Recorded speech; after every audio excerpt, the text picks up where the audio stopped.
with the appropriate person to answer that. There we go. And then you guys can interact directly that way, okay? And then additionally, we will also be running poll questions during the presenter transitions. Go ahead and answer those at your leisure. And then that should be it for Zoom, okay? So a quick announcement for day 2 of the forum. We did have a field trip planned. We were gonna go out east of town to a burn and scar with a re-veg project. But due to the climatic conditions and the weather that we've seen for the last winter, the roads are since inaccessible, right? So, and Ed can testify to that too. So unfortunately, yeah, that's canceled for tomorrow. A little bit of background on the Nevada Native Seed Partnership. So the Nevada Native Seed Partnership is a partnership of state, federal, and NGOs that share the same vision to keep Nevada lands diverse and functioning by using the right seed in the right place at the right time. And we are working to accomplish our mission of helping Nevada increase the availability of genetically diverse and appropriate seed to restore disturbed landscapes, okay? The goal of this forum is to connect growers and other industry professionals and share information about production, collection, and selling seed in Nevada. And then after the forum's conclusion, we are planning on sharing the contact information of all attendees and presenters to facilitate connections and networking post. If you would not like to have your contact information shared, go ahead and get a hold of Stephen Kalis. Just talk to him in person here or go ahead and send him an email and he'll be sure to eliminate you from that list, okay? And then you have until April 30th to contact him. We put a deadline on that, so get to it if you don't want your information shared. And with that, I think we're gonna go ahead and get started, y'all. So I'll introduce our first speaker here and let him take it away. So Stephen Kalis received his bachelor's degree in natural resource management from Texas Tech University in 2017 and moved to Reno shortly thereafter. He has previously worked as a range technician for the BLM and as an inspector for the entomology program at the Nevada Department of Ag. Currently, he is the native seed program technician and assists in source identification efforts, managing the foundation seed program, helps out with allium inspections, so garlic and onion inspections statewide, and assists with outreach opportunities. So Stephen Kalis, take it away. Thanks very much, Russ. You bet. Hi, everyone. I'm just going to go ahead and quickly pull up my PowerPoint here and we'll get underway.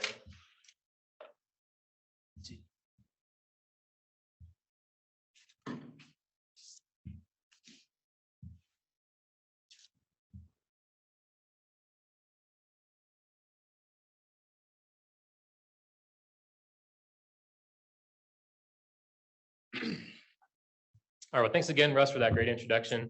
Good morning, everyone. My name is Stephen Kalis. I'm with the Nevada Department of Agriculture. And I just want to take a second to thank you all for coming out today and for everyone that has helped put together this forum. So today I'm going to be talking to you about our brand new foundation seed program at the NDA. It's been a long road to get to the program to where it is today, but we are excited to see what you all have to think about it. I just wanted to give you a little bit of background information about on how the Foundation Seed Program came about. So about 6 years ago, several different agencies and non-government organizations came together to discuss the growing concerns of not having enough native species seed available to suit the restoration needs of all these different programs. Thus, the Nevada Native Seed Partnership, or NNSP, was established to identify and address the growing need for native seed. An additional problem that they identified was not only was there an overall lack of seed, but there was an even smaller amount of native seed that was available that was well suited to Nevada. Much of the commercially grown seed comes from much more wet climates such as Oregon, Idaho, and Washington. And so when restoration projects in Nevada were seeded with mixes from these states, they found that they were far less successful, even if they used species that would typically be found in Nevada. So it became clear that not only should the NNSP address the lack of seed, but support programs that would increase the production of locally sourced and grown seed. So after many discussions, the solution to both of these concerns was made clear: the establishment of the Foundation Seed Program. And while that concept is nothing new, many other states have foundation seed programs. Nevada's would be unique in that it would get its start as a native seed focused program and offer this seed for free under an application platform. For those of you that don't know what a traditional foundation seed program is, typically it's an organization usually hosted under a state university or crop improvement association that both produces and offers for sale high quality seed that meets very stringent standards.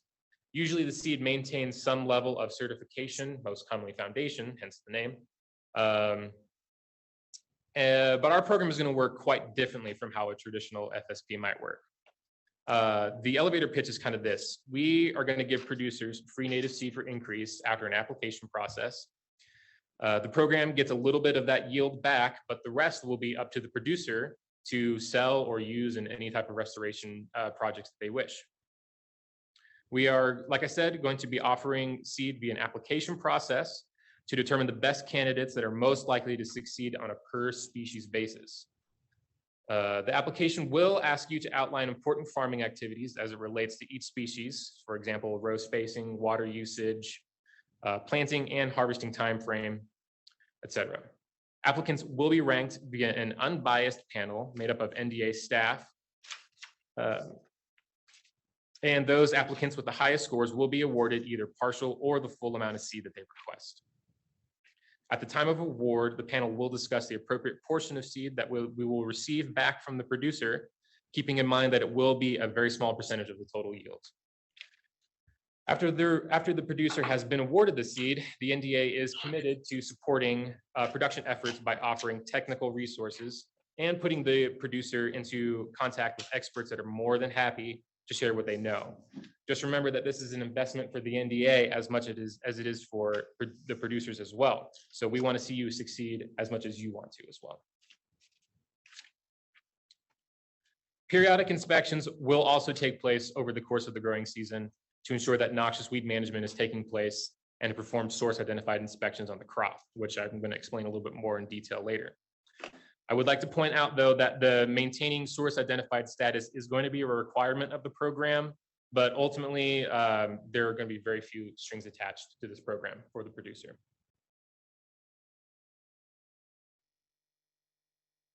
So now that I've explained what our Foundation Seed Program is, here is what it is not. At this time, we are not offering traditional crops.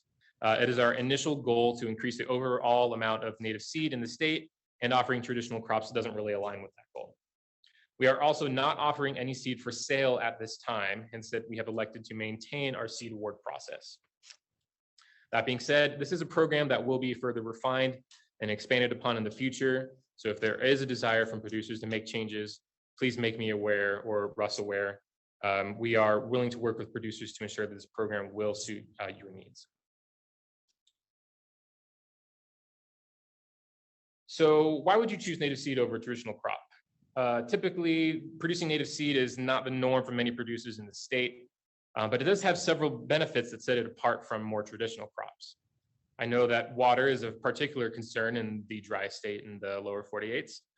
Native species are inherently drought resistant to the low amounts of precipitation that we naturally receive in the state, making it a great substitution for smaller operations or those that are on a stricter water budget. Strategic planting in the late fall and early spring can make use of key precipitation windows to give their crop a head start. Not to mention that after establishment, many species may not need any additional watering. Additionally, many native species are also perennial producers, which can save you trouble of having to replant every season, further increasing your potential profits. And lastly, it's no secret that the frequency and severity of wildfires has been increasingly worse over the past several years. Millions of acres of land across the US need to be restored every year, and that supply of locally adapted seed is nowhere even close to covering the demand for it. This creates an opportunity for producers to fill that gap. Hand-collected seed cannot. Additionally, seed zones can be a major factor in determining price per pound, even between seed of the same species. The seed zone is basically a set of climatic factors such as temperature and precipitation that are distinct enough to further define the genetic makeup of a species. And this is going to lead to highly sought after zones that can further increase the value of seed. So now let's talk about the application process a little bit. We just wrapped up our spring 2023 application period, but we are planning on offering a fall application this year and continuing on with the spring application next year. So there's gonna be plenty more chances to participate. Our plan, like I said, is to hold 2 application periods per year, one in the fall and the spring, so you'll have regular opportunities to receive seed throughout the year. After receiving the request for applications, I recommend reading through the entire packet, especially the list of available species.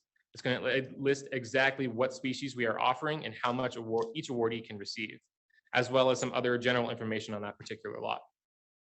This list may change between application periods, so be sure to refer back to it during each application period. Once you have a single species or multiple species in mind, we do require a timeline of production activities per species that you plan on utilizing to produce your seed. The idea behind this is to show the award committee that you have at least a somewhat understanding of the species that you would like to work with. The application process is competitive, so being as detailed as possible will set you apart from the rest of the applicants. And in our request for application, we do include a list of resources that should help you in that planning process. The rest of the application is fairly straightforward. There are some basic applicant details to fill, site details, and including a map of the production area. A copy of your water rights permit and a Nevada business license must also be included if that's going to apply to your operation. It may not apply to everyone though. You can submit your application to me via email or by mail. My contact information will be readily available throughout the forum, so if you need to get a hold of me, please do. So I'm sorry if that was a lot of information to throw at you at once, but rest assured the NDA is here to support you to the best of our abilities. Whether you are awarded seed or not, we have collected a mountain of resources to aid in your native seed production efforts. We have access to production, cleaning, and drying guides that are aimed at large or smaller operations. Like I said previously, we are partnered with many experts spanning the entirety of the native seed field, and they are happy to assist you with technical knowledge. You need only to reach out to me and I can connect you with resources on whatever you may need.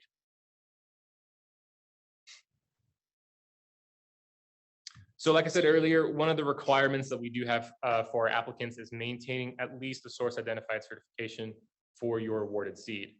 This is likely something that you're going to want to do anyway, as many seed buyers will not accept restoration seed that is not certified. As the seed certifying agency in Nevada, one of our trained staff members will perform periodic inspections of the field to ensure that target species is being grown, help identify any noxious weeds, and will take pictures for our records as well. The application to have your seed certified can be found on our website under the seed certification tab, or you can always reach out to me and I'll be happy to pass along the information to you. It is much more straightforward than our seed application, but if you do need assistance filling it out, again, just let me know. After inspection is complete, you have the option of purchasing source identified tags, or yellow tags as they're commonly called, to attach to your bags of seed. This indicates that the seed has been certified and adds an extra layer of assurance to your buyer that they are receiving exactly what they paid for. I just want to clarify that you do not need to order seed tags until you are ready to sell, meaning that even if several years have passed since the inspection, we can still issue tags for that lot. So one of the potential bottlenecks in the industry that we foresee is cleaning and conditioning of seed. That is why we are working on getting resources together to aid producers. Low volumes of seed can be cleaned using low-tech techniques such as mesh screens and winnowing. These techniques can work well, but they are somewhat labor intensive, which is why we recommend them for lower volumes of seed. For higher volumes of seed, it may be impossible to clean by hand, so industrial measures are recommended. The NDA does not offer any type of seed cleaning services at this time, but there are numerous private seed cleaning operations throughout the state and just over the border in several other states. So please feel free to contact the department for more information related to these cleaning and conditioning of seeds. Another point that has been brought to our attention from some of the producers is who the major buyers are in the industry. This is not a complete list by any means, and we do encourage producers to be creative in their marketing. As far as government agencies go, the Bureau of Land Management is a very large buyer of native seed. That process is a bit more involved than our application is, which is why we're going to have representatives from the BLM as well as Apex Accelerators giving presentations today to help explain that process a little bit better. A few state agencies who also purchase larger amounts of seed would be the Nevada Department of Wildlife, which primarily uses seed for wildfire and other restoration projects, and also the Nevada Department of Transportation, as they often need species to help restore roadside projects. Another potential avenue would be mine reclamation services. After completing certain mining projects, those companies are sometimes required to restore the surrounding land. And finally, you may consider private seed brokers within and outside the state. I'm not going to mention any specifically today, but they are easy enough to research online and could potentially be another avenue to sell seed. The biggest thing I would like for you all to take away from today is reach out to me. This is a brand new program and it's going to undergo many revisions, and it already has, especially in the first few years. You can have a hand in shaping this program, but we need to hear out from you. If you have any interest at all to receive our request for applications for the fall 2023 award period, please pass along your contact information. And if you have any comments, questions, or concerns, my contact information is up on the screen right now. And thanks you all for your attention today, and I hope to hear from you all soon. Are there any questions right now? I have a question. Sure. Can researchers apply for small amounts, like a pound of source seed, for research seeding trials? Right. Or so only producers? So the question was if people could apply for seed for research trials. At this time, we are not allowing research to be the end goal for our seed. It's going to be restoration only. That being said, it doesn't have to be producers that apply for it. Yes. I just want to add, if you do want research seed, BLM SOS Seeds of Success seed is available for that. And I'd be happy to talk. Oh, awesome. Yeah, contact. Thank you. Any questions from Zoom, Russ? Not that I can see, Stephen. All righty. Well, if anyone thinks of anything, feel free to save your questions for the discussion panels later on. And I'll go ahead and throw it back over to Russ.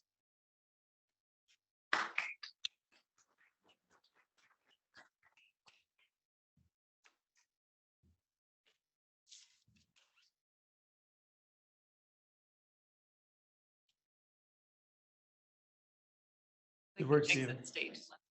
Joe. All right. Well, thanks for the wonderful presentation, Stephen. I think we're a little ahead of schedule here, so I think it's all right by you, Michael. We'll go ahead and move right on through, huh? Sure. Let's do it. Sounds good.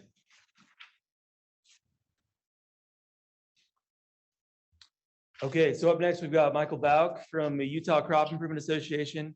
I've known Michael for several years now, so I hope everybody gives him a warm welcome. He came all the way here from Logan, right? This morning, or No. you drove in last night? Good, good. So Michael manages the seed certification program for Utah Crop Improvement Association. They certify many traditional field crops such as small grains, alfalfa, and grasses. The Foundation Seed Program in Utah is closely connected to the work that the USDA Forage and Range Lab is doing, and Utah Crop Improvement certifies the Foundation seed coming from the USDA releases. Also, like Nevada, Utah is unique due to the amount of wildland collected seed there. So Michael's going to discuss a little bit about the Foundation Seed Program in Utah, and that's been in existence for several decades beyond the scope of Nevada's program, which is brand new. So he's going to have some good insight for us. All right, Michael. So let's see. Just advance the slides with this thing, I guess. Yep. Okay. So a lot of the comments that Stephen talked about earlier really fit in well with what we've got to talk about, and it sounds like he's really got it kind of set up for success, and I think it's going to be a really good program for guys that are wanting to produce some seed and just set you up for accomplishment there. So, so anyway, I thought I'd like to talk about foundation seed, where it comes from, the what, where, why of it, and how the whole program works together with other programs and supplying seed for seed increase. So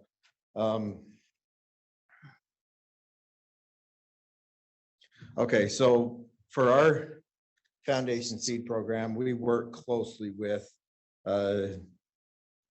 any of the other states that are looking either as a foundation seed program, or if they just have contacts with growers that want to grow foundation seed. And so if you're someone that's looking for seed and you want to try to push something forward, is, you know, number one, to find out what specific varieties or germplasms are available and which ones are being used. You know, do you have a market for it? And also, what are the agronomic practices in doing so? And we have a publication, a couple of publications that are really, they're pretty old, but they and we've talked about kind of renewing these, but they're, one's called the Grass Seed Production Guide for Utah, but it applies to everywhere. And also the what's it called? The Forb and Shrub Seed Production Guide. And I think that those are really good things that you could go look at for if you're looking for a resource on kind of the how-tos for seed production, on especially things that are kind of not typical.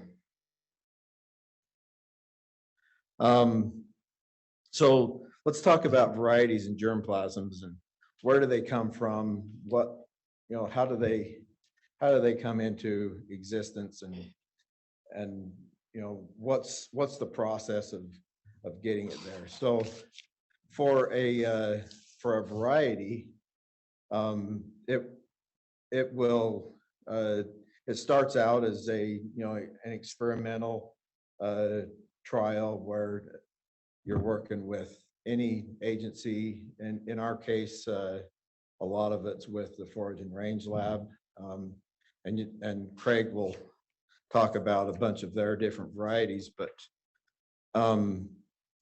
they go through the years and years of trial data and eventually come to a release notice. And once that release notice is published, it provides a lot of details about that variety and what are the specifics on where to get the seed, what is the variety supposed to look like, what classes of foundation of seed can be used, and kind of gives you a guidance on what your crop is supposed to look like. And for germplasms, it's a little bit different. I think I've got another, there we go. So there's foundation seed. You'll start with back on the varieties, you'll start with either breeder seed or foundation seed as a seed grower. And it kind of shows a typical seed tag there. The top one is a breeder seed tag, and then there's a foundation seed tag, and those apply only to varieties.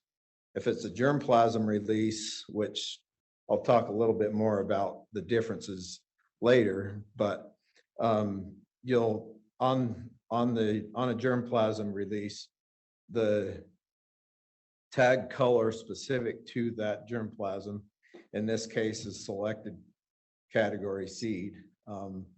There will be an indication on there that shows what generation that is. And so you've got for example, if it's generation 0, that seed can be increased through the process of seed production up to what that limit is, and it's that limit is indicated in the release notice for germplasm. So, and you'll notice on there that I've got stock seed. So the difference between foundation seed and stock seed is basically that, foundation seed is referring to a class of certified seed, which can only apply to varieties, whereas a germplasm, technically it's not foundation seed, it's stock seed. So, so here's an example of a variety release notice.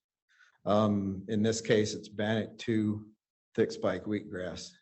And in the first couple of paragraphs, it gives some details about how it was developed, where the material came from, what the intended use is, and a lot of different things about what that variety is used for. So, and you can see it's got some of the breeding history in it, and how it came to be. And in this release notice, the certification program will look to it to, when they do the field inspections for the certified seed, they'll look to this release notice to indicate, does it look the way that it should look? And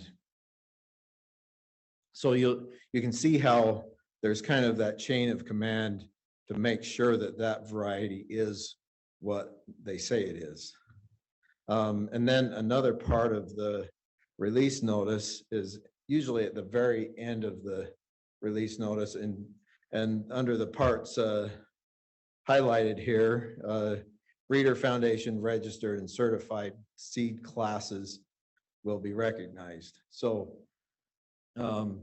there it's giving an indication of what classes can be used in production of this seed. And there are occasional variety releases that exclude the registered class. And so that's why that statement is in there, to give the certification agency specific instructions on what is supposed to happen with that seed, and allow them to, follow the release notice in every state. And typically, if I send a new variety to someone either in another state or within our own program, we have to have this release notice so that we know what the production practices are. And the other thing that's highlighted there is where the seed will come from. So in this case, it was developed by the USDA ARS Forage and Range Lab, and it's made available to seed growers by the Utah Crop Improvement Association. But that doesn't mean that if you're not in Utah, you don't get it. And that doesn't mean that if you usually work with Stephen or Russ, all they got to do is pick up the phone and call me, and hopefully I've got it. In recent years, it's been tough because of drought conditions, and we've had limited seed supply, but if we've got it, we'll send it out. So those are the things that you're looking for in,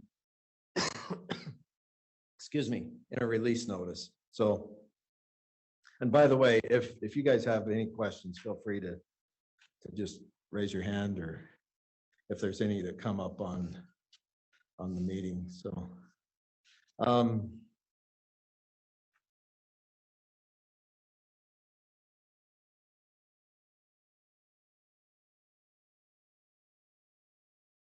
it's not working here. Question?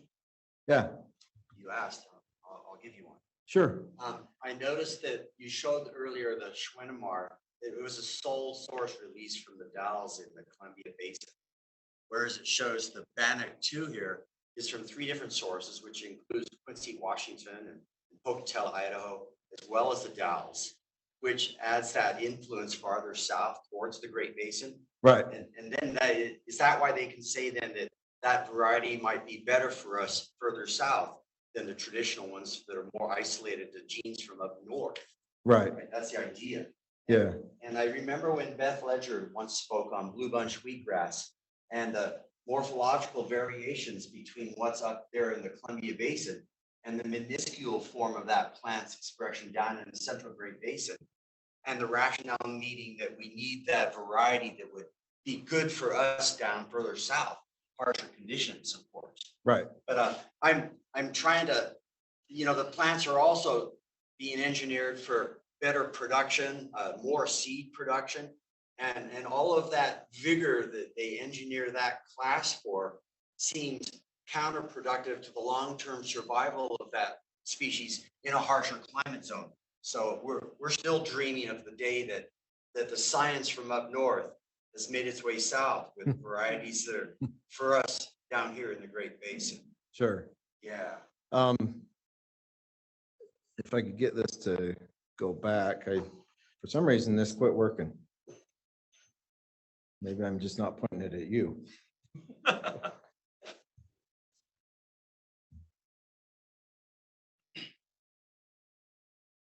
Can I just use this? Yeah. Okay. Maybe.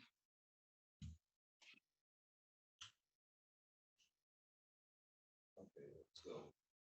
All right. So right here, I'm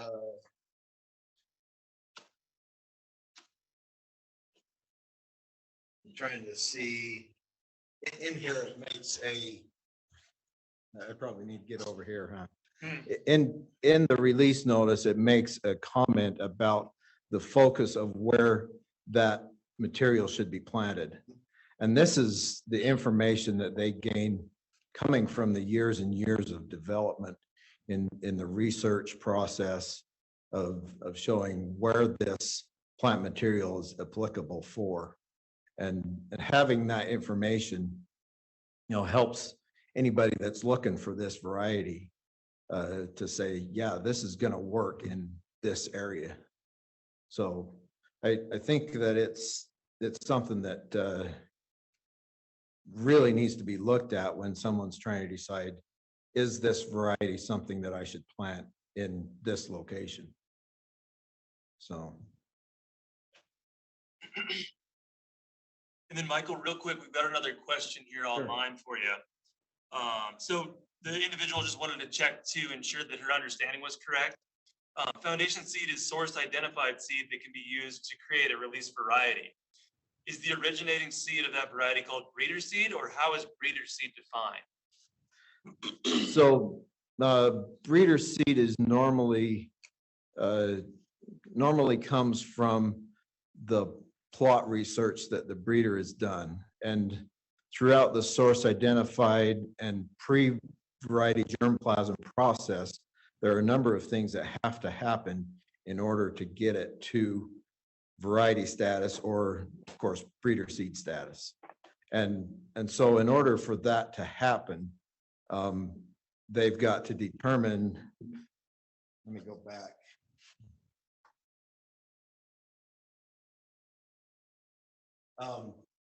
They'll go into this variety release notice and make note of how that process happened. So this says, I got to get my glasses on here.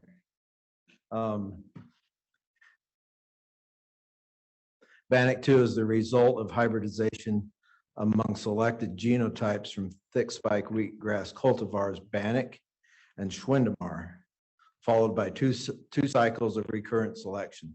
So this release notice will give all of the details of how that variety was developed.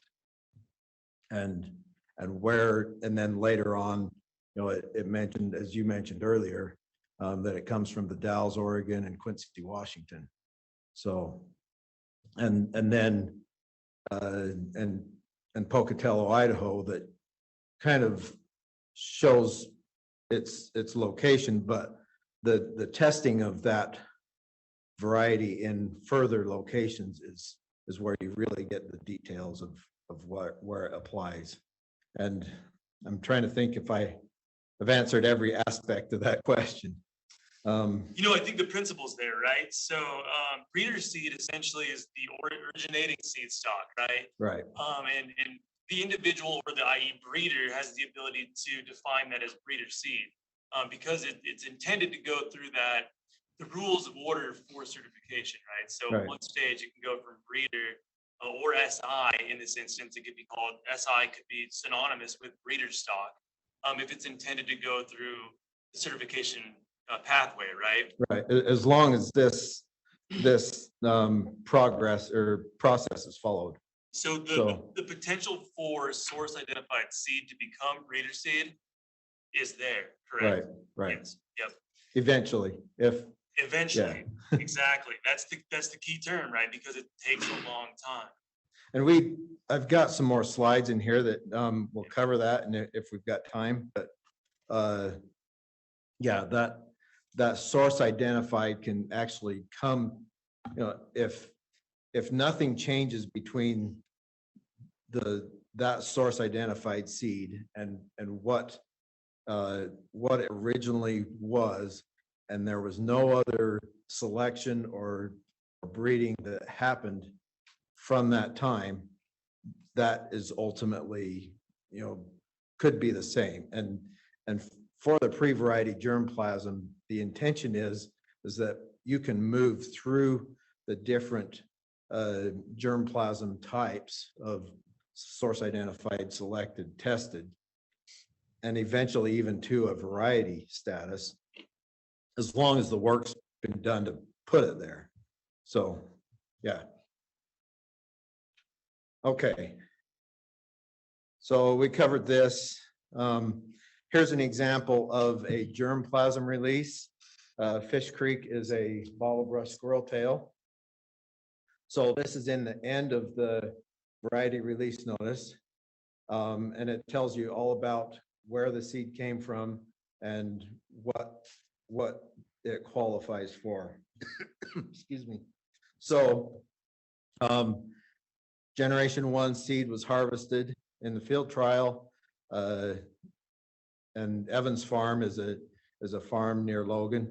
G2 seed was harvested at the beginning of 1999, and seed of G2 generation will be maintained by the USDA ARS Forage and Range Research Lab in Logan and made available to growers for production of G3 through G5. So there it gives the limits of you can do G3, G4, or G5 seed and still have it certified. And that Utah Crop seed is available through Utah Crop. And then last sentence there, we already mentioned that, you know, it can go up to G5. So, yeah. Hypothetically, let's say a farmer down in central Nevada now is growing a certified lot and he's getting up to his G5 generation. And so after that point, it could no longer be certified, but he could still sell it from that site, non-certified. Correct. After that, you know, I'm a rogue grower of Great Basin wild rye. I'm on G10 of a non-certified lot. Right. But isn't the seed being grown each year genetically changing with the influences of the local habitat condition or the local niche, such that it's getting more acclimated for use in that area? Wouldn't the seed be better over the long haul coming off of a long-term crop, even though not certified? That argument could be made. But and with a germplasm type, depending on how far they've taken it, I'm trying to think of the term that they use for that. Drift, genetic drift? No, shoot, naturalization, I think. No, that's not right. Well, it would be marketable over a larger geographic area at that point. That's the point, because they won't be able to sell it anywhere else because the identity's lost. Right. Yeah. So at that point, what should really happen with that is say, look, I've taken this material and I've developed it enough that to show and do the research to show that, yeah, this is superior to what I originally started with because it's become naturalized to this environment. And then at that point, you would have, you know, either a germplasm release or a variety release that would show better market potential than this other either germplasm or variety. It could be handy if you're surrounded by gold mines in central Nevada without taking it any further. Right. Yes, yes. Yeah. Have they done the genetic testing on this? Like the fifth generation, the genes have changed, or is this just an assumption? I mean, you could easily test it. They have just started releasing studies on this, and it varies across species, because some species, they sexually reproduce, so they'll actually kind of change, but others just sort of self-reproduce, so they don't show as much change over time. So it varies a lot by species, but all kinds of crazy things happen after multiple generations, for better and for worse. Yeah. And the point of taking it to the variety status is to show that those traits are that they use three terms: distinct, uniform, and stable. And for a variety, for something to come to the variety status, it needs to hold to that. And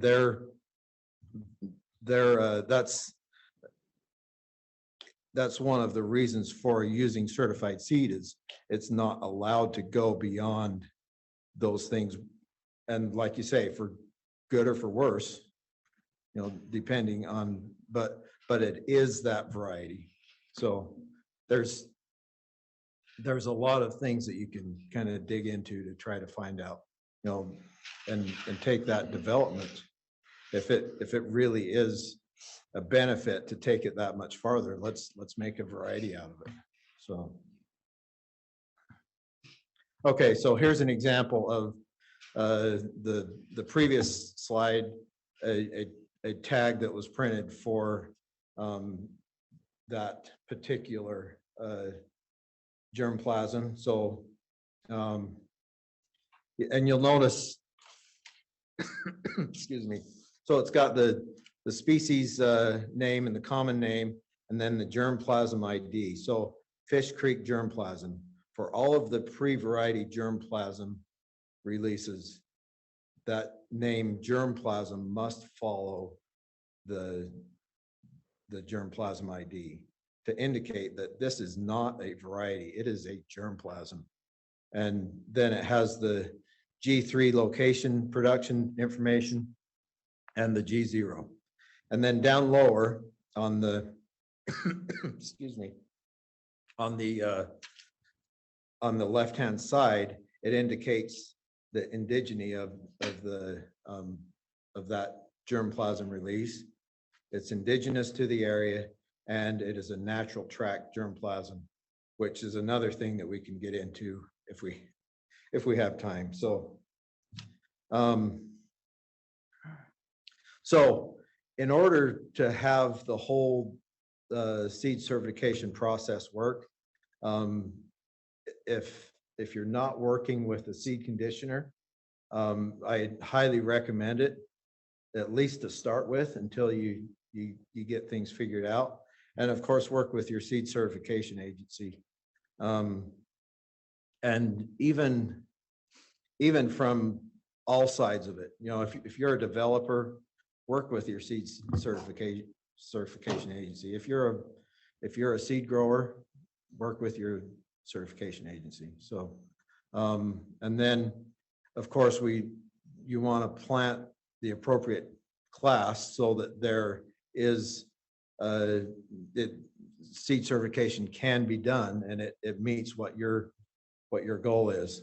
So here's another example of a foundation seed tag. And then further on down the line, a registered seed tag and a certified seed tag. And that's the process of the different generations within the variety program. And another sample or example, close-up example of a certified seed tag. So all of that information that is provided in a germplasm release is captured in the variety name. So that's why there's not all this other information that's printed on a certified variety tag. You can go to the variety release notice and find that information. So PVG categories. So you start with source identified seed, and through some selection, you can get selected seed, and through further testing, you get to the tested category. And this process is meant to happen anywhere along the course of how things happen, whether it's years or decades or whatever. So there's a couple of varieties out there, or sorry, I made the goof here. Germplasms out there that could easily be taken to the variety status that started as source identified seed. Couple of those examples I'm thinking of is Mountain Home Sandberg Bluegrass. And nothing would change in the genetics of that. They just need to do the research to show that it is superior or different from other varieties. So you've got Mountain Home, Anatone Blue Bunch Wheatgrass. There's been enough work done with both of those that they could be taken to the variety status and have nothing different from the source identified or origin to the variety. And it's intended that it goes through this process or can. So, to get stuck on something and saying, well, this is source identified seed of Mountain Home Sandberg Bluegrass, it's better than what now it's at selected category. There's really no difference in it at all. And if it were taken to a variety status, there would be no difference in it. Because as a certification program, you go back to that release notice and look for those indicators of what that variety is. So then a close-up of a source identified seed tag, and this one actually has a mistake in it. I noticed it, I think it was this morning or last night, but it does not have germplasm after the germplasm ID. So that tag should be corrected to say germplasm. So to kind of verify the point that it should have germplasm. Yeah. Question, because I get confused on this. So when it says like the G0 location, Utah Box Elder, is that where it was collected in the field? And then when it says G3, Utah San Pete, is that where it was grown? Like, why are there different locations? Right. So originally collected in Box Elder County. And then there were some increases made to the G3 or Generation 3, and it was planted in San Pete County. That seed is coming from the G3 location. Okay. Now, another mistake in this tag, it does not list how many generations are allowed. So, good point. Michael, I had the same question on the previous slide with the Daily Oronata. Okay. See down there, did the seed originally come from Oregon, Sherman County, 800 feet. And then get grown in Churchill County? Yes. Yes. Okay. So the question was for our audience online. The question was, where does that seed come from in the G0 and G3 locations? So on this selected seed tag, is it G1? It's G1, yep. Yeah. So the G1 or most recent, or the seed that this tag is representing was produced in the G1 location. The G0 location is where it was originally collected. And on this tag, we're talking G3 versus G0. So the seed that this tag is representing is the G3 location in Sanpete County, and their original location was in Box Elder County, Utah. So Would I want to be concerned on the last slide then if that original dahlia was grown in a place that never freezes? That I wouldn't want to be using it out in central Nevada, even though it's grown in Churchill County on a farm? right. There could be some concern there. Yeah. And at that point, you would go to the selection data to see if there was selection made to that end. Right. So the question was about if there should be some concern about the was the G1 location, right? G0 is Oregon. Oh, so the G0 location apparently never freezes. So, yeah. All right. So within the Foundation Seed Program at Utah State, we have agreements with several agencies in order to come up with the seed that we supply to farmers. At the top of the list here, you'll see USDA Forage and Range Lab. We work with them very closely and have agreements with them in distributing that seed as indicated in our release notices. There's also the Department of Wildlife Resources and U.S. Forest Service Shrub Lab in Provo and Ephraim, where they have several releases that we work with them on providing seed for. And historically, quite a while ago, we had an agreement with the Forest Service Great Basin Native Plant Project. And there are still some germplasm releases that we used for that. And then, of course, more in the agronomic crops, we have an agreement with the Small Grains Program at the Ag Experiment Station in Utah.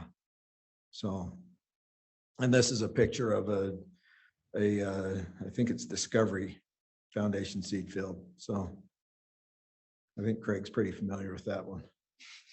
So, any other questions? We do have a few online, Michael. Okay, You ready for them? I guess. Okay, so are the major seed purchasers looking to purchase cultivars versus more PBG material? Or what's kind of the situation like in Utah? You know, it really depends on who the purchaser is. Of course, with agricultural crops, you're going to want to have a variety status because you're looking for something that is proven. As far as reclamation type stuff, that's also highly dependent on where that seed is going. They'll be looking for and what their theory is about, how closely they want to restore or reclaim that area.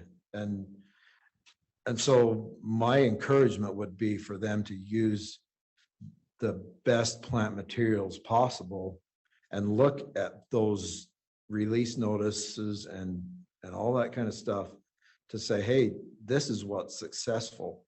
And even though we don't have a specific variety that came from that exact area, there is a lot of work that shows that these plant materials apply to that, and that they a lot of times the use of land changes. And so in order for us to have a plant material that's going to be successful, we've got to match that use to that site, whether it's what was originally there or not. If we don't match something that's going to work at that site, we're never going to get to where we want to be. So. Okay. And then what is the average development time for a variety? Oh, boy. 20 years. Sure. Yeah. For small grains, it's probably down to 10 years, but for grasses and other perennial crops, it's 20 years. So. Yeah, it truly just varies based upon the physiology, right? Right. And how intense, what are the claims you're making about this variety? If you're going to claim that it grows, then yeah, that's great. But, is it going to grow here or here or here? So that's when you get into the. And then even beyond the development of the variety, it has to go through a rigorous chain of command, essentially through seed certification agencies, as well as a variety review board. There's an application process where you can apply for varietal status through the Right. Association of Official Seed Certifying Agencies. So, Right. Yep. So if you, whether you're a private company or a federal agency or a state agency, there are lots of routes that you can take in order to get to the variety status with something. The AOSCA, which is the umbrella program for seed certifying agencies, they have variety review boards that work with everything, and all agencies, whether they're private or public. And so there's that opportunity there, and to take it to the seed certifying agency and have them do the work. It comes back to work with your certifying seed agency. So, yeah. Hey, one comment on SI tags is we've done them a lot in the field for field collections, and they're a little complicated because they're out in the middle of nowhere and we're dicey with timing. Yeah. But from the farm side, when we start doing them, it's a cakewalk. I mean, it's easy. And you keep a blank in the computer filled up. And when you have a new plant, you just cut and paste the name, Plug it in. send it over to Russell and Steven there. Yeah. And so for farmers, it's not a big deal. Once you've done one, you're set up. Right. Yeah. And it mainly comes from just understanding the program. And so how much time do we have? We've got plenty of time, Michael. 30 minutes. Yeah. There's a few more questions if you're willing to answer right now. Sure. I hate to put you in the hot seat. Well, the reason why I ask is I've got some more slides on here about the PVG process, and we can get into that if you want to, but yeah. I think we can go. These are pretty quick ones. Okay. So can you define indigenous? Indigenous to where and when? That's the main question. But when we try to figure out if something is indigenous to a site, it's really hard to determine that. And a lot of times the answer is unknown. But if we can see something that's planted in rows, we know that it's not. But we do look to see that if we're gonna call this indigenous, does it make sense that it's indigenous? Is this, what we would expect to see? So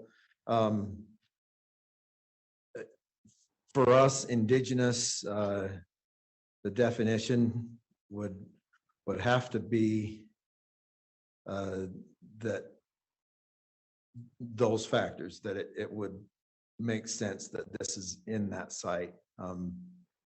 I'm just wondering, does that question sounds like it comes from somebody I know. I don't know, they listed themselves as anonymous. Oh. We have kind of a standing joke that, how many times does the indigenous get brought up in a conversation? So, And then how does one go to the selection data? So what are kind of the record keeping procedures for the testing and the selection process? I'm guessing is a better way to rephrase that question. There are some forms that request that data if you're using this seed for anything other than going straight back onto the land. But if you want to bring something into a developed germplasm, there are some forms that request that. And if you go as far as a variety status, the main thing is go to these guys, not me, but these guys, and ask them about what are the requirements for a variety, and they have that. That's all written down in the AOSCA standards, and having that, the main thing is, go to your sources and have them help you with it. So, and you can ask me if you want. Well, you ask us, we'll probably go ahead and ask Michael. Yeah, so See how we pass the buck here. So one more question for you. From a grower perspective, what is the benefit of taking SI seed to a variety? Since it is a lengthy and involved process, and presumably SI seed can be sold as is. Mostly that you've proven that has been proven. It makes the seed much more marketable to a broader area. With a variety, you have seed that that it will work in a number of different areas. But if you just want seed for one location, one time, there's no reason to go to a variety unless there's another variety out there that's already applicable. So it depends on what your goal is. But if you're going to put the work into the production of a certain species, you want to have it be as marketable as possible. And the variety status is going to be there. There's lots of varieties out there that have been, like Schwindamar is, I don't know, I think it was back in the 60s. So whether it's still applicable to certain sites or not is a question, but there's the years and years and years of work that go into it makes it more applicable to where it's being used. So, yeah. What would happen if I picked an SI lot out in nature off of a disturbance that happened to have been planted 20 years ago that turns out to be a cultivar that we know? Through the genetic testing and the what's the word? SI is not genetic testing. Right. But if you were to take that SI stuff and try to say, okay, I've got a new variety here, and I'm gonna take it to the variety status, that would show up to say, this is comparable to this. Is it the same? And there would be some genetic testing that says, oh, it is the same. So, yeah. Separate question, but how trendy are these varieties? Like, do you find that growers produce Bannock 2 and then they take it to market and everybody wants Bannock 3 or whatever, like, is that a problem? Do you find that It happens? depends on what's on this BLM seed bid. I can tell what's on the seed bid just by the request I get for stock seed, so. Yep. We have a follow-up question for the indigenous question earlier. Is the definition listed anywhere, any type of guidelines or? I'm sure it is. I'd have to look, and I don't know the definition right off. So, And Adrian Pilmanis wanted to clarify that question didn't come from them. what? Is that who you're referring to, Adrian Pilmanis? Oh, no, it's another colleague in Oh. seed certification that but sure, yeah, hi, Adrian. We have another question from Zoom. Can multispectral imaging help with what varieties are best and how well they are doing at big tracts of land? Good question. I don't know the answer to that. Maybe somebody does. I was just curious, I was wanting to ask if there was any like mapping information or public information that you all provide online, like if you could see where varieties have been grown and like maybe certified and where they've done well. We have, the short answer is no, but that would be great information. We have access to field records of where they're being grown, and also within AOSCA, we can look that up, but where the seed fields are being grown, but that doesn't really apply to where they're actually being used. So no, not really. So. Okay, shall we get into some of this other stuff? Okay, so PVG categories, we talked about source identified, selected and tested. And the differences between those is source identified is we know where it came from. Selected, we know there's been some selection. And on the indigenous part of that and the natural track part of that, when they do some selection, and they want to maintain the natural track, they have to show that they collected from that site and didn't do any selection within that site, but they may go to another site and select there and then compare them and do the selection of this site's better than that one. If they go to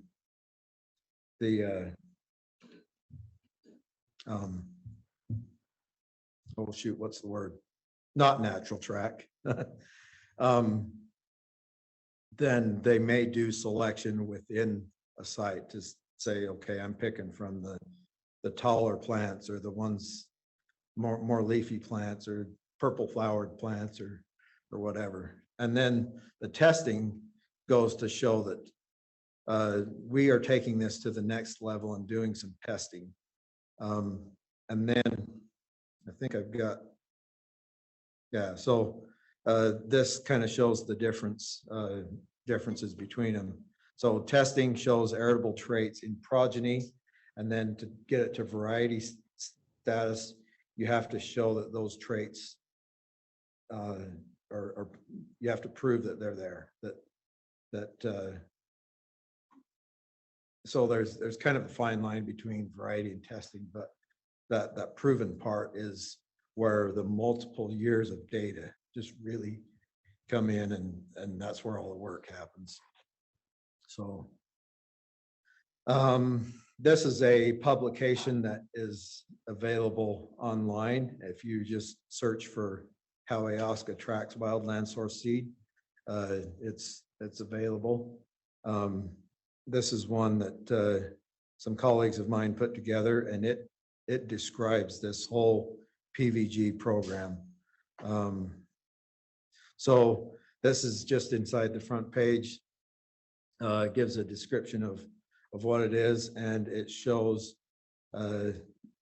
all of throughout this publication. There are different letters that show how this correlates to the process. So in the next slide, you'll see a flow chart, and it's got all of these letters that you can cross-reference back to the previous slide, where it says germplasm originator and developer, and then so those numbers are referencing on that flow chart. So if you go to this flow chart, it divides it up by natural track or manipulated track. There's the word I was looking for.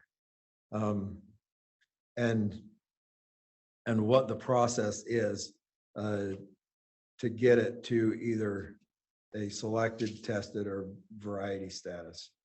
And you'll notice that on a manipulated track, there is no source identified category. And so this category, it's not applicable because you've done some manipulation, and the source, it doesn't apply. So, and then shows the different ways of taking the seed or the plant material through the certification process. So I would encourage you to look this up and review it. And if you have any questions, reach out to us and see if we can help you with the answers to it. And also in the following pages of this, there's a topical key that you can review and go find a lot of specific information about how this program works. And then there's also each of the terms in this topical key are linked to a glossary, which I think there's also a glossary in there that defines all of those terms, and I'll bet indigenous is defined in there. So the thing, and just to cover some things about wild collected seed, a lot of times these native plants and forbs, especially forbs and shrubs, don't lend themselves to agricultural seed production. And that's where the wildland collection seed industry comes in, is they can go out and get any species that's out there, collect the seed of it, and make it readily available in month or two turnover, versus going out and collecting a little bit of seed and then having to increase it and running into all the problems that you run into agronomically. And these guys, this is what they do. You guys know this. They know where these species are, and if you're looking for something from a specific location, they probably know where it is.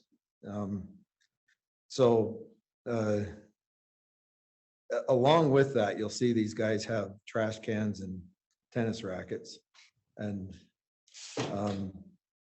that's how they do it. And if you follow them around, you'll see that they are not taking all the seed that's there. There's a lot of seed that is wasted in that process. So they're not depleting the resources of the land that's there. So and then the process for wildland seed collection, we don't have any policing authority, but we encourage them to get proper permits. They send in an application. We do a site inspection. It goes through the sampling process and then tagging. And like Stephen was saying, it doesn't matter if it's 6 years down the road as long as we have this information on file, we can go and get tags for this, so. And it's a process that, there's always something that changes, but so we just make it work. And we work with our guys in the other states and coordinate with them in all the things that are going on. So this is a closer up look at the pre-collection application. And I had a little fun with this. I don't know if you guys know who Robert Leroy Parker is. That's Butch Cassidy. So, any further questions? No, Michael, when it comes to those source identification program in Utah, source identified seed, is it subject to any particular seed standards for quality, i.e. germination rates, purity levels, things like that? Good point. So, in order for a seed lab to test seed, they must know what to test it for. And if they don't have standards on how to test it, it becomes it just basically goes back to their experience. And the other part of that is that in the seed standards, it will say you have to meet a certain purity. And those purities are easy to come by with agricultural crops that, your traditional agricultural crops. But once you get into some of these wildland collected forbs and shrubs, first of all, the question is what is the standard? And the industry comes up with that through the years. But let's take sagebrush for an example. Which the standard is normally around 50% pure. And that's the reason that is because it makes it easier to plant at the very low rates that you have to get it to. And those seeds are just microscopic in size. So if you have a lot of other plant material in there, then it really helps the planting process. But in the seed sampling and the seed testing part of it, it becomes much more of a challenge because a seed sample can be drawn, and the higher the amount of inert matter, the harder it is to get to a very specific range between tests. And so you could send two samples from the same bag to the same lab and have them tested, and you would come up with a different purity. And the closer you get to the higher purities, the more that window closes and you're able to get within the tolerances that they expect. So the seed purity part thing is really pretty hard to come by. And in the retesting part of it for an agency that's buying seed, of course, they're going to want to double check stuff. It's really important for them to identify labs that they feel are have the experience needed to test the seed. And then if there's a retest done, they need to send it to that same lab so that they've got the same set of eyes looking at it. And as long as they're comfortable with that lab as being pre-approved, then that should happen, is that seed should go right back to that same lab if there's retesting done. And they can certainly use other labs, but you're gonna get different results. And if you've designated a lab as an approved lab, we've got to use that in the process. So there's a lot of work being done and needs to be done in seed testing for species. No, Michael, in the last few years, I've been more concerned about viability than purity.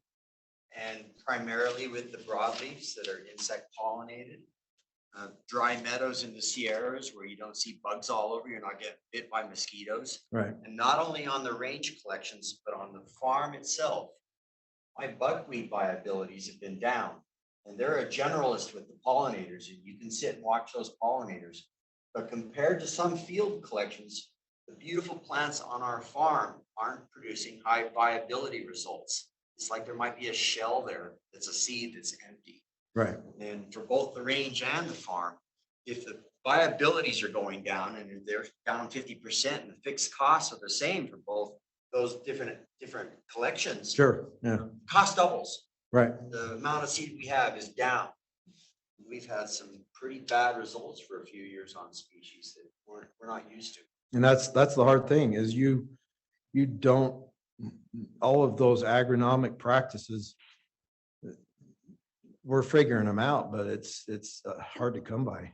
And once you figure it out, you're not going to want to tell Well, all your neighbors. I'm surrounded by traditional ag. Yeah. And honeybees are everywhere for pollination. There's stacks of hives that are kept.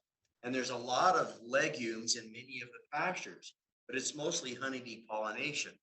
And I remember Jim Kane once coming to our farm and telling me how productive the native pollinators are.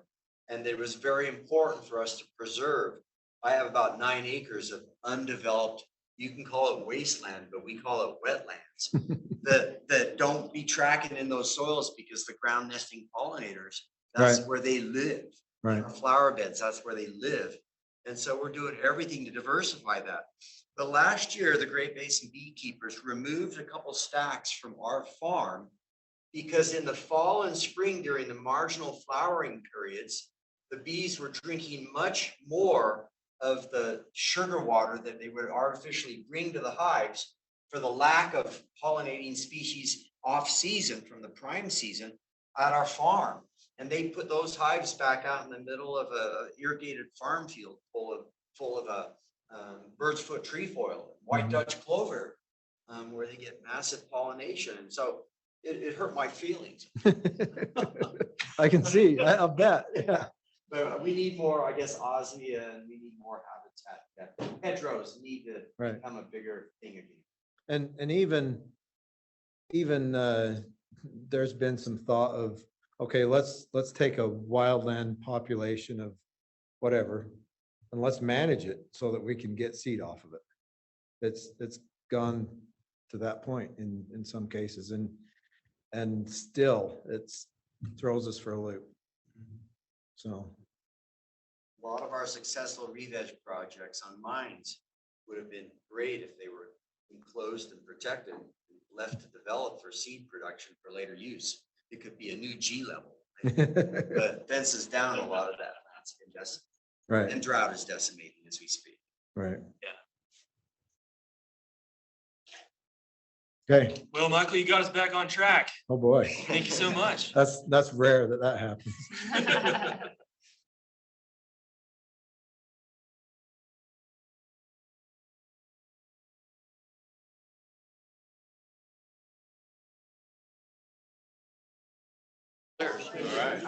How they do. You know, Craig, you ready? 5 of them do one. Man, I'm Russ Wilhelm. Every year, it's either Dan and I or last year, or Justin and I this year. That's why. I open all of my reports, so that's why it's so nice. Okay, Alberto, are we off mute? Okay, everybody, hope y'all enjoyed your break. Up next, we've got Craig Rigby. Craig works for the USDA ARS Forage and Range Research Laboratory in Logan, Utah. Their mission is to provide improved plant materials and management strategies for rangelands and pastures in the western US. He produces foundation or selected seed class for distribution to seed growers of the plant materials released from the Forage and Range Research Laboratory. So yeah, there's been some really great questions so far. I was commenting to Michael on the way out here. I said, you know, I deal with this on a regular basis and it's still confusing. The variety, selected class, source identified, G1, G5. So I think Michael did a great job clarifying some of that. And so, yeah, and I'm excited to be here with you. So I'm with the Forage and Range Research Lab in Logan, Utah. We're part of the Department of Agriculture Research Service. And we're composed of mainly plant breeders, molecular geneticists, ecologists, and various support personnel. And our mission, like you stated, is we provide improved plant materials, but our area is basically the whole Western US. So we cover all of the Great Basin, Northern Great Plains, Colorado Plateau, Columbian River Basin, even into California some. And so, so we do cover a large area and we do have a lot of plant materials. Let's see.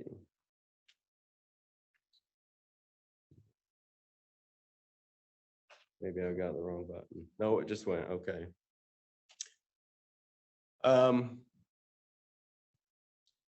Maybe just a word on varieties, the one question. So there's a lot of work that goes into a variety production in that when Michael was talking about the Bannock too. So it does, we know the sources that it's from, but then we bring it back, the plant breeders would bring it back, and then it would be, we would have space plants in a larger area, and then whatever trait that you were looking for, we'd mow down the other plants and cross these plants. And then there's multiple cycles of that so that you get a stable, uniform variety that's going to act the same in no matter what variety or what environment that it's in.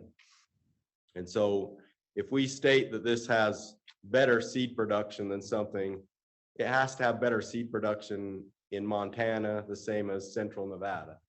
And so we test these, and this is part of what I do is evaluation trial testing. So all these varieties have to be tested in multiple locations, multiple environments, multiple climate zones, so that we can show that they stay true to what we say they are, no matter where they're planted. And then also I'm in charge of the foundation and selected seed. So when a breeder develops the seed, typically it will come off just a few plants, and we'll just have a small amount of seed.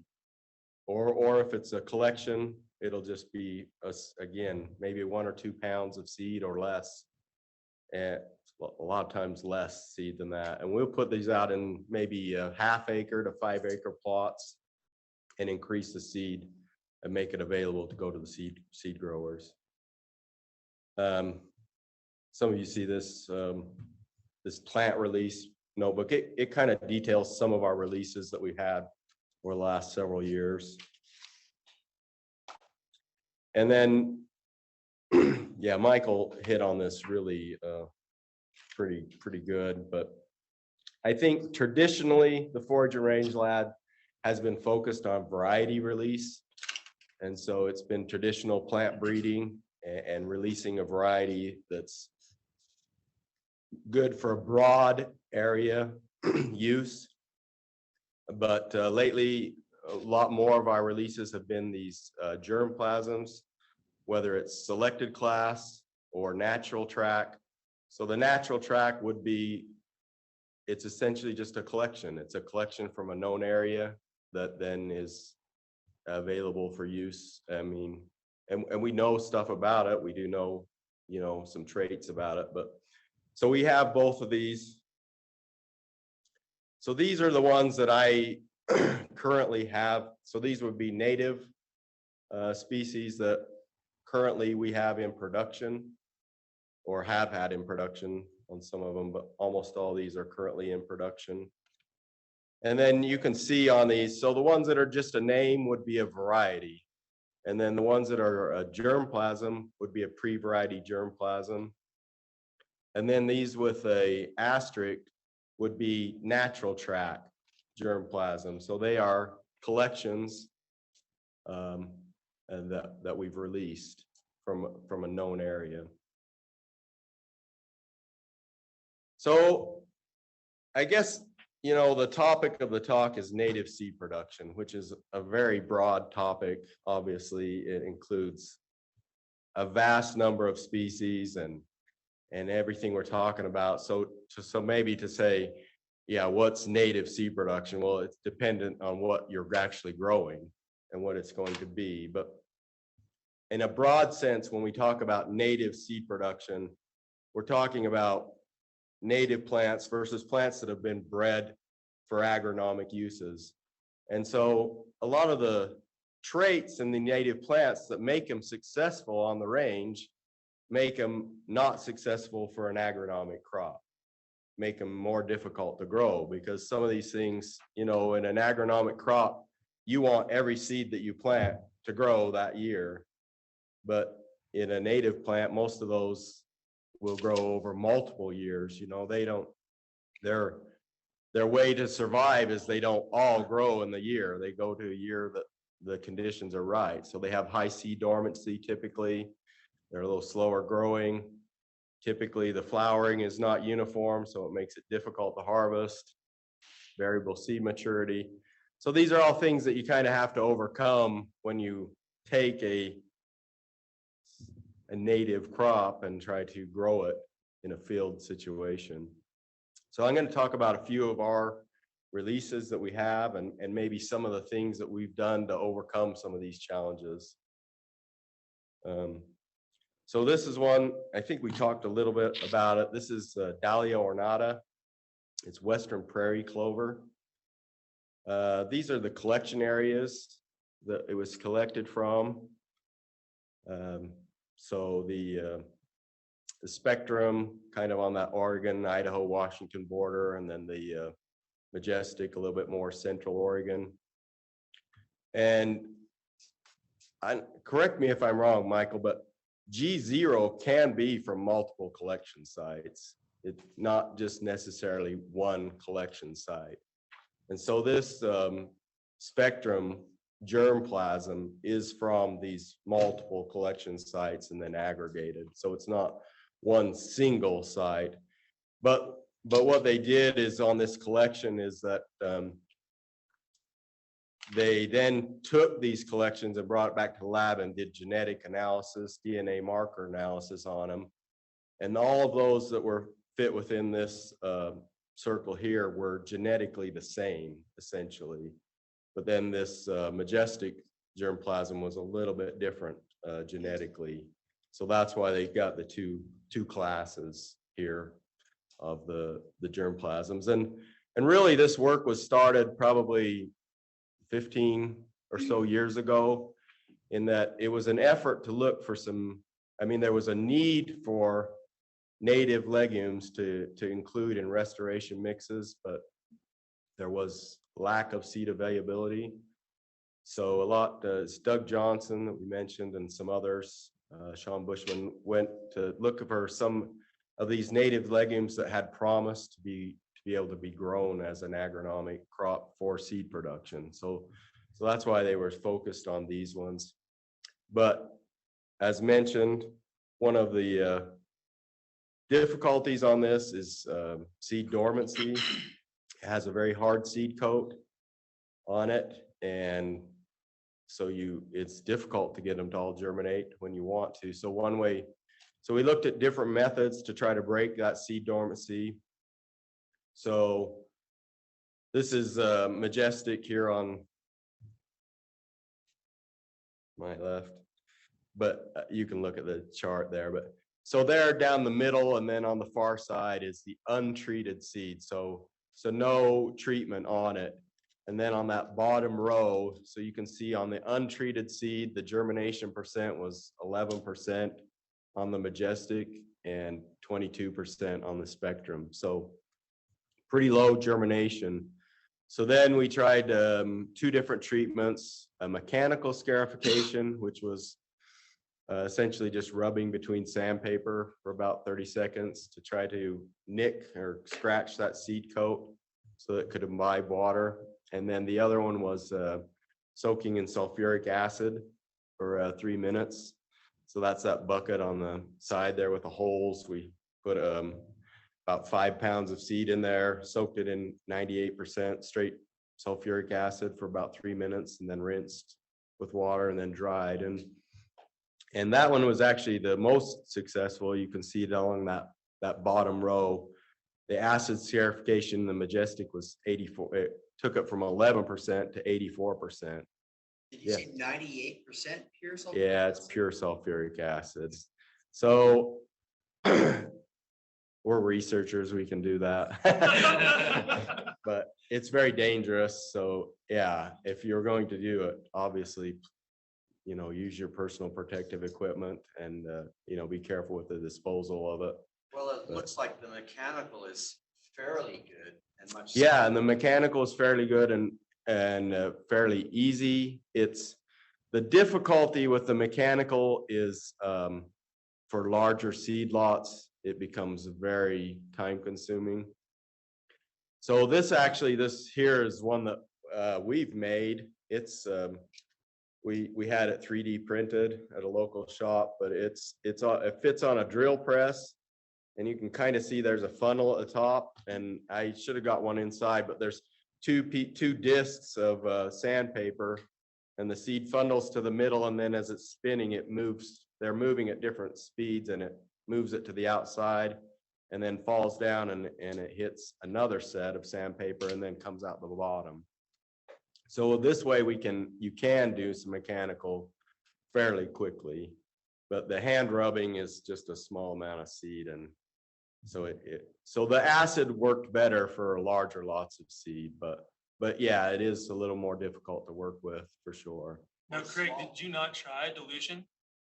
You could do a dilution, it would just take longer time, and then you'd have to look at your time. And the acid, you have to be really careful and play around with it, because it's definitely a timing thing. Because we found longer than 5 minutes, then your germination went to, almost nothing. And so it's just a balance between trying to get that seed coat to where it will imbibe water, but not kill it. And it's different for every species. We're working with a native lotus species right now, and it takes almost 20 minutes in the acid before it. And then another one, 3 minutes. So it's a little trial and error to see where you're at. And it's a matter of trying a little bit and doing some germ tests on it. Yeah.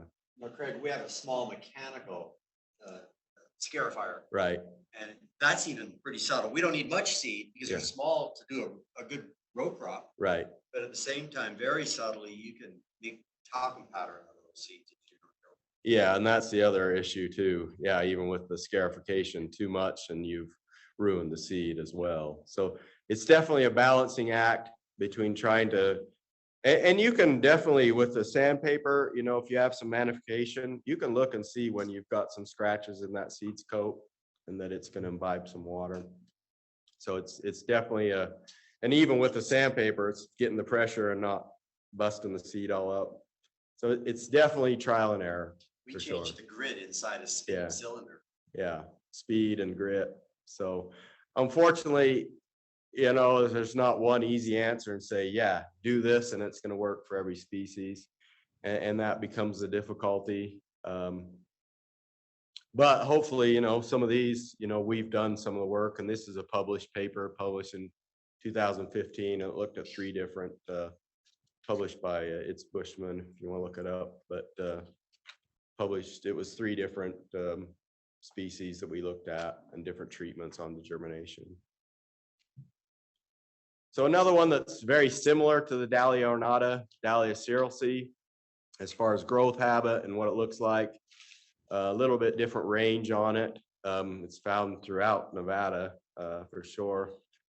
And so this one is very similar, did 20 different collections and then did the genetic work on them and looked at the different genetics on it and the spacing. So we came up with it doesn't show it on the map, but actually 3 different germplasms. But then these were different in that you can see the multiple collection sites, but the Fanny originated from just one site. It was close, I was gonna say north or south, but now I can't remember. Close to Ely, Nevada, at about 6,700 feet. About a, I think 12 to 14 inch precip zone. And then the Bonneville germplasm was located south of Wendover, kind of on very saline soils, about a 7-inch precip zone, about I think 5,000 feet-ish. Have that there. And then the Carmel was from a site near Mount Carmel, Utah. It's kind of intended for use on the Colorado Plateau area. But and this one also has seed dormancy issues, but and all of the dahlia species, you can kind of see that seed spike there. It flowers from the bottom up. And so the seed is on the bottom of that spike is ripe, and it's still flowering at the top. And it flowers over about a 3-week period. And so it's very difficult to harvest because the seed is falling off while it's still setting seed. And so, yeah, we've had a lot of difficulty coming up with harvest methods on that. So we tried windrowing it with a draper header and then picking it up with a combine, but we just lost all the seed.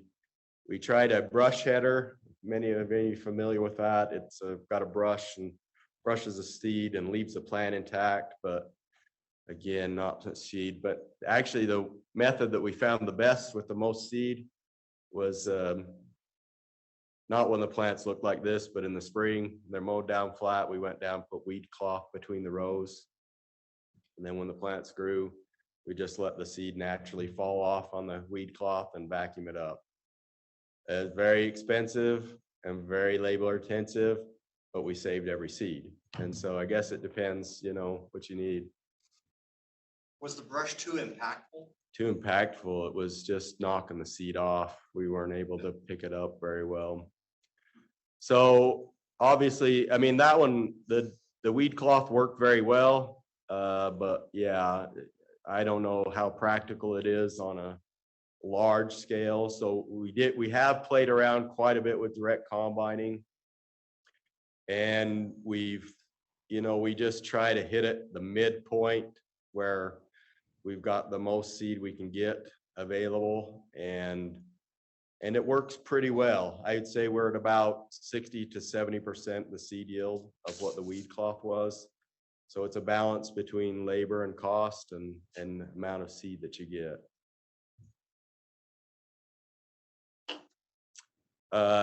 This next one is an MBR1 germplasm. It's a basalt milk vetch, Astragalus philippes. Again, it was collected, well, you can see the map collection sites where it was collected here. It's pretty important legume on the range. It's deep taproot. It's pretty drought tolerant, pollinator friendly. They've done a lot of testing on it. It's non-toxic. A lot of the Astragalus species are toxic to wildlife and livestock. But this one shows little to no toxic compounds. So it's a pretty good one. It does have seed dormancy issues as well and harvesting issues. So it has a seed pod. You can kind of see the seed pod there. And once that seed pod, there may be 3 or 4 seeds in a seed pod. When that seed pod's dry, pops open and throws the seed out. And so when you try to sow off or combine, you can just sit there and watch your seed popping everywhere as you're going, and it's kind of frustrating. You're losing all of your seed. So, and what we found on this one is we've gone through and windrowed it with a swather. When the seed pods are still just a little green, the seed is almost mature, but not quite mature.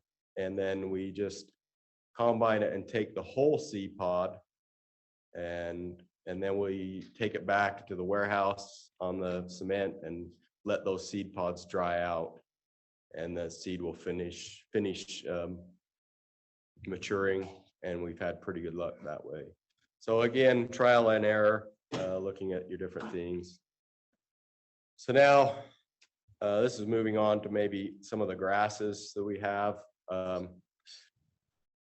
Grasses tend to be a little easier, in my opinion, to grow than the legumes. Legumes are pretty difficult, the native ones. I mean, they have a lot of things for the most part, other than maybe some, Indian rice grass, but most of the grasses don't have a dormancy issue. So there's no issue with planting it. We can get some good, nice full rows of these species. For most of these, our issue is at harvest time. And especially this one, you can kind of see those awns. They're big, heavy awns. I was just going to mention this one, you can see in that book, but we have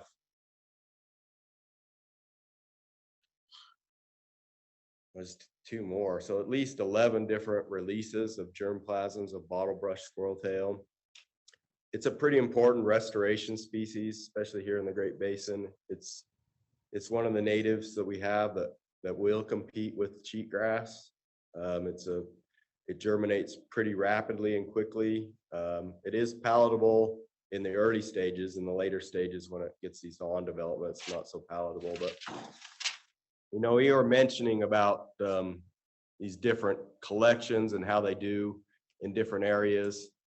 This is one of the newer ones. It's called Turkey Lake. It was collected from a site in the Snake River Plain in Gooding County, Idaho. But we've tested it. I've tested it in several locations. We've tested it down here, Logos Junction near Ely, and this is not the graph, but it did the same down there as well. It was one of the best germinating collections that we had. So even though it was collected from a different area, it still has had very successful establishment in multiple different environments. And it's a pretty good one, really. I like it quite a bit. Can I ask real quick, which one do you like best for dry sites? For dry sites, Arid sites. So all of the bottle brushes, well, except for the big bottle brush, but all of them are very drought tolerant. Probably, I mean, some of them have come from drier sites, but I still quite like that Turkey Lake for the drier sites. It has very good, it seems to have one of the best emergence and germinations. So, but here's a picture of you can see a little closer up of those awns. And the trouble through the combine, it harvests it well in the combine, but coming across the sieves, those awns it shoots at everything right out the back. And so you get no seed in your seed tank. And so the only thing we found worked, and this is the only picture I could find of swathing. Sorry, I don't have one of bottle brush. That's Basin Wild Rye, but it's the same principle. We swath it and put it in a windrow and let that windrow dry for 3 or 4 days. And then once those are all dry and then it goes through the combine, that cylinder is able to break up that awn, and it goes through the combine pretty well. The bad part about it is they're big, fluffy, light windrows. And if you get any kind of windstorm, then all of your seed is gone. So you have to really watch the weather. We have done some where we've gone through and cut it and then go over it with a roller to kind of smash it down, so it is not so prone to blowing away. But then you lose some seed, obviously, doing that. There's some other methods that you use, but yeah, as a seed grower, it becomes somewhat scary to have your whole seed crop there vulnerable to the wind and everything else. But it is, yeah, it's just something you have to deal with that on.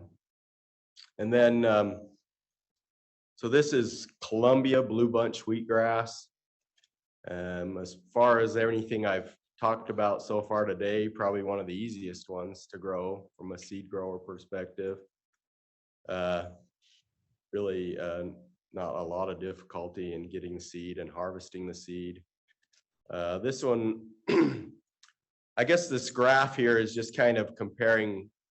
So Columbia is a selected class. It's not a variety, but this is comparing some of the older varieties to some of the newer varieties and looking at the germination and establishment. And so this side, we have Whitmar, which was released in 1946, Blue Bunch, and Secar 1980. And then as we go up to the newer ones. And so there has been some obviously improvement and an establishment is the biggest factor. If you can't get it established, it doesn't do you any good. You don't have anything there. So that, and then this last one, hopefully it should be released soon. It's P33 experimental, but selected specifically for establishment. So, and you can see it's almost the same as high crest crested wheatgrass, which you're familiar with. Yeah. Down here, would perchance the Snake River wheatgrasses be better than the blue bunches for having a lot more of the Idaho side of things in the Columbia? Yeah, it just kind of depends on the area. I mean, depends on the use and what you're trying to do. I mean, sometimes it would be better and sometimes not. So the one thing is all of these, both the Snake River and the Blue Bunches, all of them originate from the Columbia River area, Washington, which is obviously a higher precip site and a little bit different than the Great Basin. One of our plant breeders, Blair Waldron, has one that is been collected from the Great Basin Blue Bunch that should be coming out soon. So it is more specific to this area and hopefully does better this area. He doesn't have a name for it yet, so hopefully, but it is coming out. So I guess just in general, in the growing of some natives, there's some issues that I thought of and that I have, and that I think I mentioned here a little bit, but herbicides, nothing is labeled for native seed production as far as chemicals that you can use on it. And some of them will have a grass seed production label, which makes it easier, or maybe a range label. And so it ends up being a lot of hand roguing, just hand weeding fields for a lot of these that we're dealing with, which is very labor intensive and very difficult. A lot of, there are several pre-emergents that are labeled for use, but you can't use them in the first year. Yet the plants have to get established and be up and good established root system before you can use it. So it makes it difficult that first year, but then the second year you can use them on there to get some of your weeds. There are some diseases that are very specific to some of these. You know, bottle brush, squirrel tail. In the range, I've almost never seen it, but in seed production, it's very susceptible to rust. We have to apply fungicides at least 2 to 3 times in the seed production because it's so susceptible to rust. And so those are things that you have to look at, especially in the legumes. There's a lot of different insects that get in and hurt your seed production. And then I didn't put it on here, but there's specific pollinators that are for specific native legumes. And, you know, we're lucky we have the pollinating insect lab right located in Logan. And so they've helped us out with some of these pollinating insects. But hopefully if you're growing it, you have to have the pollinators close by that are required for these plants too. And then just, you know, because a lot of these are dry land, rangeland plants, timing your irrigation right, it can be a challenge that you'll sometimes, if you get it during flowering or another time, you can knock your seed production to nothing. So it's getting it timing right on that. And then just processing again is another difficulty. This is a picture of a debearder. It's what we use to try to take the awns off of some of these that have something like green needlegrass is one we grow quite a bit, has a great big awn that it makes it really difficult to process. We run it through here. It moves really slow, so it doesn't heat up the seed, but it kind of breaks off those awns. This is a commercial, it's a barley debearder, but we use it for that. And then for smaller lots, you have to look at specialty equipment sometimes to clean it. Different methods, and getting your seed stored correctly so that it maintains its viability. And I think with that, if there's any questions, one thing I was thinking as I go through, one thing that's nice now is there's a lot more information available with the internet. There's so much innovation available on some of these that just wasn't available before. You look it up and get some information on different aspects of these. You can talk to other seed growers. Some are very helpful in giving out information, and some are a little more secretive. So it depends on that. But there is a lot of information available, and I'd say, it can be successful, and we've obviously done quite a bit and had a lot of success growing native plants. So yeah. The indeterminacy is a big issue, and you can track expensive species by the degree of indeterminacy. Exactly, the price per pound. Daily is a classic example, and we have to sacrifice a certain amount of lost seed and immature seed to get the best we can out of that. Yeah. And occasionally Mother Nature will cooperate with a long high pressure period. And those plants that are delicate and sensitive to any breeze or wind, they'll just sit there and ripen until they're determined.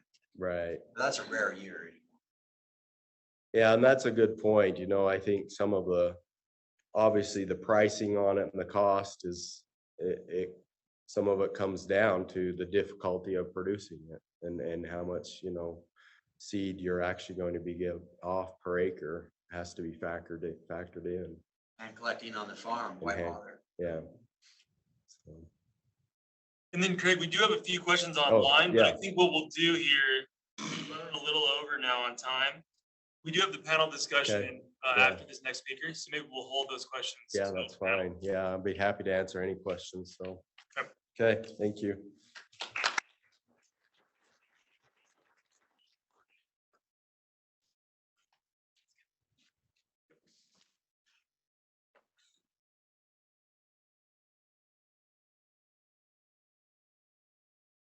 All right, thanks, Craig.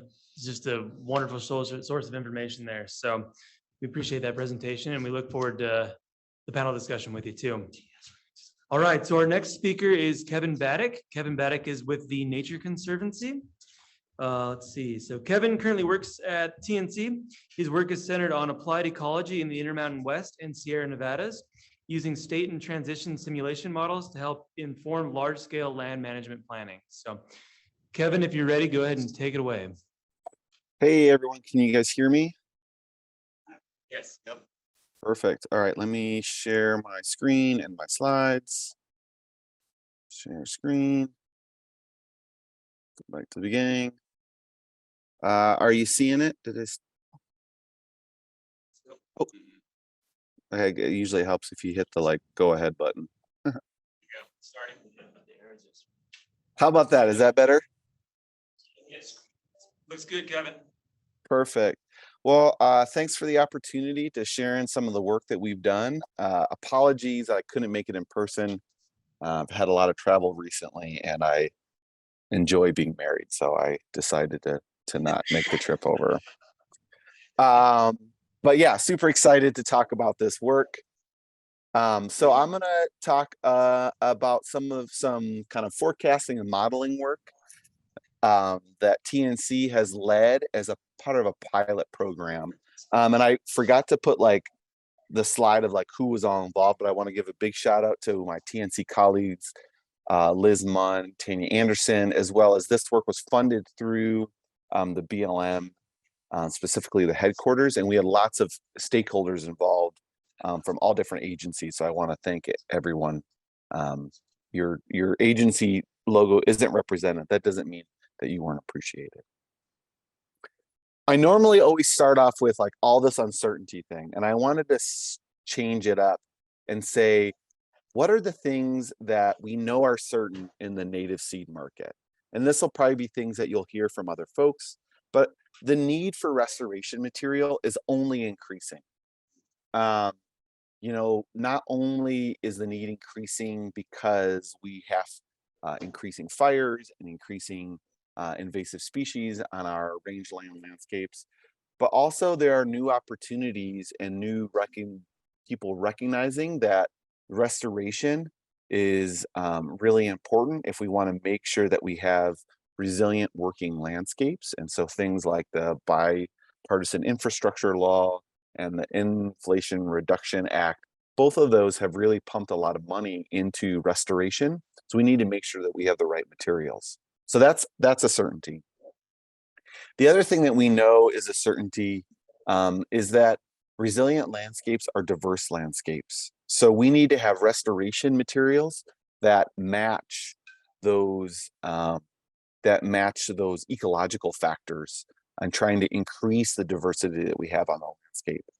But we need to also make sure that we can identify what those species and diverse lineages and all those kind of things are as we, within our landscapes. We also know that there's a really big volatility in restoration use.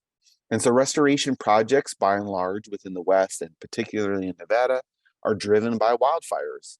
And because wildfires are not consistent from year to year, we see this really up and down demand side that comes from there. This was some work from Michael Taylor at UNR. It's a little bit, data's a little bit older at this point, but I think that the same story generally holds true, is that wildfires drive our restoration. And when we use native seed, or just seed in general, and so that can really mean that we have this unequal demand from year to year placed on the seed markets and our producers. But how much seed we're going to use, that restoration demand is uncertain, but it's not the only uncertainty that we have within this market. So there's also seed yields. As you guys know, native seed are not always the easiest thing to grow from year to year, and you can't always be quite as sure what you're going to get out of it, unlike some more agronomically traditional crops.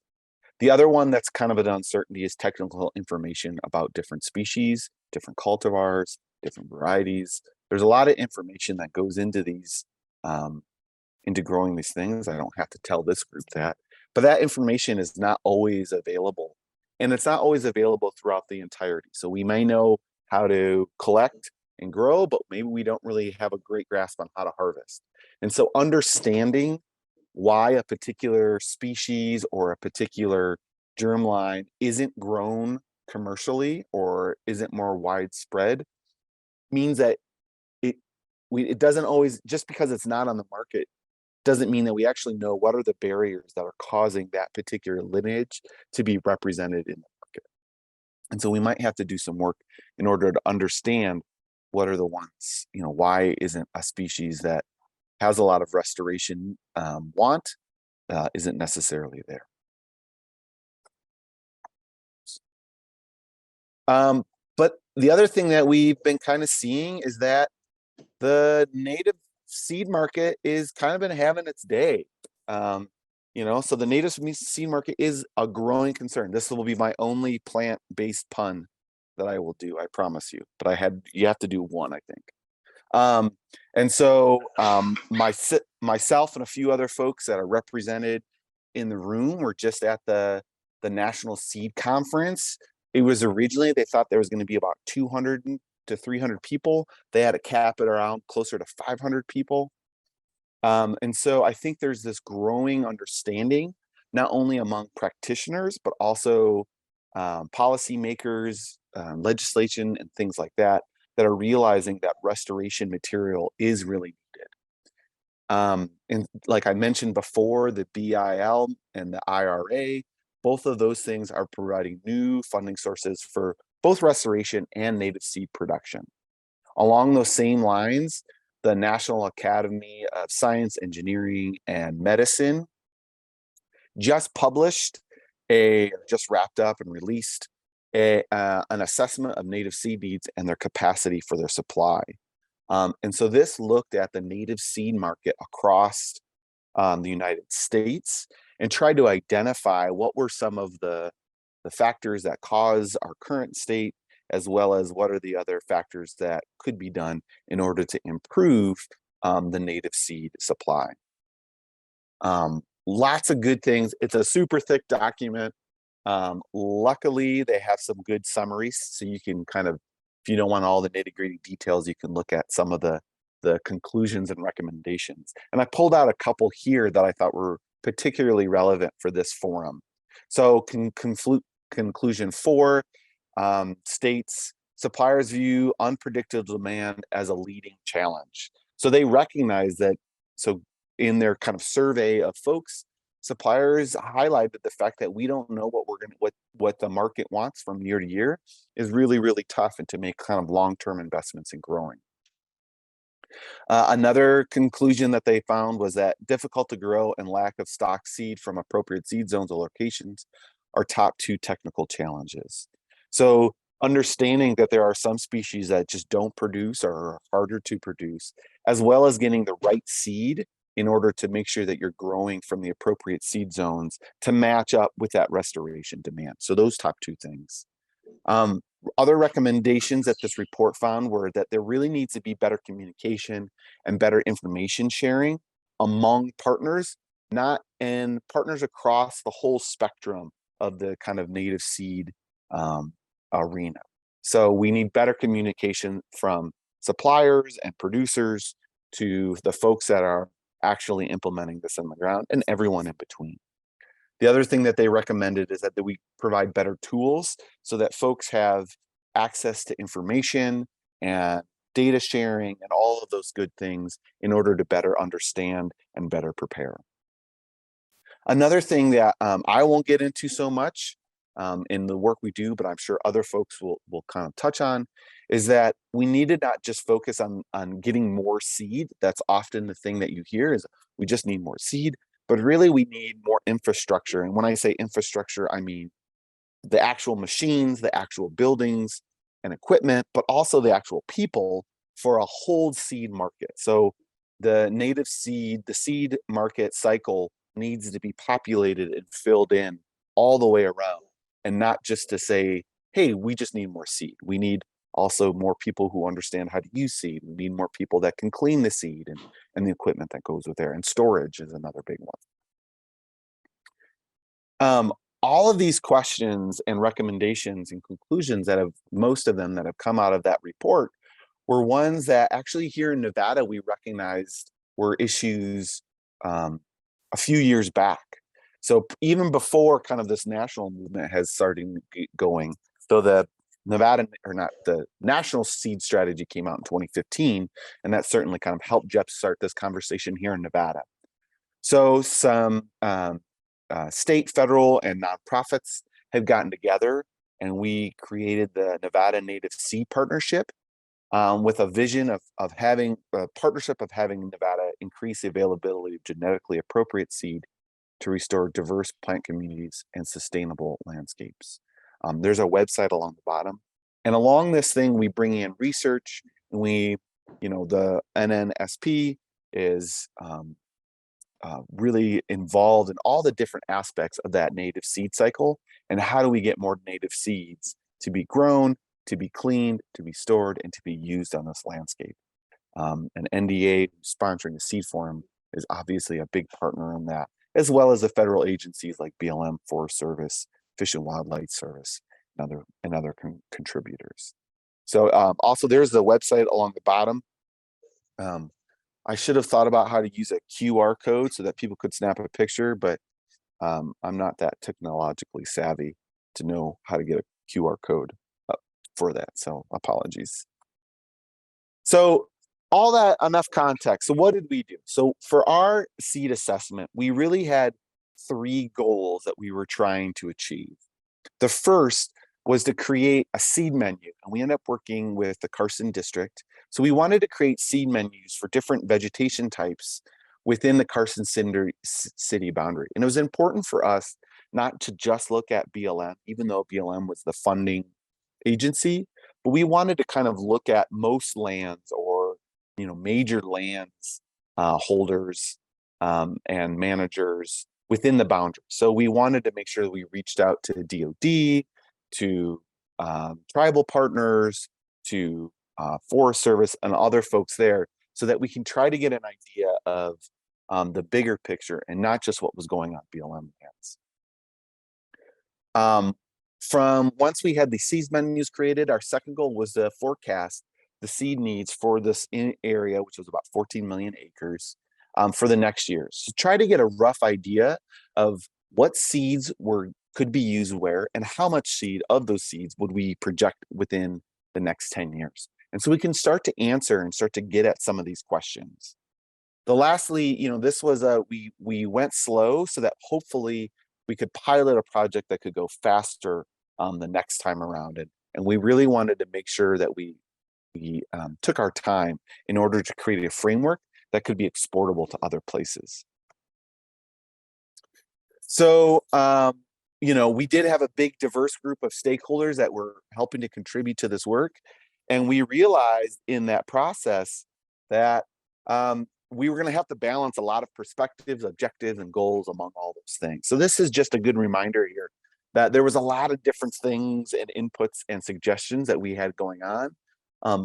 And so we tried to balance those. And so in a way that was helpful to kind of these bigger goals. We did have a few assumptions that we kind of listed out. One of the ones that we kind of said is, let's be aspirational, but let's not be delusional about what we're doing. So we don't want to pretend that like funding is completely unlimited and you've got monopoly money. And we also don't want to pretend that you could just like say, oh, there's a species that you've never heard of and I want to grow it to seed on 1 million acres.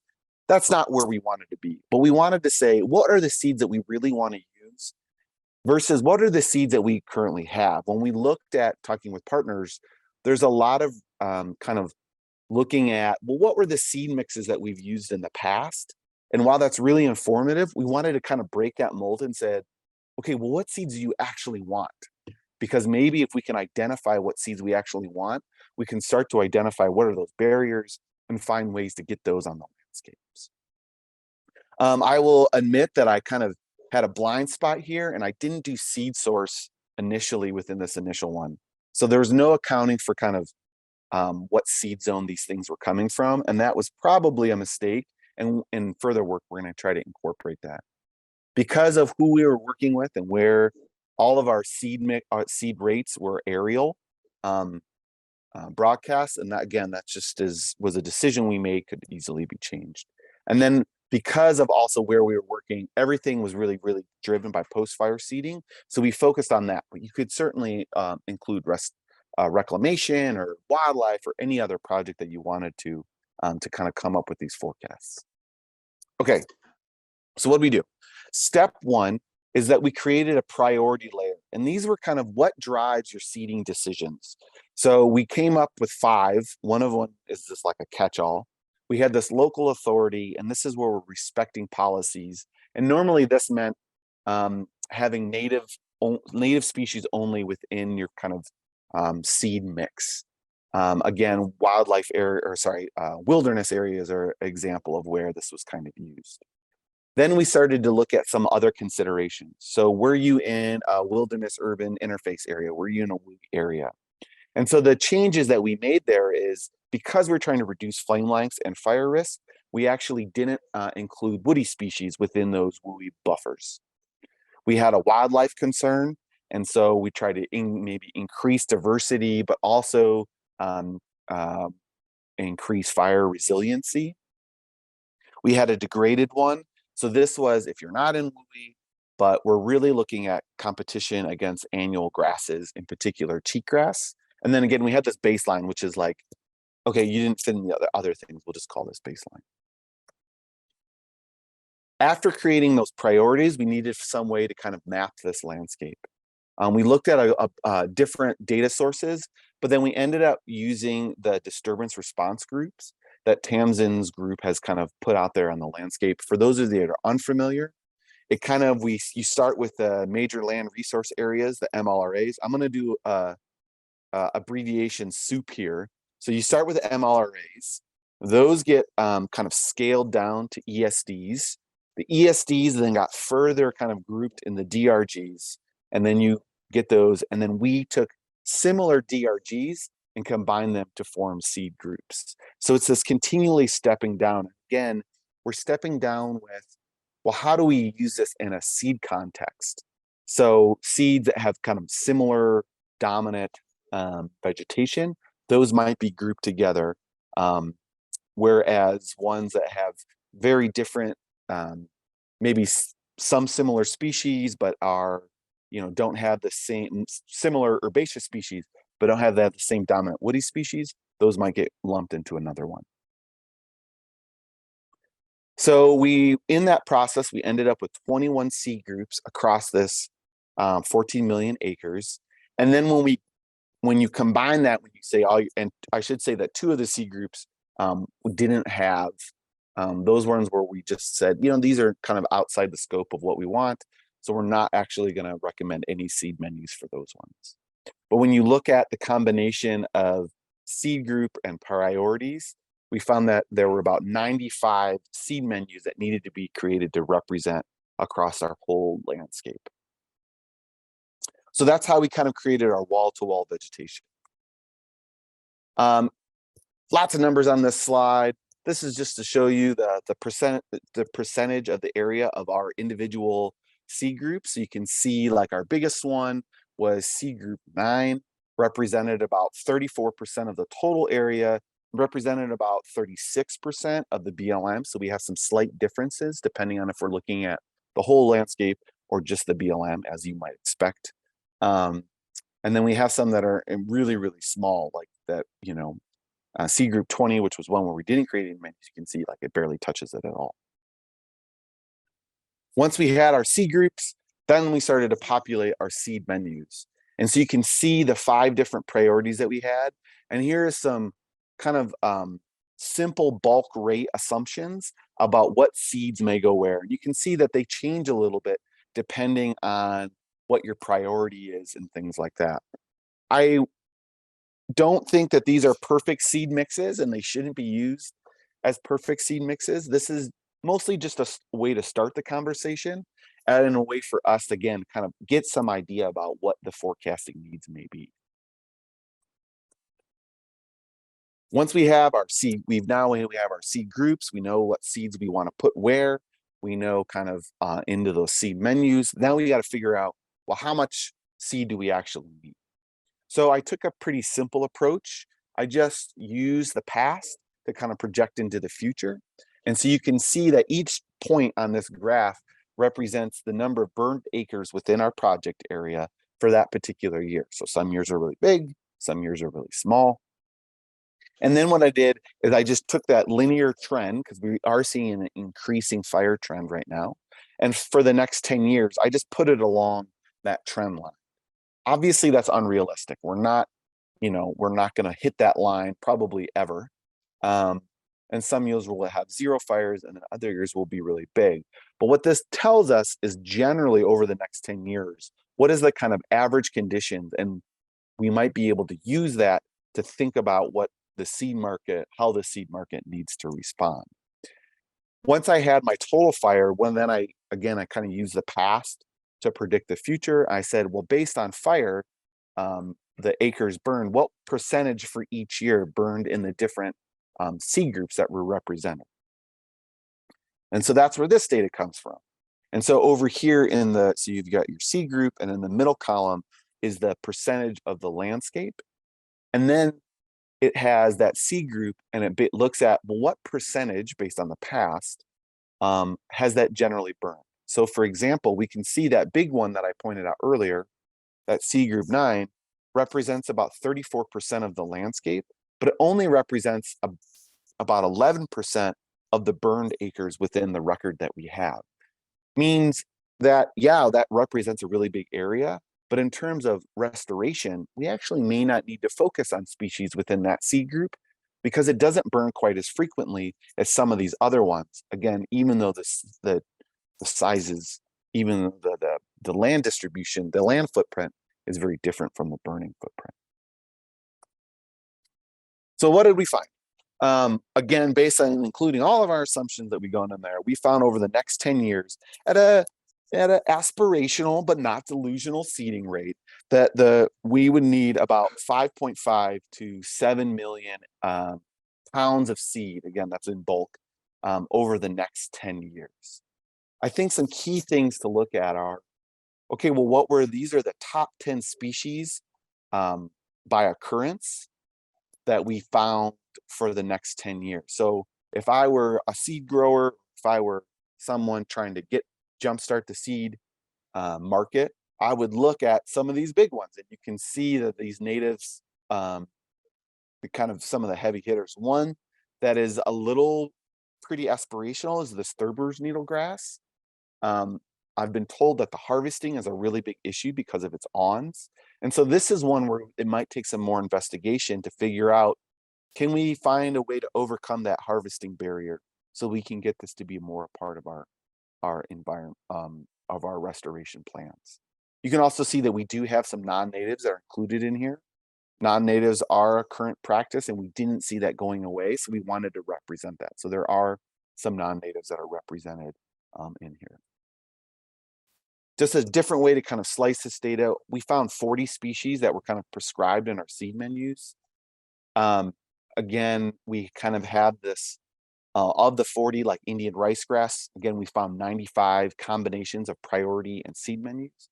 And Indian ricegrass was represented in about 50%, sorry, in 50 occurrences, not 50%. It was actually a little bit higher than that. So again, from a planning perspective, Indian ricegrass seems to be a really good way to kind of put to focus on, and again, along with some of these other species. This was a pilot. This was, but we did learn a lot of things from there. One of the things that we kind of recommended is that similar analyses be conducted across the Great Basin. We think that the more information like this is out there, the better regional planning can occur in order to really understand what are our seed needs going forward. Another thing we suggest is that practitioners actually make sure that they're documenting seed mix decisions throughout. In talking with a lot of folks, it sounds like oftentimes by the times they actually order the seed, they may have already kind of pre-selected some seeds based on previous availability, which means that the true demand is never quite understood by those that are filling the order, because they don't see all of the species that you would want. Again, we think that there should be some gap analysis specific for species where the current supply isn't meeting the demand. And then evaluating storage, transportation, and restoration capabilities is really a really key piece that we can't forget. We do have some plans to do some immediate changes. One of the things that we're looking forward to in a bigger way is to move from seed menus to seed mixes. So working with folks to really understand what are species that kind of go into a mix a little bit better than we did in kind of this more seed menu. And this is to help practitioners make decisions kind of on the ground.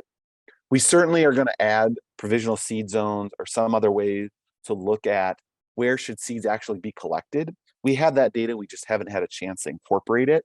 And this will really help guide where seeds need to be collected from in order to kind of, again, match these forecasted bids.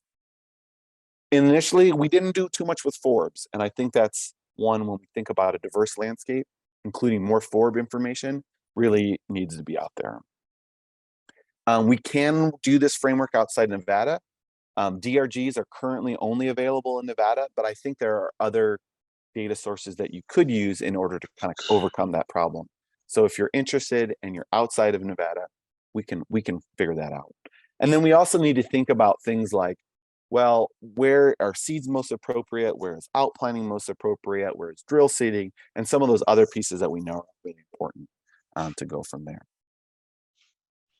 But with that, I want to say thank you for listening to my spiel and dealing with the fact that I'm a 2D person at the moment and not 3-dimensional. I also want to say that I'm interested to hear from the producer side how this information is helpful and what is the kind of information from these type of analyses that would actually be beneficial, and what would producers like to hear in order to kind of make this forecasting work as helpful to as broad as people as possible. So thank you. I'll stop sharing so I can more easily see the room. And I know I was talking a mile a minute. I was too coffeeed up this morning. No, that was perfect, Kevin, right on time. So I think what we can entertain questions specifically for Kevin now, or we can go ahead and roll right into the panel discussion and group everybody together for a quick panel discussion. All of our speakers will get up and you can, they'll be put in the hot seat. So now's your time, both in person and online, to just ask questions. It would be helpful if you specify which speaker you would like to answer your question, at least initially.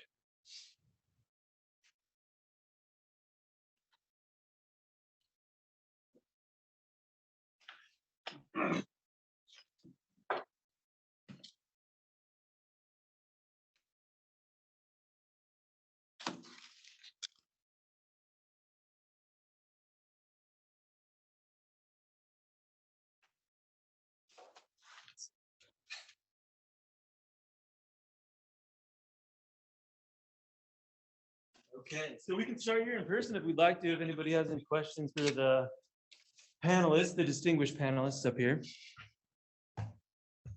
Go for it. So my question is for Kevin. In one of the slides, you had one of your seed groupings of rubber rabbit brush, and I've heard that used in reseeding efforts. And my question is, I guess, just a personal one. Why do you use rubber rabbit brush in reseeding? Yeah, so that one in particular, a couple of things. Again, diversity, wildlife, to increase diversity for wildlife use. And then the other thing that one in particular was a recommendation from our tribal partners. Rabbit brush is a culturally important species. And so that was one they wanted to make sure it gets used, get put on the landscape for cultural reasons. So, yeah, so that was why that species in particular was included. And I should say, when we were creating the menus, the idea was not to create like a mix that somebody else would just take and then use. The idea was to kind of create something that's representative of the species that could be used, recognizing that the mix of the actual mixes themselves you would need some more conversation. And we've worked with partners to kind of develop a workflow about how to translate our data from this kind of seed menu into an actual seed mix. And then we want to make some improvements to that so that it's even clearer for partners. Is there a scientific reason for using rubber rabbit brush and other than diversity? And someone just put in the chat, the pollinator support is a big one. So there are other ecosystem functions that it can kind of help. It can kind of help support. And if there are other people who in the audience who want to talk about that, I can turn that over to them too. Yeah, I can say that we've used it in the past, especially on sites where we've had a really hard time getting sagebrush or other shrubs to establish as kind of a placeholder for that shrub component of the community. It's also supposed to act as a successional species. There isn't a ton of evidence from research and seedings showing that it actually does that. But in a natural setting, rabbit brush is a successional species, meaning that it'll kind of establish first, naturally after burning, and then kind of let sagebrush and other shrubs come in later. But we have used it. Certain subspecies of it are really important wildlife forage. We know that the wildlife use it. So if we know that it'll establish better than other things in an area, we might plant it just for that forage availability for wildlife. So from a farming perspective, a lot of times you look at that as a treating it like a noxious weed because it takes over. But what you're saying makes sense because the areas that I see it most prevalent were areas where they mined for gravel in a section of my property, and it came back tremendously. And now after, a couple of decades, I'm starting to see other grasses and other brush and stuff showing up in there as well. But you talk to certain ranchers and they're like, oh, why are you raising or even thinking about producing that Before the seed? fire, it should still be there because it's resprouter, so it's. It kinda does weird. resprout after the fire, yeah. So Well, it depends would on be it. interesting. Yeah, and again, all of these decisions are really site specific. This doesn't take out the need to kind of look at site conditions in order to understand, do we actually need to seed it or not? Because it may be resprouting already in case. And as the only thing I ever learned in the toxicology class that I took was that dose makes the poison. So, that's always something to keep in mind in these kind of ideas. I have another question for Kevin. Do you have any information on like the top common species that run out of seed? They can't get seed, like the top 3 or something? Just curious. I think so. If I understand the question correctly, that data is around there, and then it kind of depends on where you're at. One of the things though that again, this kind of points at some of our recommendation is that as we were talking to practitioners who make seed mixes, there was kind of some self-selecting. So we heard a lot of, oh, we'd love to use this seed if it were available or if it were less expensive, for example. But if that doesn't get documented, right, then it doesn't follow along those lines. So we can look at what seeds are currently being most used, poundage or by project or however you want to do that. But one of the things that we think may be happening is that what is currently being most used may not actually reflect what is most wanted. And we want to, and sometimes those are the same species, but in some cases they're not. So that's where we recommend just kind of more documentation along the whole thought process. But I think Allison from the BLM, she could probably answer that question even better than I could. Maybe not right at the most. Sorry to put you right on the spot, and I didn't mean right at the moment. Yeah. But I think she could get to that answer even better than I could. That's what I meant.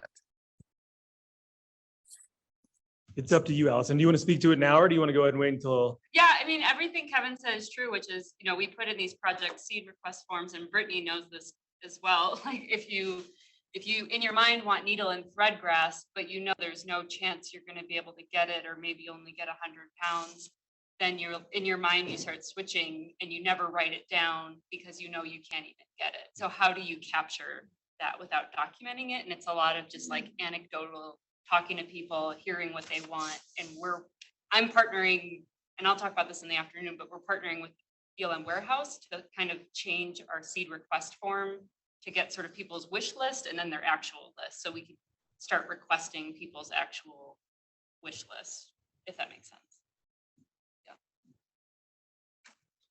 Ed, take it away. I belong to the Friends of the Rabbit Rush Club, and I want to put in my 2 cents for the aesthetics. The beautiful Rabbit Rush fall color in the Truckee Meadows and up on the 580 freeway is just spectacular. And I love functional colonizing species that are aggressive, even though that's also the definition of a weed. But for drought tolerance and landscaping, you got to put it right up there with flowering rabbit brush, Mormon tea, desert peach, all of our beauties. Here. I think my question is mostly for Craig, but anyone's welcome to answer it. So a lot of the farmers and ranchers I'm working with are looking for species that they can see that are also part of a diversified operation on their farm and ranch. So we're really looking for these native seeded species that can go through Nevada's IDIQ or seed sourcing program, but can also be a forage species for their rotational cattle production, or potentially hedgerow, or I'm not going to call it fallow ground, but wildlife ground through federal programs. So do you have any species, or do you have any experience of kind of establishing those particular species through your programs that you think would be applicable to that kind of diversification of a farm? Yeah, I'm not sure specific examples, but I hear that quite often, that, you know, a farmer has a pivot of alfalfa or something, but then they've got the corners or something that maybe, or some more marginal ground that's not as productive, that they're looking for something, and especially something that's multiple purpose, that I can get seed off of if it's a good year, and if it's not, I can graze it. And I think a lot of these species that we're looking at are able to be grazed and utilized that way. And there's a lot, I mean, one that comes to mind particular is forage kochia. There's a lot of guys that will grow that on marginal ground. And if the seed price is good and it's a good year, they harvest it for seed. But the seed price is very variable depending on the year. And so then when the seed price is not good, then they'll graze it or use it that way. So yeah, I definitely, you know, as you're looking to diversify and looking to do it, I mean, I would definitely look at some of these species that are multiple purpose and can do it that way. And I think, you know, what I talked about, I mean, all of these ones that I talked about are for grazing and for use that way. And I think, you know, maybe some of them, maybe not so much, you know, rabbit brush, I don't know what you're going to use it for other than restoration. But definitely you can look at some of these that have some multiple purpose. Stick with the white stem rabbit brushes. I hear they have much higher wildlife value, right? I just attended the annual showdown at Hedgerow Farms down in Central Valley, north of Sacramento. And they have very old hedgerows there that are multiple levels of canopies, and both the benefits for wind and the pollinator habitat produced by those, and natural drainage channels that they produce, the wildlife habitat. They're a beautiful place to see. And they have an annual conference there every spring that you should all attend. They're surrounded by farmland that farms right up to the edge of the road. And the erosion on those sides and the chemicals used on those sites compared to this place, it's a showcase for such things. Yeah. Yeah, and they're located in Winters, California, so not too far from home. Right. Yep. Right. I had another question for Kevin, if it's okay. I have just a side comment to Okay. Craig's. Some of our seed growers have kind of specialized in, say, one variety, so that the seed market knows to go to them and say, you know, if I want turkey leg olive brush, they're the ones to go to, and or if I want forage kochia, or there's, and that's kind of been helpful to them because they're doing one thing and doing one thing well. And, you know, that doesn't really give you a lot of diversity, but it gives you the place to stand in the market for that one thing. And if we all have one thing and do it well, collectively, we do a lot of things well. So. Yeah, I think corners are a great opportunity to start that. But I'm thinking beyond corners at this point. I feel like I've talked about corners for so long that it just makes me sick. So I'm not going to think in that framework anymore. I want to think of fallow fields or retired fields. We have basins that are over allocated in Nevada. So we're looking at curtailment for farmers and ranchers. And so looking at those transition opportunities for traditionally farmed areas to be put in through this infrastructure bill money and this flush of money into these native seed crops that can also be part of rotational grazing or whatever that alternative is, whether it's wildlife or refuge habitat or whatever other component they can diversify with. But I'm having a hard time finding, I can find like protein content for cattle on like Indian rice grass, for instance, because that one's just studied to death. But some of these other species, it's been really difficult to find the value to a cattle producer for growing that seed species. Yeah, and one of the difficulties too is, you know, you talk about corners and different things, and these are drought tolerance range species. But if you're going into seed production, you need maybe not as much irrigation, but you need it timely. It has to occur at the right time. And so to say that I'm going to do this seed production and not have any irrigation becomes difficult sometimes too. Yep, yeah, we're looking at, I think, establishment years, 1 through 3, being irrigated as curtailment comes in, and then shifting that use of water, if they do get to keep any of their water rights, to a livestock watering system, because, they're having to convert the use of that ag area anyway.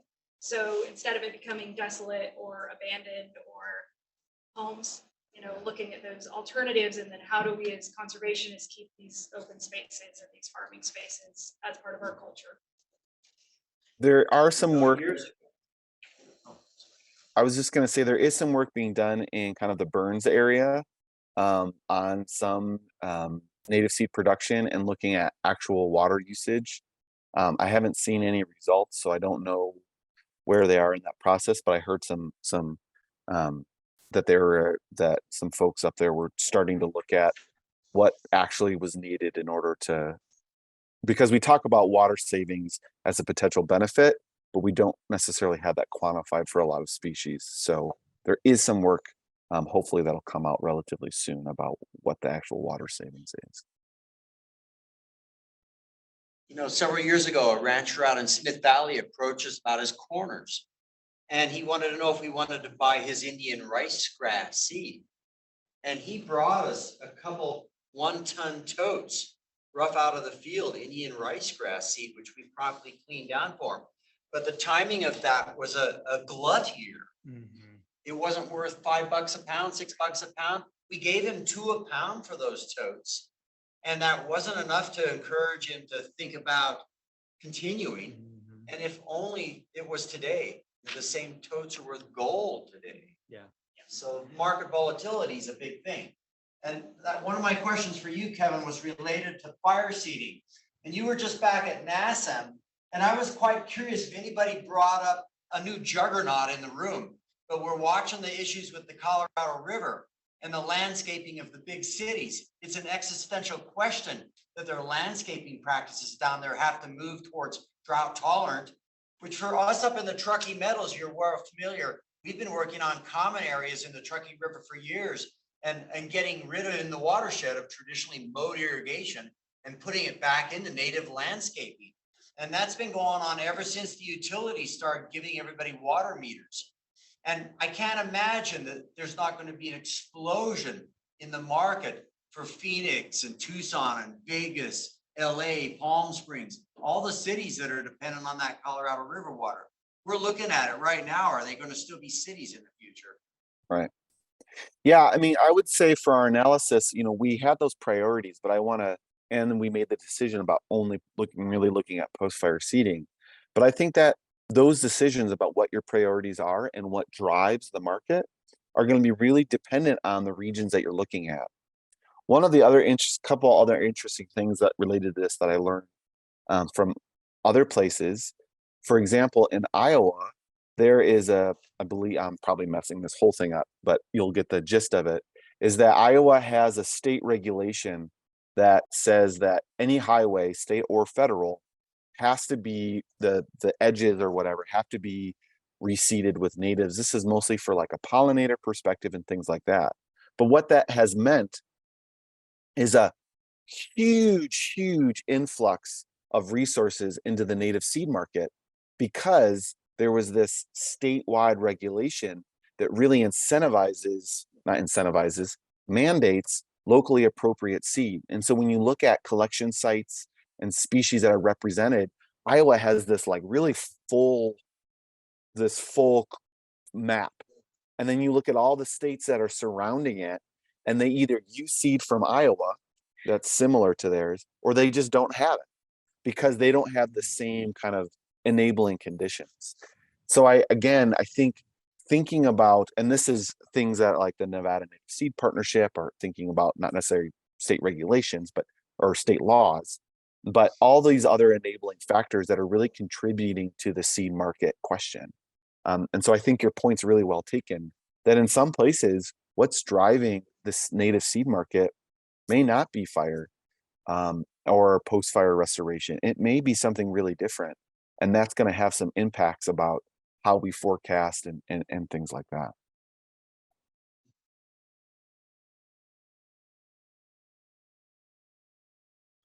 Okay, so we have a few questions online that we'll try to get to now.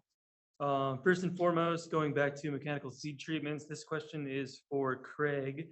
How do you scarify by hand and what are the methods available? Yeah, so by hand is just sandpaper mainly. That's what we use. I mean, there has been some, I mean, you go through and do some nicking, but yeah, it's basically you're trying to nick the seed coat to get a crack in that seed coat. And so it's just, I mean, yeah, what we use is we have a wooden block with sandpaper and a little one that you glue the sandpaper to, and you just scratch them for about 30 seconds. We also have a drum that's lined with sandpaper and it's got paddles inside. You put seed in there and do it. We've done some where we've had sandpaper blocks and put it in a cement mixer. Yep. I don't think it's that effective though, because they don't get enough action against the seeds. But you can do a larger lot. But yeah, for small lots, just by hand, it's the easiest. Craig, ours is a rock tumbler. Yeah. We modified it on the inside with those grades of sandpaper. Right. It's a rock tumbler. That's exactly what we use. Yeah, it's a rock tumbler with sandpaper on the inside and little pad. Yeah. Doesn't the Oregon, the Forest Service, the Oregon Technical Lab, they must have experimented. They've made Cuisinarts and seed cleaning machines. Mhm. They must have worked on scarifiers for everybody too, but I don't know, you know. At the Bend Seed Extractory? Yeah. Yeah, I've seen that too. Yeah. Mhm. You think somewhere. I remember for ARS working for Dr. Young, we used a big blender with Don Dish soap and just put it on the low blender and that gave Yeah, lots of that seeds, can work as lots well. of nips. But that fantastic. So honestly, it really comes down to being innovative and getting creative with it, right? There's a lot of trial and error, unfortunately. And but like I say, there is getting to be more and more information available, you know, other people that have done it. And so that you don't have to be reinventing the wheel every time. You can look and see what's worked for other people. Okay, now get this. Anybody into milkweed seed and pollinators? We take our fluff that we've dried under netting, we fill totes, we send them to Nebraska, to the Nebraska Flyway. They clean the seed, they pay for the shipping, they keep the fluff to make $1,500 blankets and send me back pure seed. Oh, geez. Free of charge. Don't tell anybody. Oh, all right, another one for you, Craig. So in the context of seed production in water limited regions, native seed production is talked about as an alternative crop that uses less water, but there's limited empirical data on water use by natives, at least as far as I've seen. Do you collect data on water use in increased settings for species you produce? You know, that's a good question. And no, not really. We don't. But that was what I was talking about a little bit before, is a lot of people see this as, you know, this is a drought tolerant species. And so I'm going to put it out here, dry land and no irrigation, and I'm going to get 500 pounds of seed. And it doesn't really work that way, because a lot of these species on the range, they only produce seed maybe 1 out of 10 years when the years are right. And so if you want seed consistently, you have to get the conditions right. And so I think the timing. Yeah, I get the timing right. And so to say that I'm going to grow this dry land, and we do have dry land seed production. We have a 90-acre farm down in Nephi that is dry land. And on the right years, we get good seed production. And it's a lot of just the timing of that precip. I mean, you need precip as that seed's developing, and then after pollination, you typically need some irrigation. And then for all the grass species in the fall, when you typically don't have water, but that's the most critical time that they are getting some water, because that's when all of your seed heads are being formed, is in the fall for most of these. And so yeah, for a good amount of seed production, and then and you can get by with limited irrigation, for sure, it's not gonna be what you're looking at from other agricultural crops, but you still probably need some irrigation. For quantities of seed, consistent.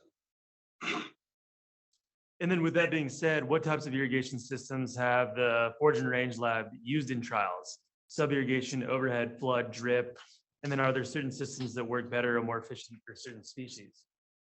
Yeah, so our only options is for sprinkler irrigation. So, and we haven't tried out anything, but I do wonder if that's one of the issues that we have. For example, on the bottle brush for the rust is because of the overhead That's what I would irrigation. suspect. But that's our only option. We don't have an option for flood irrigation. We have done some flood irrigation in the past. I do like it quite a bit if you have the option. Definitely you don't get nearly as much disease problems, things with the subsurface type or flood irrigation. But yeah, no, as far as testing, no. But there is the timing for when to water is, don't water during flowering kind of type of things that, you gotta be able to control that or it's gonna be disastrous. So, Do you really have to irrigate most natives much at all after harvest? They go dormant, right? They're pretty conservative for water use. They're pretty conservative, but yeah, a lot of that seed tillering, the seed forming is happening in the fall. And that's where your seed production comes from. So on most of these, the grasses, not necessarily the legumes. We never water our wild rye after we harvest it in June, July. It just sits dormant. It looks like it's all dead all summer. Comes right back in the spring. It's a lovely crop when you don't have water. It does work pretty well. I mean, we don't, and that's is one thing to look at because some of these crops are quite early. And a lot of them we start harvesting end of June. Well, Sandberg, we're middle of June, we're done with it. And so a lot of those crops you can get away with precip from the sky because they're done early. And you don't have to carry them clear through the end of July or into August. So that is, definitely something to look at, timing of that. one of our seed growers quite a few years ago,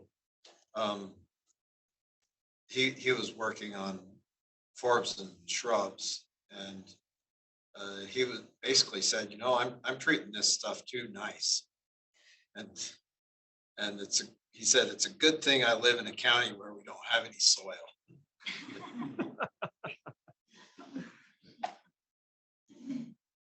Do you ever mow them to reinvigorate them so they don't get wolfy tops, stay kind of productive like after seed harvest and stuff? We always mow. Always.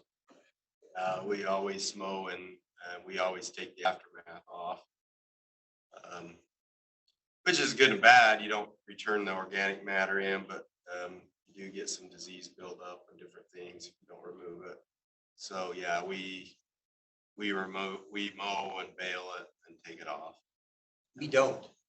We bought a flail mower to replace our brush hog. Our wild rye is 6 feet tall. We leave it all winter and it collects all the snow from the ranch across the highway coming our way. And it's our windrow for summer crops. But I just mowed it last week with the flail mower. And I go through each row 3 times to turn it to powder. And I leave it there. And it's a great mulch layer because the weeds aren't growing up through it too bad at all. But we never remove the carbon anymore. We don't burn much anymore either. The carbon sequester. Yeah, that's a good point. I mean, that's what I said. We looked into more doing that because you do remove all the organic matter. So there is some leaving some of that in there. One of the questions I have is, do you soil test and have to supplement nutrients? Yeah, so we do soil test. And yeah, when you're, especially if you're taking all the organic matter off every year, yeah, we definitely nitrogen and phosphorus every year. Just so you can soil test, but then it kind of comes down to your guess on how much to put back in, because there's nobody that's gonna make a recommendation for, native grasses, seed crop. Mhm. So that kind of comes down to what your, experience has been in the past, But you're looking for deficiencies and trying to adjust for those. For sure. But typically, most of them are, not to the level of some like agronomic crops, because they're not gonna be as high fertilizers of nitrogen. So that's a good thing. And then this would be a question for everyone on the panel here. What is the minimum size a farm would need to grow seed and contribute to seed availability? Would smaller scale operations be included in that? So I'll go ahead and start with that one. As far as the foundation seed programs, interested, any size really will be accepted in the program, and any amount of seed grown will be helpful. So if you're looking to get into it, there's no restrictions. Yeah, I'd second that for sure. Depending on what it is you're growing, some of them are pretty valuable per pound, and if even just a half an acre, and you have to do all the work by hand, can still be worthwhile to do. So. Yes, that's right. And I would, We had a guy that, his thing was to grow penstemon seed, and he had sometimes just like 3 rows. Yeah. But yeah, it just takes the passion to do it. and I would add that I think we actually need that small growers fill a niche that the bigger growers, economically, it's just not as viable for them. And so the ability to be nimble, the ability to maybe focus on some of those kind of, I'll call them boutique species, that actually could be really important for restoration material and certain restoration projects. That's actually where the small farmers in particular, I think, have the advantage over some of the bigger farms. And we need to make sure that we are tapping into that resource when we talk about the native seed market. And to add to that, to Kevin's comment, if you're a small acreage seed grower and you don't have a lot of equipment and stuff, use your seed company and work with them and go to them and say, hey, I want to grow this, and they'd love to have you. And they'll market the seed for you, and just work with them. And with that being said, on a small scale, for those obscure species that don't have a whole lot of, resource availability for cleaning or harvesting, things like that. At least on the cleaning side, I'll put in a plug for the UNR Seed Processing Center. They have quite a few pieces of equipment for conditioning, that they can utilize.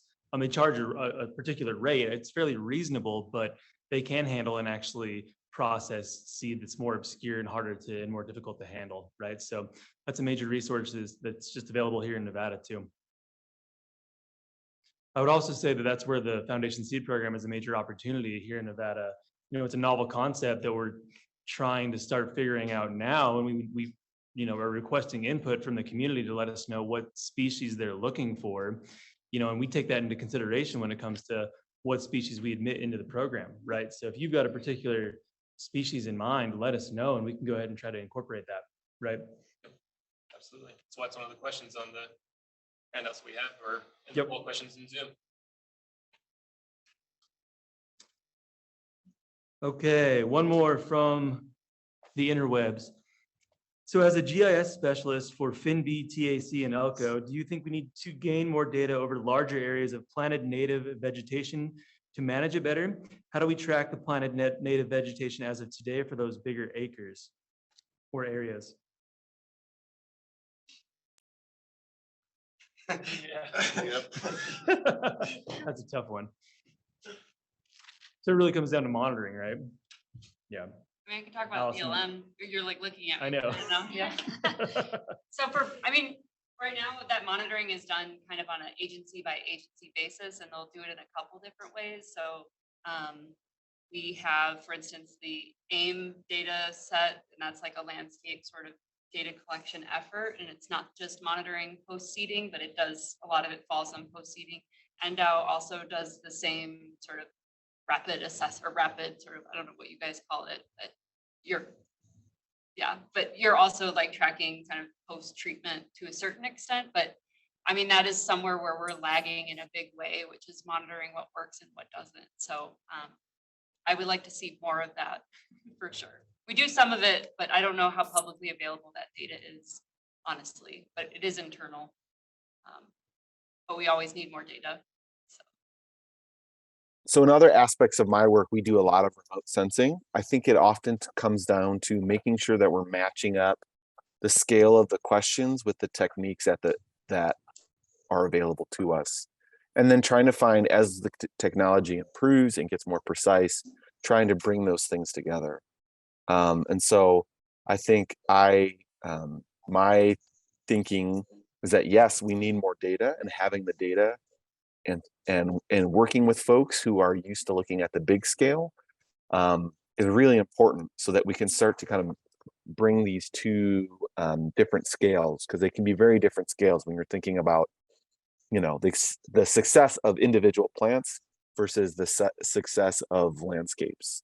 But it's going to be really hard to look at all the individual plants within a landscape to know how successful you really are if you don't employ some of these bigger techniques.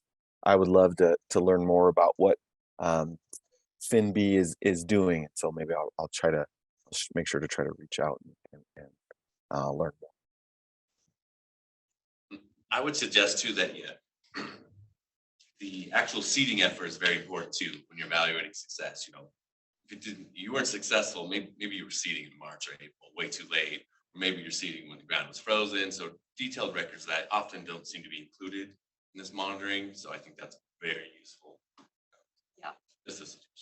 No, you totally nailed it. Because I'll talk to people and they'll be like, "Oh, we did this huge seeding project and it completely failed." And be like, "Well, do you have any like reason why?" And I'm like, "Well, maybe it's because we left the seed out in like the hot sun for 2 weeks." And you're like, "Oh, well, you just did like really expensive mulching." You know, it's like, but that's not written down anywhere, captured. It's all in people's minds. You know?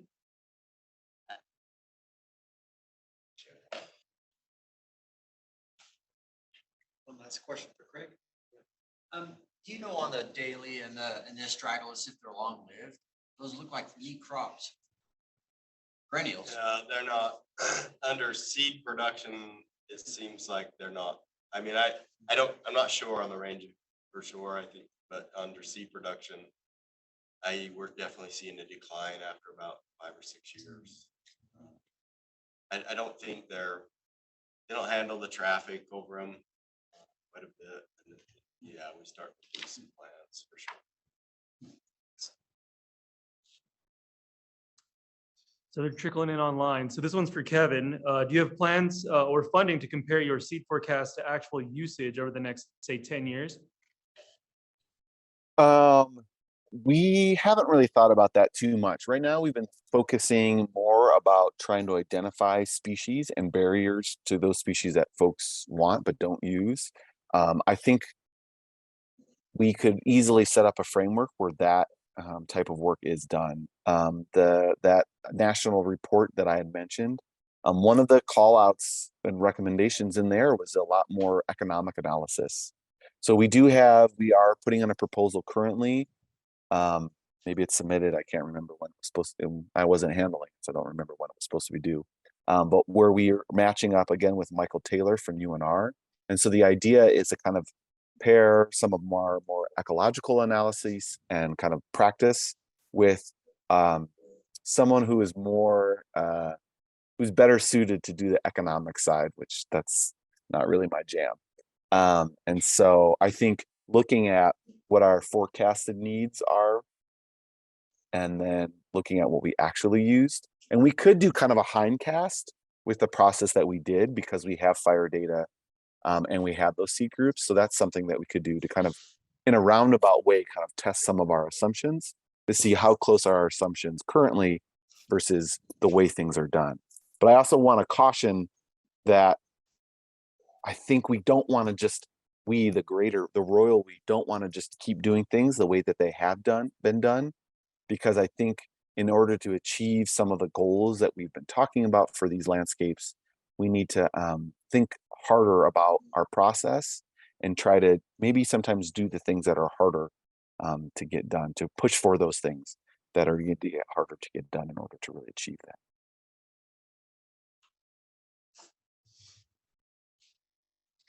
I have one more question for anyone. Do you think these things that are not really used that much, is that because no one's ever thought of using them? Or is that because there's a list of reasons why they're difficult to use or difficult to establish? That's a great question. I don't know. And so one of the things, and I think people are starting to get annoyed with me, but like when somebody's like, oh, we can't use that species, I'm like, I don't want to hear that unless you tell me why. And I want to know why it's not available or why it isn't being used. Because I want to start making sure that we identify what the barriers are. If it's a cost, just because like, oh, we can get the seed, it's just always really expensive. Great, let's learn that. If it's well, the reason is it's a high cost is because we can't clean it or we can't harvest it or whatever those individual barriers are. I think that's exactly the question that we need to be starting to ask ourselves. There will always be species that are just really, really tough to ever get to be a restoration scale usage. But I want to know what are the ones that are real barriers? What are the ones that we need to put technology behind? What are the ones that we just need to put more effort behind? So, because there's a lot of places within the seed cycle where a seed could fail before it can get back onto the landscape. Yeah, I think that's, I mean, I think there's multiple issues that go into that, right? And I mean, I look at something like, say, crested or Siberian wheatgrass, and it's got 50 years of breeding into it for growing for seed production. And it's consistent. We know we're gonna plant it. We know we're gonna get X amount of pounds of seed every year. And then you got a lot of these other ones that just, we don't have the information on them and on production necessarily. And then it just comes a lot into marketing as well. It becomes hesitant. You know, I'm a little hesitant to grow something if I don't know that I can sell it and how much I'm gonna get and what I can get for it. Whereas if I've got something else and I know I'm going to get X amount of dollars every year out of that, then it's, so yeah, it's on multiple levels, it becomes difficult, I guess. As far as from the aspect of foundation seed and seed companies and growers, I think that there's two or three main things that can feed into that. And one is there, when the BLM publishes their seed buy, if there was some way of kind of previewing what's available or previewing what is wanted, I think we'd see a change in what was made available, because the seed companies would know, yeah, if I plant this, I'm gonna have a market for it. Excuse me. So that's one of them. The other one is seed availability, and thankfully we've got the Forage and Range Lab here that is very focused on, you know, we are going to supply the market with foundation seed so that it's available for seed growers. And if somebody develops a germplasm and doesn't have a way to feed that market and a plan to do so, that variety or that germplasm is going to fail. And the other thing is along with that availability, you could kind of go with the thought that if it's limited availability, excuse me, I'm gonna have a kind of a corner on the market. But the biggest thing that really helps a variety is lots of availability, because that will drive the demand.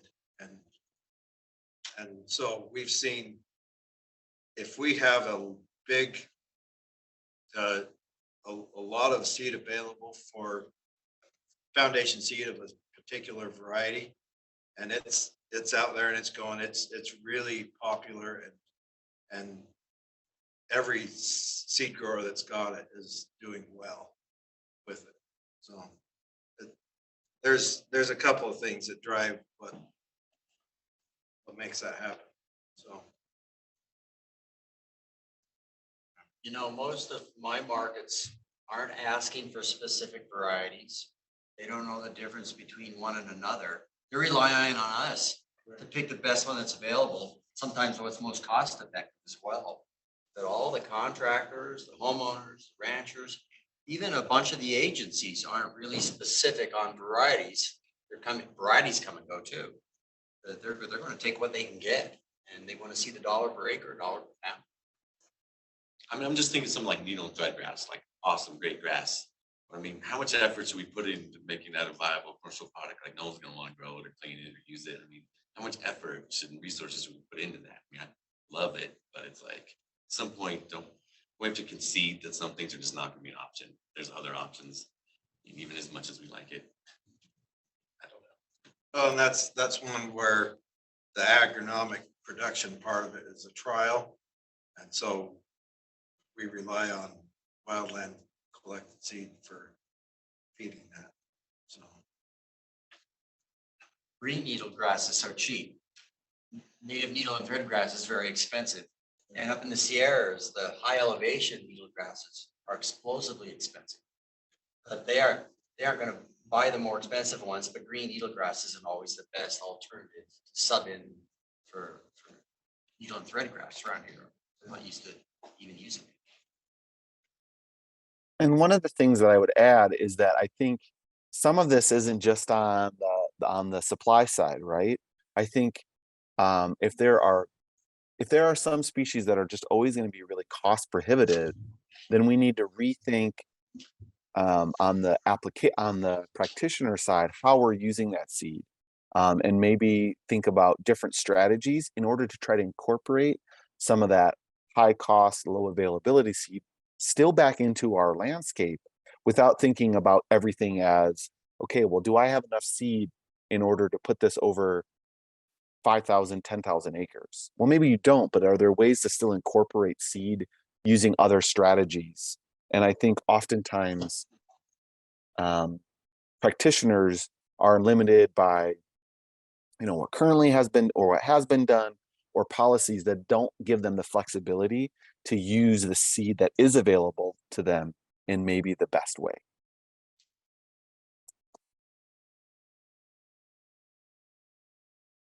Okay, we've got time for a few more. We have about 10 minutes here before lunch. So Craig, again, this is Dan McClear. He wants to know, do you inject your sprinklers or amend? Sorry, say that again. Do you go ahead and inject through your sprinkler lines? Fertilizer? Yeah, for fertilizer. No, no, we have not. It's all amendment? Yeah. Okay. And then this is Trent Hagman. He says he spoke to Stephen, but wanted to get the group's feedback on this. So right now, the Nevada Seed Program is not open to out-of-state producers. What is everyone's thoughts on opening up the grower pool for the program? Just speaking from the foundation seed program side, it's something that we've kind of talked about in the past, and we're certainly willing to make some exceptions for producers that are like right on the border. We're talking about somewhere that's north of Orovada, right there on the border, right? We might be willing to make an exception for something like that, but at the current time, we're not allowing out-of-state producers to go ahead and apply for our program. And that's simply because we want the seed that we're buying to be adapted to Nevada and continue those seed zone lineages in Nevada. So that seed is going to be appropriate for restoration in Nevada. So that's kind of the reason behind why we haven't allowed that yet. Just give everyone background info.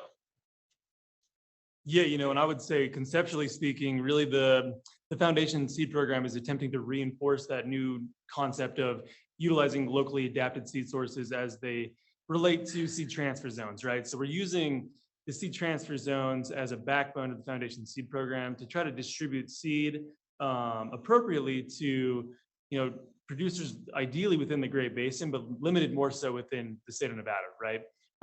Great Basin and the Mojave even. So that's just kind of the general scope of the program. But like we say earlier, you know, it's new. It's totally open to being remolded, and I guarantee within the next 10 years, it's going to look vastly different than the way it looks now. So we'll see, you know, Trent, what the future holds for the Foundation Seed Program. But yeah, as of right now, it's kind of the case.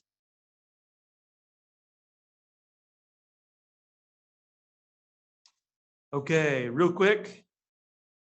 Kevin, when or how do we get a list of niche plants needed?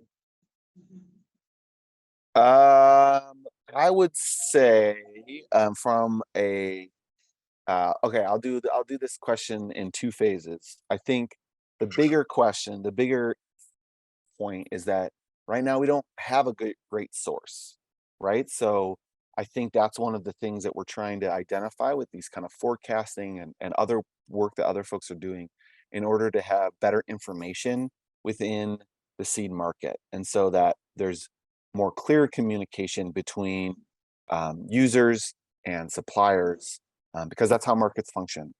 I would say in the meantime, you know, reaching out to programs. You know, I'm sorry, words are not good right now.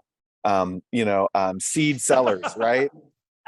So for example, you know, like there are bigger companies that will buy seed and then put it out there for you. They don't necessarily, Granite Seed isn't making all of their own seed, they could buy it. So coming up with other places, talking with agencies that use seed. So here in Nevada, NDOW, BLM offices, as well as the BLM warehouse. Those are also places where that information could potentially come from. I'm not an expert on state and federal procurement. And so I think those are all things to consider. I'm curious, some of the folks out in the audience might have some other ideas about where we could get some of that information. The BLM has a list. I've seen it at every other presentation with a dozen favorite species they'd really like to see more of. I think Crepus acuminata and Straussea, Gracilaria folia. There are a few on there that they just want to see more of, pollinator or whatever habitats, whatever they want for. Yeah, and you can email me and I'll send you that list or PowerPoint slide. Yeah. I have a slide later with that list. Yeah, okay. I also have a slide later with NDOW's list, and you can email me too. I told you tuned then, huh? That's how they get you to come back after lunch. And we'll leave it on that cliffhanger. No, I think we honestly have time for one more here. This is from Laura Desiree. So as an implementer, it would be helpful for me to know what seed vendors have for offer on BLM seed buys. Oh, my computer just died. Stay tuned indeed.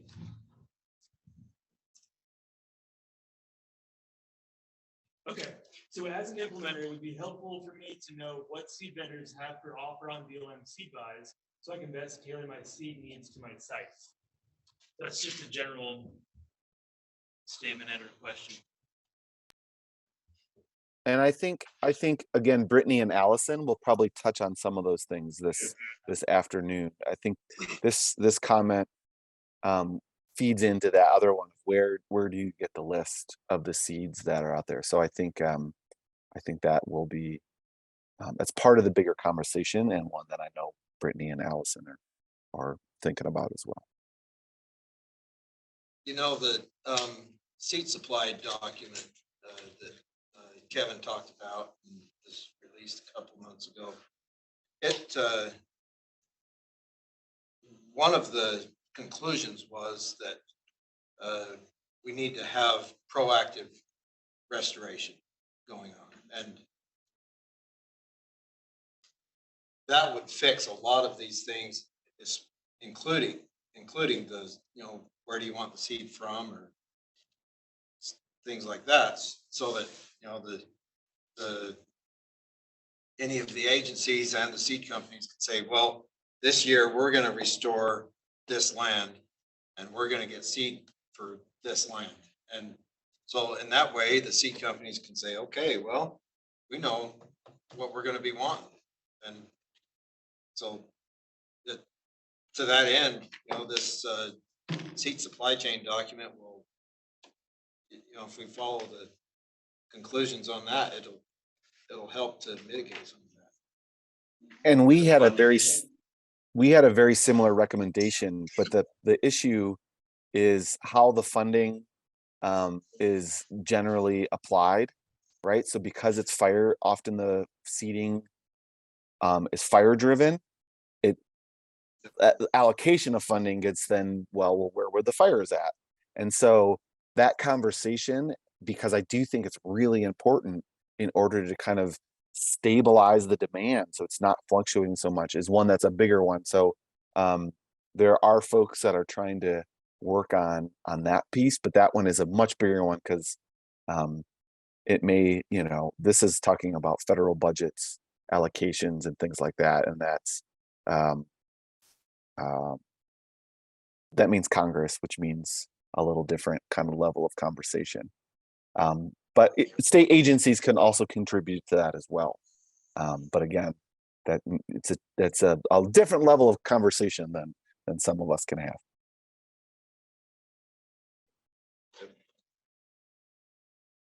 Okay, any other final thoughts before we wrap up for lunch? Looks like we got a hungry group out there.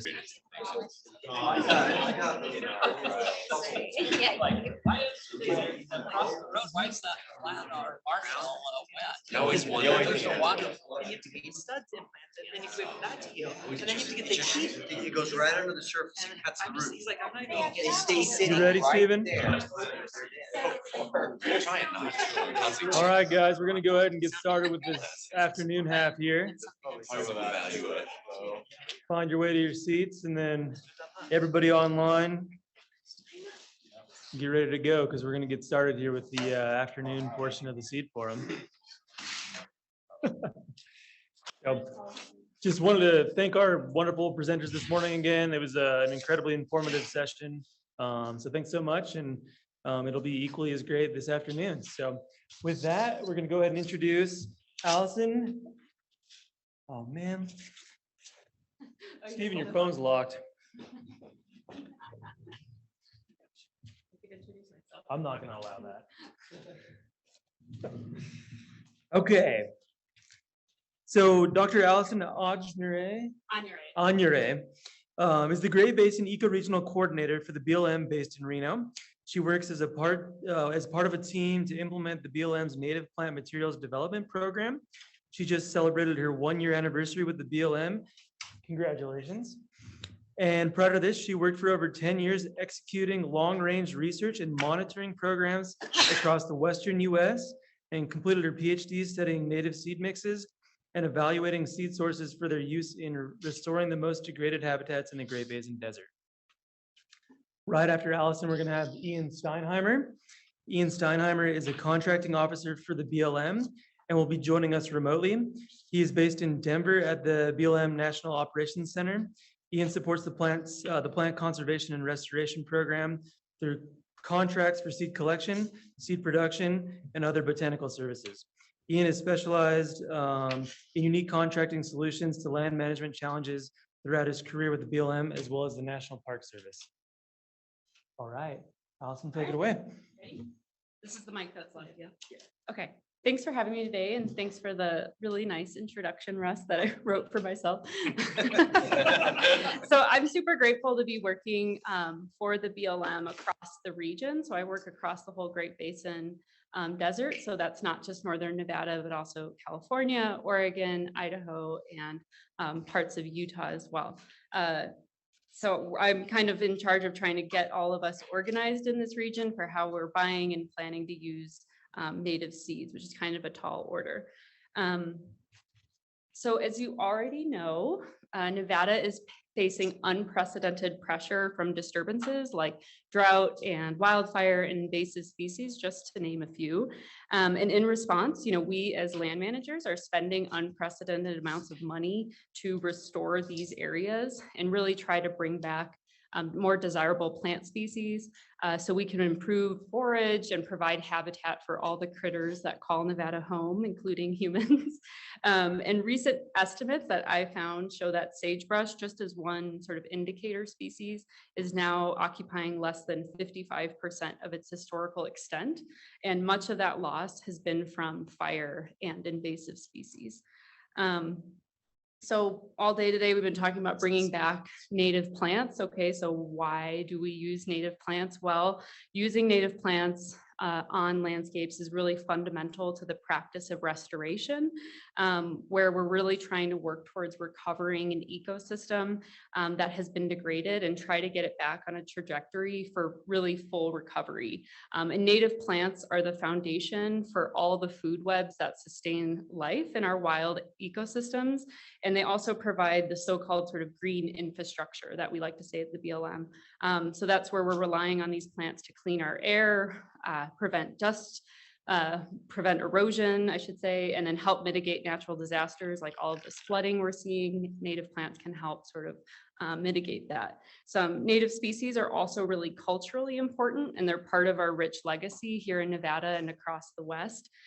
Plus, as we've heard earlier, these species are naturally adapted to thrive in our local communities. So they're really valuable that way. So what has the BLM been doing about native plants? You might be wondering. Well, here's just a timeline of my single program in the BLM.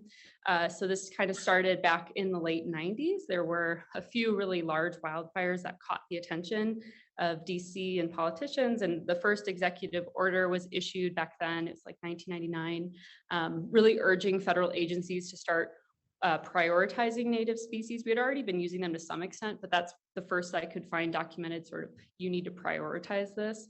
And around that time, the Plant Conservation Alliance was also founded. And then in 2001, fast forward a little, the Great Basin Restoration Initiative was sort of the first iteration of my program. And that was started by Mike Pellant, and he kind of put together the first sort of eco-regional effort to think about restoration for the BLM.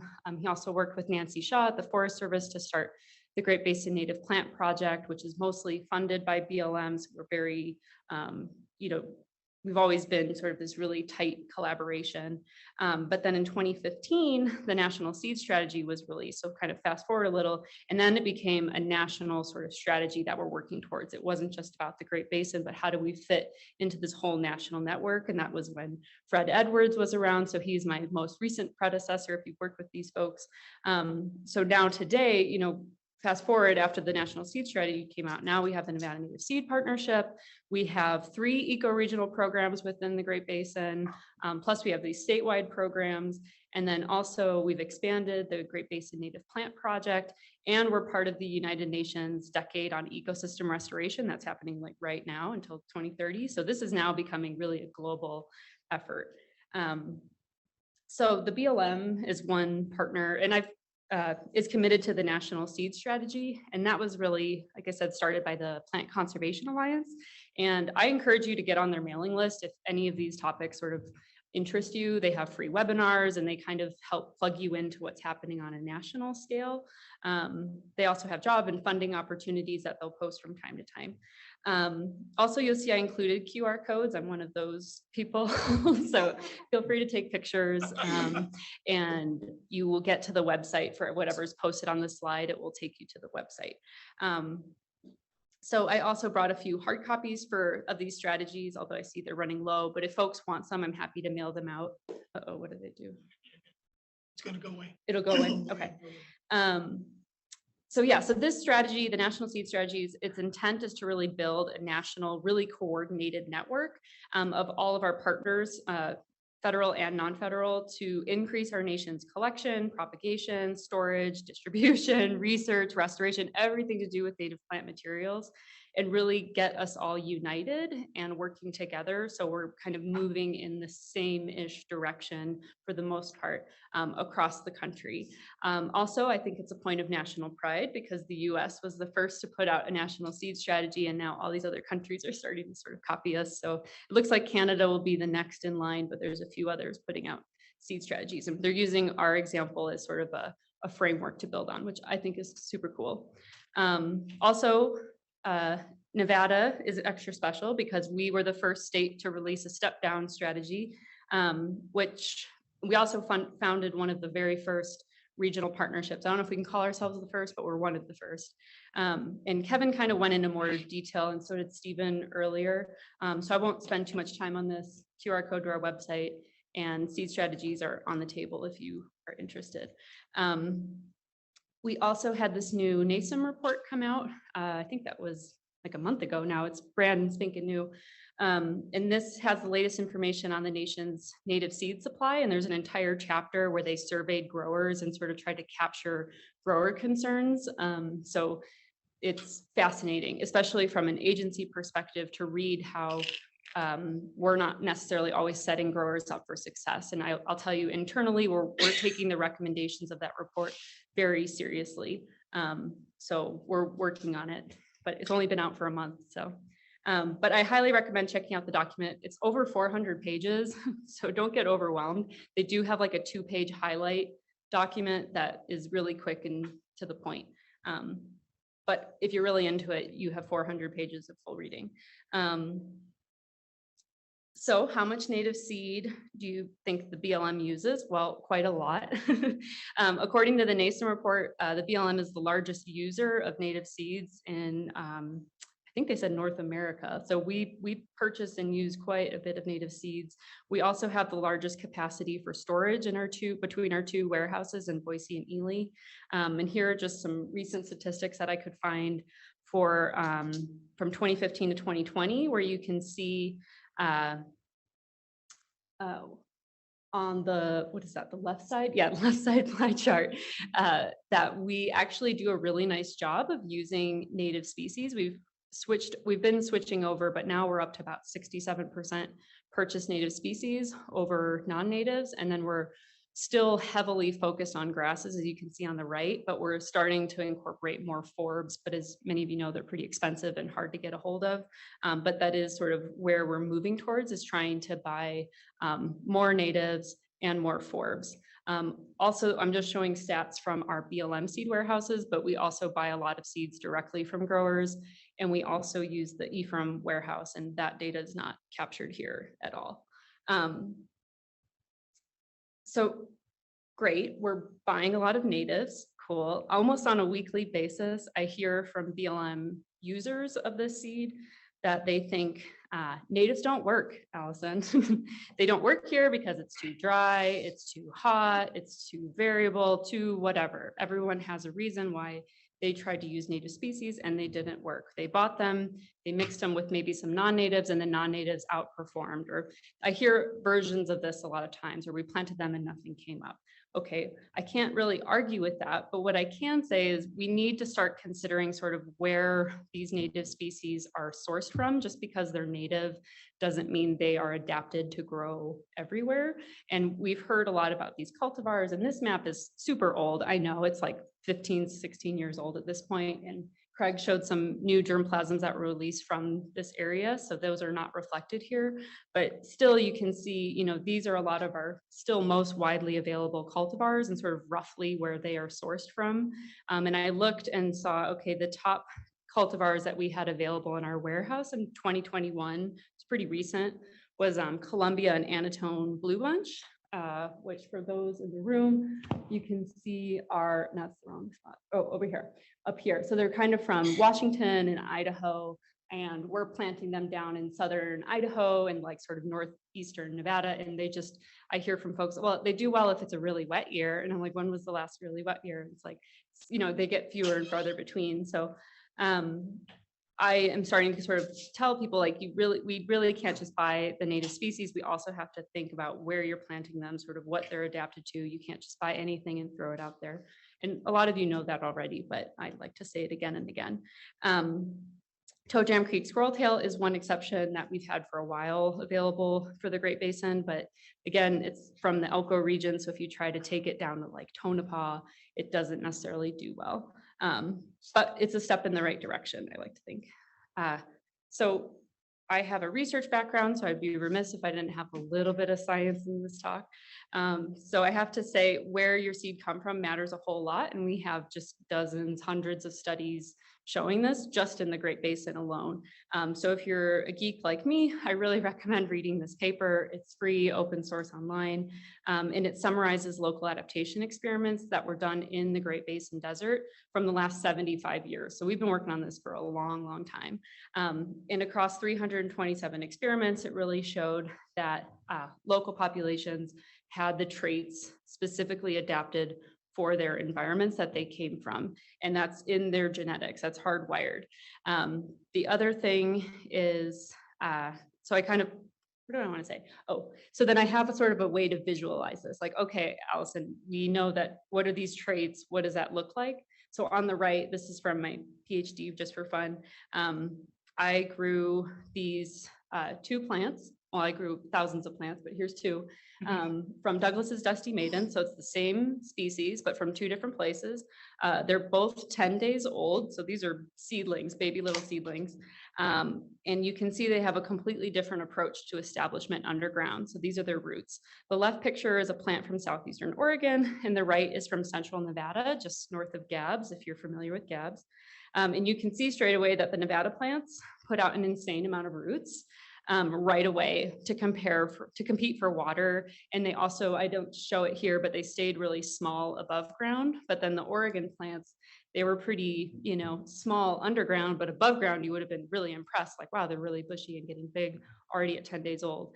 But if you try to take that plant from Oregon, move it to Nevada, it just dies. It doesn't have the right sort of approach to life that it takes to survive in central Nevada. So this is what I'm talking about when I say these plants have the traits that we're interested in. They have it as little at 10 days old, like so from right at the get-go.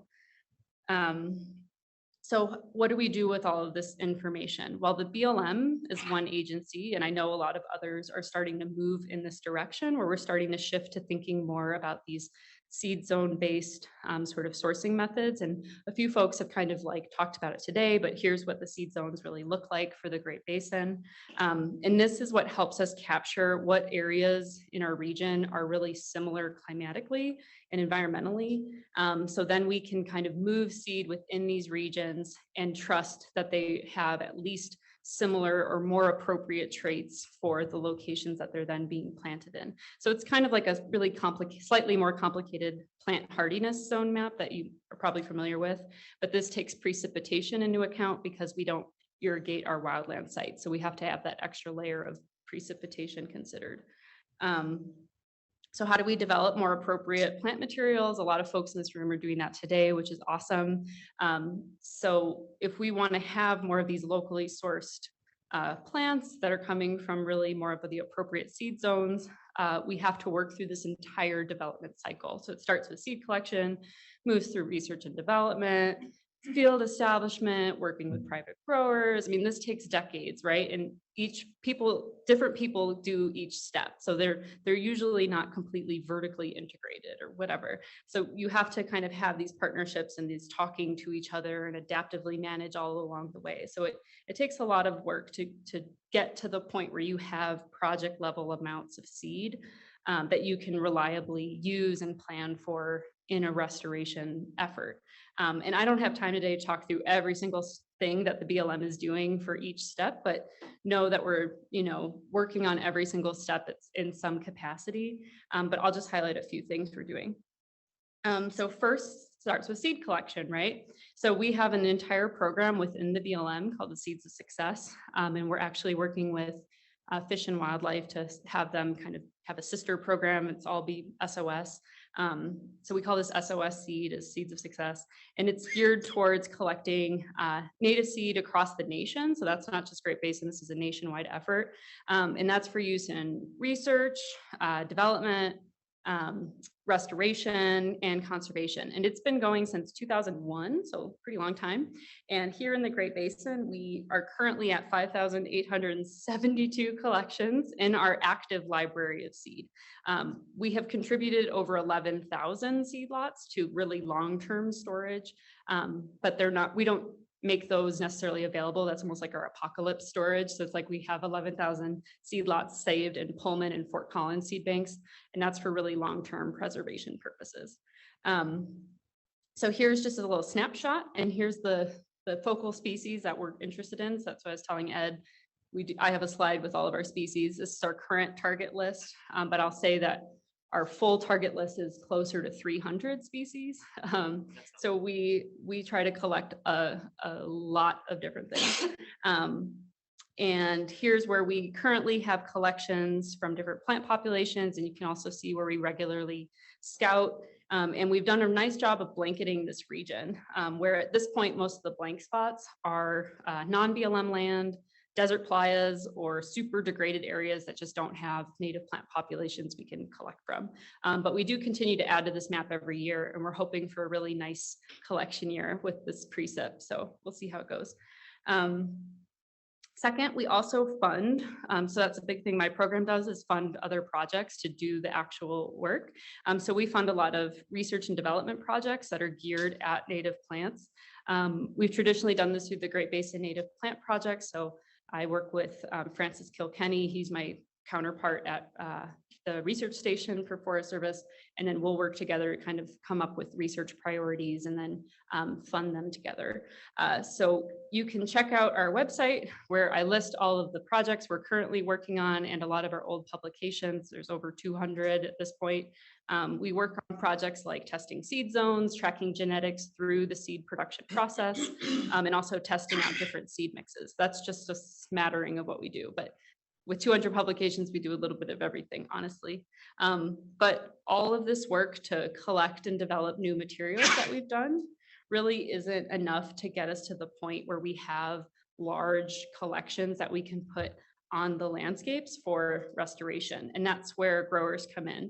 You know, when we go out and get a research collection, we might be over the moon to get half a pound because it's from some really hard to capture species, or it was a really bad drought year, and we're really happy with half a pound.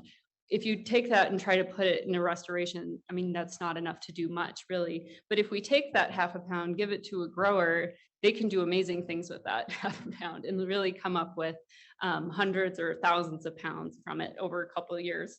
And that's what we need to really do the kind of restoration that we are being mandated to do right now. And I'm super grateful to all of our growers and seed vendors that we've been able to work with, because they're that key link in this whole plant material cycle, and they make all of this possible. And the BLM has a ton of different tactics and financial instruments for supporting growers. For instance, we provide a lot of the funding to support NDA's Foundation Seed Program. We provide a lot of the funding to do today's meeting and this kind of outreach. But then we also pay directly for production, and that's what Ian is going to be talking about. So I'm sort of setting this up for Ian to take over. But briefly, I do want to say that we have been sending our wild seeds to producers for the Great Basin program since about 2017, using the IDIQ contract, which Ian is going to explain in more detail. And this year is the very first year we're starting to receive seed back from production. So this is a really big year for us. And I'm super excited because we're going to see it available in our warehouse, and it's already starting to arrive. I have pictures somewhere. And we're expecting to have about 55,000 pounds of locally adapted source ID plant material in our warehouse, like in the next couple months, if not, most of it's there already. And a lot of this is from production that we paid for directly, but then also just purchasing from growers on the consolidated seed buy. So anyways, I'll let Ian talk more about the actual contracting process. Here's my contact info, and then I'll have Ian take over so that we can do questions at the same time at the end. Yeah.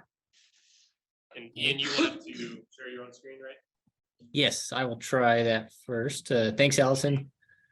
Let me stop sharing first. Okay. All right, give it a shot.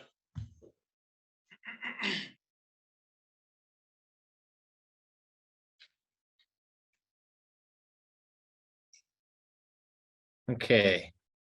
Is everyone seeing that? We are, yep. Okay, great. Thank you to the forum for giving me some time to talk, and I'll run through these slides pretty quickly. I want to allow time for questions, and then if there's anything that comes to mind as I go through this and want more detail, please reach out to me and I'll have my email address at the end. Okay.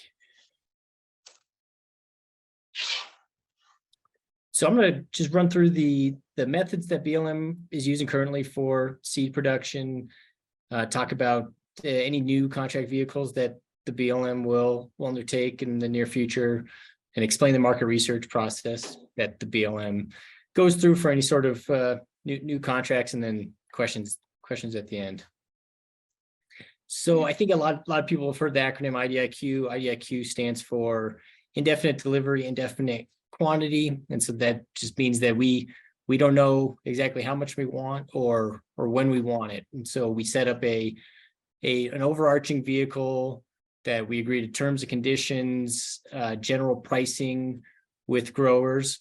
And then we have the structure in place then to place orders for seed production. And the purpose is to streamline the process. And when we do actually have a requirement, that we're acting on it quickly and getting growers on contract. The current IDIQ was awarded in 2018, and it is 6 IDIQ contracts, and they will expire in September of this year. So we are on the precipice of something new. And so generally how the structure for contracts for seed production work is that BLM, as Allison said, the SOS program and operational collections are collecting seed. We provide to the grower, and from that we're looking for that seed to be blown up.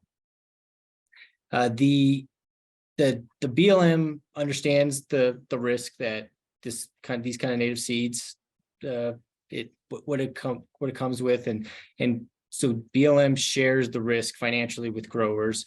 And in the recent history has been BLM is paying a field establishment fee. So it's a one-time upfront fee that's based on the number of acres that a grower is going to need to get to the quantity that BLM requires. And this hopefully is attractive to growers, but it's not the only structure that we can use. It's just what we have been using recently. And so with that, we agree on the upfront fee, and then also a price per pound for the seed, and then in a target quantity. And then once the production gets underway and we take delivery, we pay based on the number of pounds that we receive. And so, like I said, the current IDIQs are ending this year, so we'll be going out with new contracts in some form or fashion. A few of the contracts that we have at our disposal are an IDIQ, which I went over, and blanket purchase agreements, which are similar to an IDIQ, setting up an overall structure for orders. It's a little bit less formal, a little bit different requirements, sometimes less requirements, and then a standalone contract, which it's on its own. It's not part of any other larger vehicle, and that would be kind of just done on an ad hoc basis.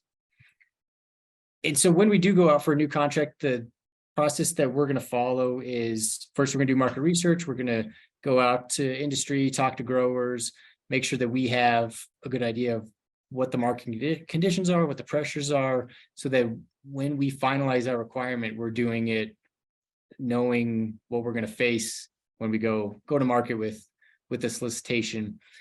We go to the solicitation phase, and so we finalize our requirement, go out to industry, request bids. At this point, then there's an opportunity for questions the growers can ask to clarify our requirements, provide more information. And then from that, we go to the evaluation and negotiations phase, and then ultimately to award.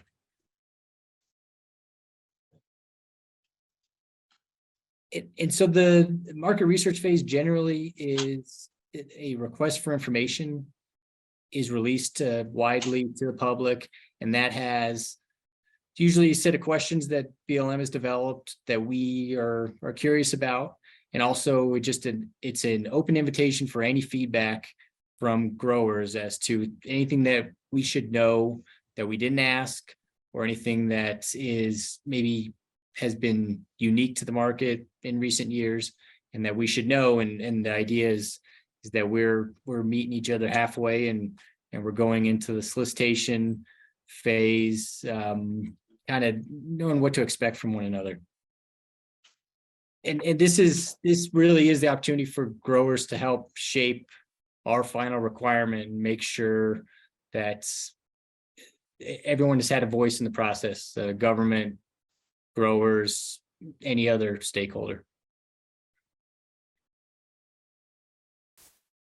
And so an RFI along with solicitation will be posted to SAM.gov, and SAM.gov is the main repository for any of the opportunities that the government announces.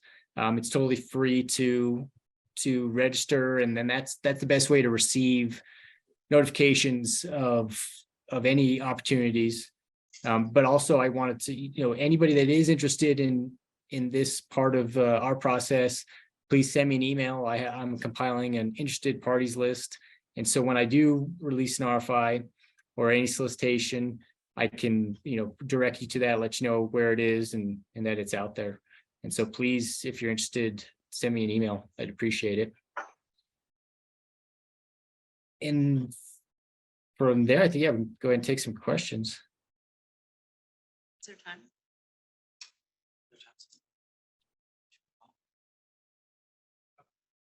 Yeah, we could probably take one or two at this point. Question. Are you doing any performance evaluation before you bulk the seed up, or is it just solely based on geography?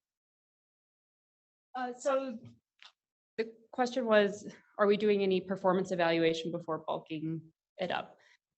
Yes and no. So some of it we are, and then some of it we're not. So it's because this is the program cover, like the IDIQ. I don't know how many people we have using it, Ian. Like we have 6 growers. So we have 6 growers, but then people placing these orders are from all over the BLM. And some folks, like I know Adrian Palmanis and I think Judy as well, have done quite a bit of evaluation. And then in the Great Basin, some of the seed mixes that I worked on in my PhD, we're putting those into production, like that sort of thing. A lot of them are done by geography, and there isn't a lot of evaluation going into it. We're just seeing how they do from the get-go. Yeah, but it's a mixture. Yeah. Brittany? So I imagine that the people that are involved in collecting these populations and sending them in for grow out are aware that they will be available through the BLM warehouse system, but do you have a list of all the different ones that are available, like for NDOW or other people? Yes. Yeah. So we just got the confirmed final list like last Thursday during the seed warehouse call.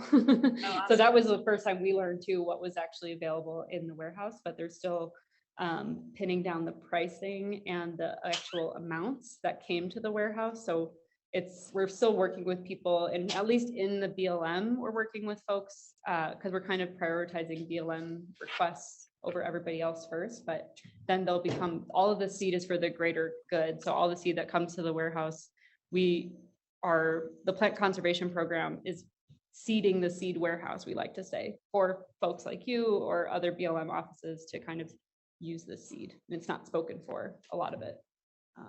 But yeah, you're on my list of like who to reach out to kind of help promote the seed.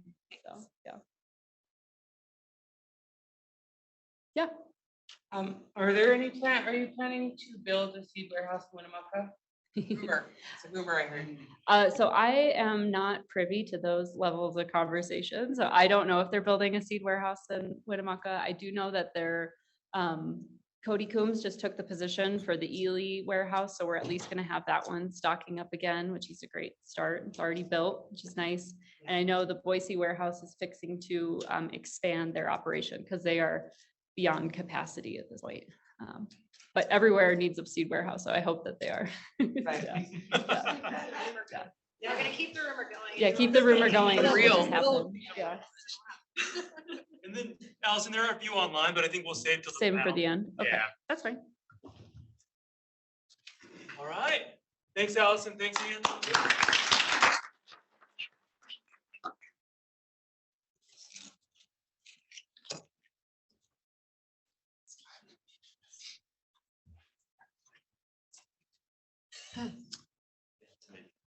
Okay, so up next, we have John Rice. John Rice is with Apex Accelerator.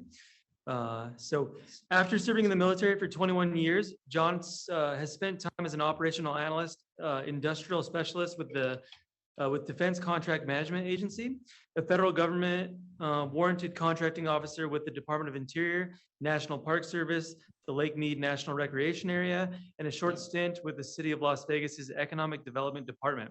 Currently, he is serving as a government contracts advisor with Nevada Apex Accelerator, formerly known as Nevada PTAC. So John, if you're ready, go ahead and take it away, my friend. Thank you very much. Can you hear me okay? Sounds good. Okay, thank you. So good evening, Stephen and everyone. And Stephen, thank you for that nice introduction. So on behalf of our director, John Rubin, thanks for the invite so we can provide some information and a general walkthrough of the IDIQ process to help any business out there that might want to pursue that solicitation once the BLM issues that. So I'm John Rice. I'm a government contracts advisor with the Southern Nevada office here at the Nevada Apex Accelerator, formerly known as the Nevada Procurement Technical Assistance Center, PTAC. And so they changed their name, but we still provide the services to our clients. So after this training, we hope that you'll have a basic and general understanding about the IDIQ process and the various phases involved and the actions required for each one of those phases. In other words, understanding the who, what, when, where, and how as it relates to the process. And I emphasize the word generally because this training will not focus on specifics. These specifics will be guided by the actual solicitation when it's issued. So some of the things you'll hear me say will be a repeat from some of the things that Ian said, because some of the things, the process remains the same. So, but before I get to the part of the training, I'd like to just give a brief overview about our office and the Apex Accelerator program and talk a little bit about the services that's included in the program, and all those services are free. And the benefit of those services is to help Nevada businesses pursue government contracts and subcontracts. And so I'd encourage any business, or especially your producers, that should sign up to become active clients where they can receive the free services in the program, especially tailored one-on-one counseling to help them understand the solicitation process and to get more in-depth in reviewing the solicitation, understanding all the terms and conditions, and understanding the process and how to fill things out so they can submit the best proposal that they can. And so at the end of the day, we're all on the same team, trying to help the agency accomplish that mission. In order to do that, to help them get the products that they need, in order to do that, we want to try to get as many qualified contractors on contract as we can. So next slide, please. So what is the Apex Accelerator? Basically, the Apex Accelerator is a taxpayer-funded resource to help Nevada businesses pursue local, state, and federal government contracting and subcontracting. Of course, all of our services are free of charge. The Apex Accelerator is funded in part through a corporate agreement with the Department of Defense. Next slide. So our program covers the entire state of Nevada. We service all Nevada counties. The program seeks to assist established Nevada businesses that want to work with government agencies and government prime contractors. And so there are basically a few requirements in order to sign up to become an active client. Number one, you have to have a primary and physical address in the state of Nevada. and you have to complete what we call a client questionnaire form. That questionnaire form is basically the document that we review in order to assess eligibility requirements to bring into the program. The document just asks for basic information about your company, the name of your company, the physical address for your company, the point of contact, and things of that nature. And of course, you have to sign it with a wet signature and date it. And on that form itself, there's a website, a link to where you upload that form to. And once that form works its way through our system, you'll be assigned a primary counselor, and that primary counselor be able to spend time with you and helping you work through the process and things of that nature. Next slide. Some of our main goals, the big one is to increase the number of Nevada companies that are capable of doing business with the government and government contractors. And how we do that, we execute the myriad of services that's included in the program. In a later slide, I'll talk about some of those. And of course, the primary reason for that is to help government agencies accomplish their mission. And of course, we want to create jobs in the state of Nevada. We want to retain jobs, and we want to diversify Nevada's statewide economy. Next slide. So this slide just shows probably about half of the services in the program. On our website, on our homepage, there's a more extensive list that goes into more detail and more specificity about each one of the services. But looking at this slide, there are 3 of the services that really comes into focus, which is the subject of this training. One is solicitation assistance. The other one is proposal reviews. And the third one is contract assistance. And so what that means is that when this solicitation is actually issued, then your primary counselor can help you review that solicitation. And especially if you're new to government contracting, because the government contracting process can be a little bit complex. There's some nuances to it. The process is fairly rigid. And so your primary advisor can help level set your expectations, help you understand the terms and conditions, the instructions that you're gonna have to follow in order to submit an acceptable proposal, because there's 2 main things to understand about pursuing government contracts. You can submit your proposal on time, but if it's not acceptable, you're not competing. And so that's very important to know. In addition to that, your primary counselor can help you review your proposal before you send it in to the contracting officer or the source selection official. Help make sure you're crossing all your T's, you're dotting all your I's, and you're following the criteria to the T. You're not out, you're making no assumptions. And the purpose of that, because the contracting officer has to do a fair evaluation of all the proposals that comes in, and being on the same team, we're all after the same goal. We want to help the client submit in the best proposal that they can.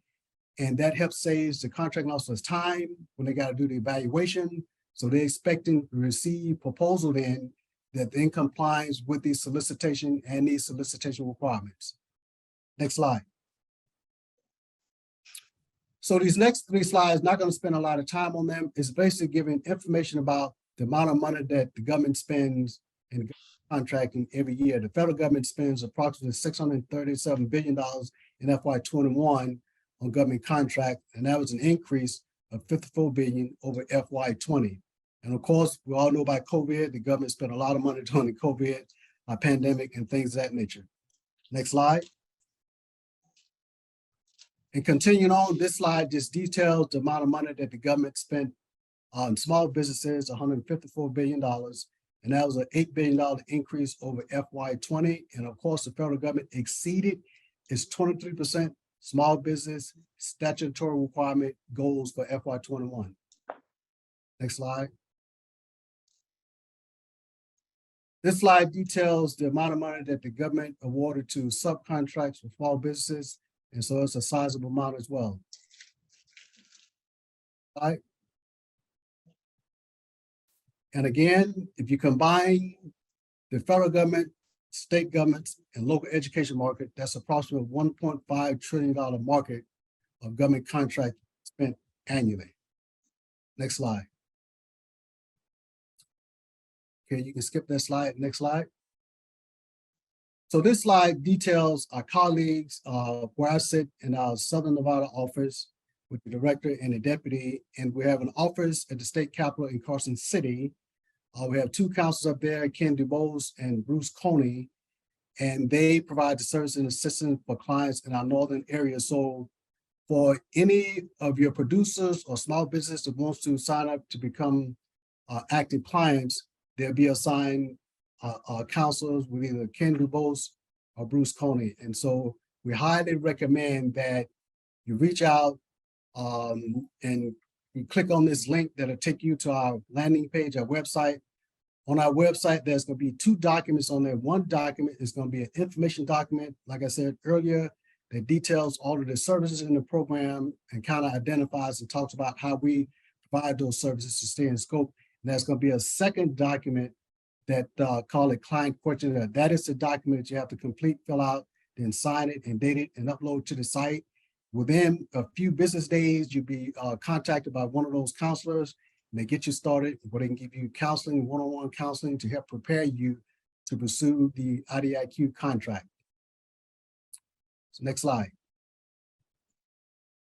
So we're going to talk a little bit about, and like I said earlier, some of this is going to be a little bit of a repeat from what Ian was talking about earlier, but I'm going to go into a little more detail and kind of level set expectations, kind of help you understand the general overall process. And I use that word again, generally speaking, because all the specificity is going to be detailed in the actual solicitation once BLM puts that on the street. So what is an IDIQ? Just like Ian said earlier, it's basically a contract that allows the government to acquire the supplies and services that they need, but they don't know the exact quantity of future deliveries right now. Whereas they want to get everything set up to be prepared to when those quantities are needed, where the process will be more efficient to get orders out there. And so the next question might be, well, why does the government use IDIQ contracts, right? Well, number one, it gives the government flexibilities, right? It helps the government maintain stock levels and provide quantities and delivery schedules. So once that contract is set up and the government gets as many contractors on that list as they can, it basically improves the process. We don't have to go out and redo it all over again. And so these next slides, we're going to get into a little bit more details about the different phases of the IDIQ process. And this is general information, but it basically pertains to any federal agency because they're going to use the federal acquisition regulation. They're going to use the same regulation. And so this next slide is going to kind of work through that process to kind of level set, to give a basic understanding and a basic high-level view of that process and what to expect during each one of those phases, generally speaking, not all inclusive, because it's going to basically depend on the contracting officer is going to drive the process, and that person is going to put the solicitation out and going to be required to execute the contracting process. Next slide. So like Ian said earlier, the market research phase and the pre-solicitation, generally speaking, the agency is going to start their initial planning. They're going to define the requirements. They have early exchange with industries or outreach with industries like Industry Day. And during the market research phase, they will either submit out, like Ian said, a request for information or a source assault notice. And both documents are considered market research tools, where basically the government is trying to solicit information, engage, and determine the interest in a particular acquisition. And so, or an RFI might ask industry to provide feedback. Like Ian was saying earlier, you know, parties during that time would have an opportunity to help fashion the acquisition, because at the end of the day, the agency wants to put out the best solicitation that they can put out, right? And so having, you know, interested parties in industry and early engagement, it just helps the agency do that. They're going to publish sometimes they might publish a pre-solicitation before they publish the actual solicitation. Like Ian was saying earlier, that document is going to be generated on SAM.gov, which is the GPE, the government's point of entry for all federal government solicitations that are required to be competed and put out for bid or put out for proposal and things that. Solicitation is generally like a heads up. It's going to have valuable information about what the agency is trying to do. It may have the attachments, you know, where interested parties can get a feel of what's going to be involved in the actual solicitation. And most of the times, the solicitation, the pre-solicitation turns out to be the actual solicitation to just change the name, right? You know, to make things more efficient. So next slide. So the next phase is the solicitation and award phase. And generally speaking, during this phase, the agency is going to publish the solicitation on SAM.gov. And because the Department of Interior organizations sometimes use a site called FedConnect, if that is the case, generally there's going to be a hyperlink in the solicitation on SAM.gov to where interested parties will click on that hyperlink, and then the system will direct them over to FedConnect. And there you'll be able to find all of the documents, like the actual solicitation, the 1449 solicitation for commercial is what the agency is probably going to use. And there you'll also see all the attachments and associated document that goes along with that solicitation. And so because the agencies has been doing this for quite some time, they're probably really good and solid solicitations. And inside the solicitation, that's going to be instructions of what to do and when to do it and how to do it. And one of the most important things about government contracting is just if you can follow the instructions and follow the guidelines and make no assumptions, don't read anything in, don't read anything out, you got half the battle won. And of course, after the solicitation is issued, like Ian was saying earlier, interested parties will have an opportunity to ask questions and get questions answered or get clarifications done. And so if there's a Q&A, then the agencies are probably going to do what we call an amendment to the solicitation and publish all the question answers back out into the public domain for all interested parties, get all the information at the same time. And the good thing about that is that helps interested parties put together their proposal.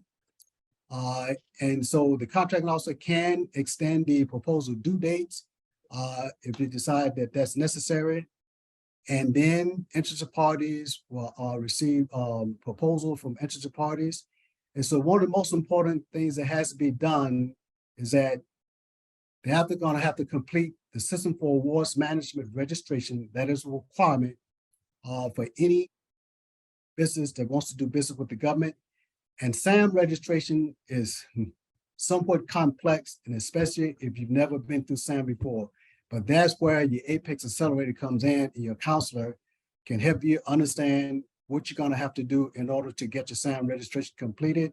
That's a whole nother, can be a whole nother training exercise, but because of the complexities in SAM, I highly recommend, again, that you sign up to be a client, and we can help get you prepared, because if your SAM registration is not active in the system, then you're not going to be allowed to submit your proposal. You can submit it, but it's probably not going to be accepted.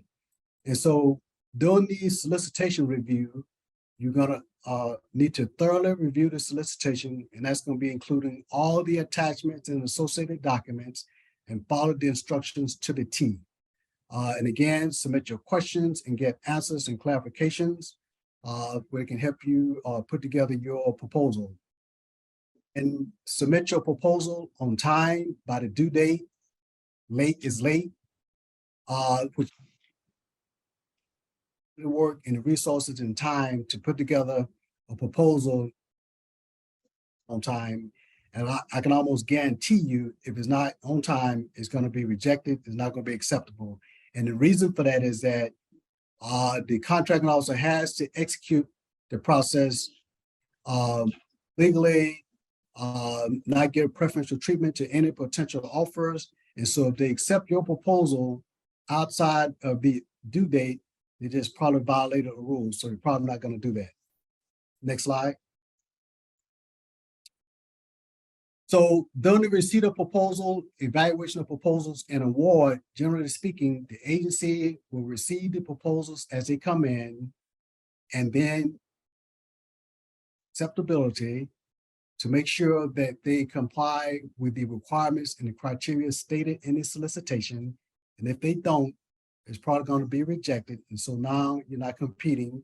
The agency is going to evaluate the acceptable proposals based on the technical acceptability requirements and the evaluation factors to determine who offers the best value to the government. Sometimes the agency can open negotiation or discussion, and basically that process allows the agency to negotiate with interested parties, all of the parties that submitted in a proposal. If they open negotiation with one, they got to open negotiation with all parties that submitted in a proposal. And so the agency can use that process to get the best value. That process can also allow interested parties to make minor corrections or adjustment to that proposal. And basically it gives the contract officer flexibility, to get the job done. And so the agency can make multiple awards, and the benefit of that is that to get as many contractors on contract as they can. Basically, you have a pre-qualified list of contractors, right? And the agency, after the evaluation is done, the contracting officer usually will issue notices to unsuccessful offers, and then also issue notices to the successful offers. And that's generally how that process works. Next slide. So after the contract's awarded and you have the contract holders, you have a list of pre-qualified contractors, then you get into the post-award and the ordering period. And so the distinction between getting a contract for an IDIQ, you haven't made any money yet. Okay, you have a contract. So in order to make some money, that's where the ordering phase comes in. When the need arises from the agency, contracting officer issues delivery order requests for proposals. And so all contract holders are required to get a fair opportunity, to be awarded a purchase order. And of course, there are some exceptions, like if there's a micro purchase, generally the contracting officer is not required to do that. But that's an occasion that the contracting officer will make. And all scope of the IDIQ, in other words, the government has to say what it's going to do and do what it says. It can't change things after the contract has been awarded and all those types of things. That brings up, a whole host of issues that the agencies don't want to be involved in. And then all orders must clearly describe the supplies to be delivered. And that's where the flexibility comes in for the government. Once they get the IDIQ issued and get contractors on contract, all orders must be within the period of performance. And these are going to be some of the particulars in the actual solicitation and in the contract. Once those contracts are awarded, orders are within maximum value of the contract. And then, of course, the contract officer is going to monitor performance and the deliveries and authorized invoice payments, accepted by the government. Next slide. And so in reflection, the IDIQ contract is a contract vehicle used to award multiple contracts to establish a list of pre-qualified contractors. Interested parties should fully review the solicitation and all attachments and associated documents, and including any amendments to the solicitation. Interested parties should attend and participate in any offered outreach event or industry days or pre-solicitation meetings and things of that nature. And that's where you have more opportunity to get your questions answered and get things clarified and things of that nature. In addition to that, during the solicitation phase, you can submit questions and help fashion the acquisition to help the agency accomplish its mission. And interested parties should submit acceptable and the best proposal on time that are in strict compliance with the criteria and requirements of the solicitation. And of course, we monitor notices and our communication from the agency. Next slide. And with that, that's a quick run through, a down and dirty walkthrough of the solicitation phase. Like I said, this is just general information. When the solicitation comes out, that's when the actual contracting process starts. And the contracting officer is going to drive and control that process. And where the Apex Accelerator and your primary counselor comes in is helping you get through the solicitation, to help you review the solicitation, to help you understand the terms and conditions and the requirements, to help make sure that you understand what the process is, what you can expect generally as a process unfolds. And then you decide that you're gonna actually pursue the contract and you get your proposal together. Before you submit that in to the contract officer or the source selection official, your counselor can then again probably exercise the same process that the contract officer is going to do, going to table your proposal, table the solicitation, and go through it from cover to cover to make sure you cross all your T's, make sure you dot all your I's, to make sure you have all the attachment to your package that's required, any kind of associated documents that you're required to attach to your package, to make sure that you submit in the best proposal that you can to give yourself the best chance to be awarded a contract to get on that list to be able to sell your products to the government. So with that, open up for questions. Well, thanks so much, John. I mean, that was an incredible presentation, very, very detailed. Any questions in the room right now? I have a question. How far in advance should you set up with a counselor? Like, do you have to wait until the solicitation is out and you know you want to apply, or should you start working with someone way in advance? That's an excellent question, and you should start right now because the earlier that you get assigned your counselor, it just makes the process more efficient because number one, is going to take you some time to get your SAM registration done. Like I was saying earlier, that is a requirement to be able to pursue that IDIQ contract. And SAM is a whole nother process that's involved because there are several entities involved in completing that SAM registration. You have the federal service that's involved. You have the Defense Justice Agency Cage Code team that's a final check in that. And so where the Apex Accelerator and your counsel comes in is helping you get all your documents prepared for SAM to help you understand how that process works. And then as a matter of fact, when it's ready to submit your SAM registration, they can actually see what you're seeing to help you make sure you're putting in the correct information to get through all the tabs, because SAM can be pretty complex. And so the earlier that you can submit the client questionnaire, it's just going to be better for the entire process.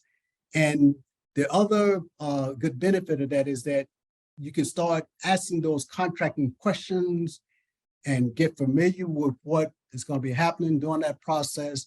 And then you'll have a free resource at your disposal to help you get the assistance that you need. So the earlier, the better.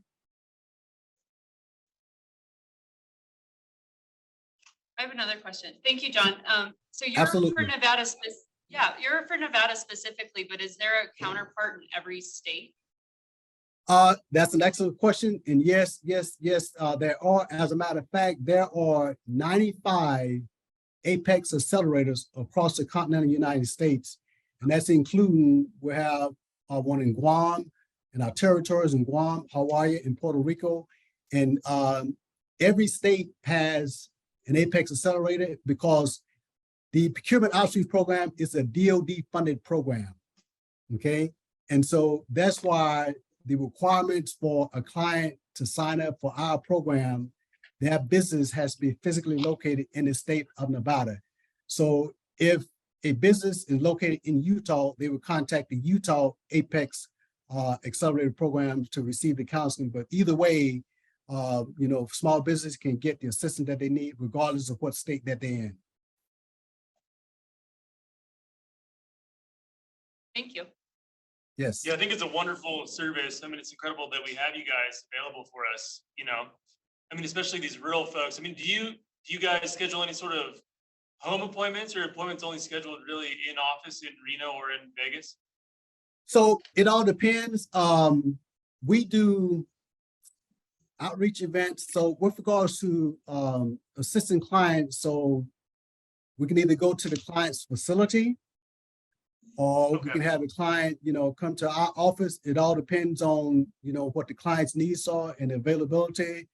You know, we can do counseling virtually, we can do counseling one-on-one, you know, we can do group counseling and training. So the benefit and the primary purpose of the Apex Accelerated Program is because the federal government recognized the complexities in pursuing government contracts. And with all the different certification, you know, small business certification that are available to them and the SAM registration. And so what we do is we kind of like provide all the services and things that other government agencies can't do for one reason or another. And one primary example of that is that, you know, during the acquisition process, you know, when you look at those phases, there are certain phases to where, like, for example, during the evaluation phase, you know, if a small business don't understand that the contracting officer is probably not going to respond to any questions during that phase, you know, because of, you know, the process and being able to carry out that process correctly, that's where an Apex counselor comes in, because we've been former government contracting officers, and we can kind of provide them the answers to help them understand, you know, what they need, so they're just not left with no services and things of that nature. That's just one example of many. So. Well, we're definitely thankful for you. Absolutely. Especially when it comes to state registration. That's a tough Absolutely. process. Yes, absolutely. Yes. Okay, John, well, thank you so much. Thank you for having me. And I hope I was able to, you know, provide some information and encourage your businesses or your producers to sign up to become active clients, you know, to receive our free services to help them pursue those contracts. So thank you. All right, and then we'll, hopefully you stick around for the panel discussion here in a bit too. Yes, I will. Yes, I will. Okay. Well, right now, guys, I think we've got another 15-minute break. Take a walk, take a stretch. Yeah. Wow.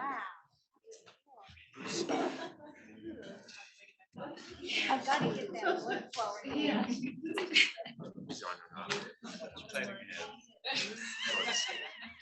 Yeah, all the native stuff. Make it larger. That's that Wagyu, that Indian rice grass.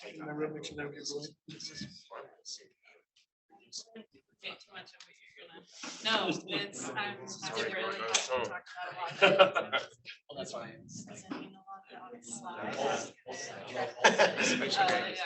You had a bed. It's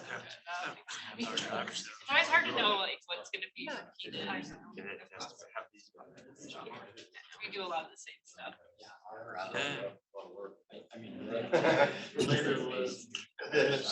There you go. Chocolate is like controversial for years. You know, I like an outline. I was just like, I know what to say. The announcement at the restaurant. you got that. Probably. I just get a stack.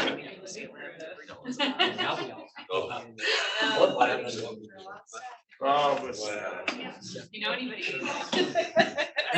Steve, are you there? Yes. I was gonna say, Steve and I were talking about maybe going on to Logan. I was gonna say, you would have been proud of me. I figured out how to show my camera. Our seed fields are getting less though because of all the growth in Cache Valley, we're losing the houses. We're trying to expand, but I lost 2 of ours. Really? Year. I remember we were all out there. No, I'm that's what I was gonna say too. With this year, so my first game was so yeah, you know, push down. But The hard thing is, it seems like. Yeah, we used to do that. I used to lead them, you know, and I used to lead them, take you out there, find the seed, make sure it was in good condition. Then try and make sure you guys are okay. Yeah, that's me. no, I like it. I feel like that'd be that's more beneficial. It's good. Yeah, sure. Let's do it. Yeah. Sounds good. We're happy to put trials in. First thing you do, steps, the past test. Then finish on Monday, they all start. Hill? Further north, Lotus Junction. Oh. Roads come in. Okay. There's a fire there. It's reseeding.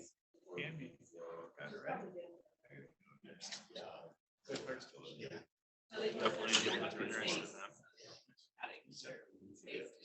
I think with you opening back up, they're gonna try to do something. Well, that's the luxury of being in Utah. I mean, you have all these resources to tap into just for your maintenance and development. In Nevada, I mean, you've got great basic materials. Yeah, I see that like 150%. Well, part of that is just the. That's great. Experiment station. We only have one plant. Yeah. So, yeah. So she's doubling the load. You gotta start somewhere. I know. Uh-huh. Fellas, I'll walk you out, huh? Glad. You too? Probably a year now. Yeah, probably since, Kansas. Andy, Regent. Kansas. Home of KSU. It was funny that. Walked away from it. Came up on the phone. It was a year ago, or a couple of years Geez, ago. 3 years ago today, probably. Yeah. Would have been Sedona, Arizona. 19 or something. 4 years ago today. Which I don't understand that. Do I have to, so if I write it in my calendar, is there some way we can automatically, it's like I write it 3 times now? I do it for me, I gotta do it for my conservation district, now for you, so. Mike was just in Puerto Rico. He's been selling Where are it. you now? Isn't that great? Put you down? Yeah. But they don't have the ability to like bark. Like, yeah, an inventory of warehouse. Like, you don't know what parts. Like crazy stuff. But they're Right, you working were a for it. board member. Late is late on the set, man, late is late. God, that's a perfect wording, that's a perfect wording. My whole goal is to get my report to you and then go on vacation. Yeah, that's intense. Yeah. Some of it's like.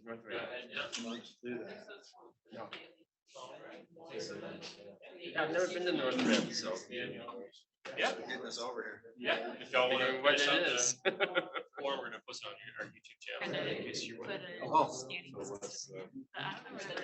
Oh, right. Is it out? I'm okay, I got that. We need to get back. I was hoping to be there in May 15th, but now I'm glad I did. I'm sure I will. It's just like Fringe Camp, we might be down the flats in the BLM yard.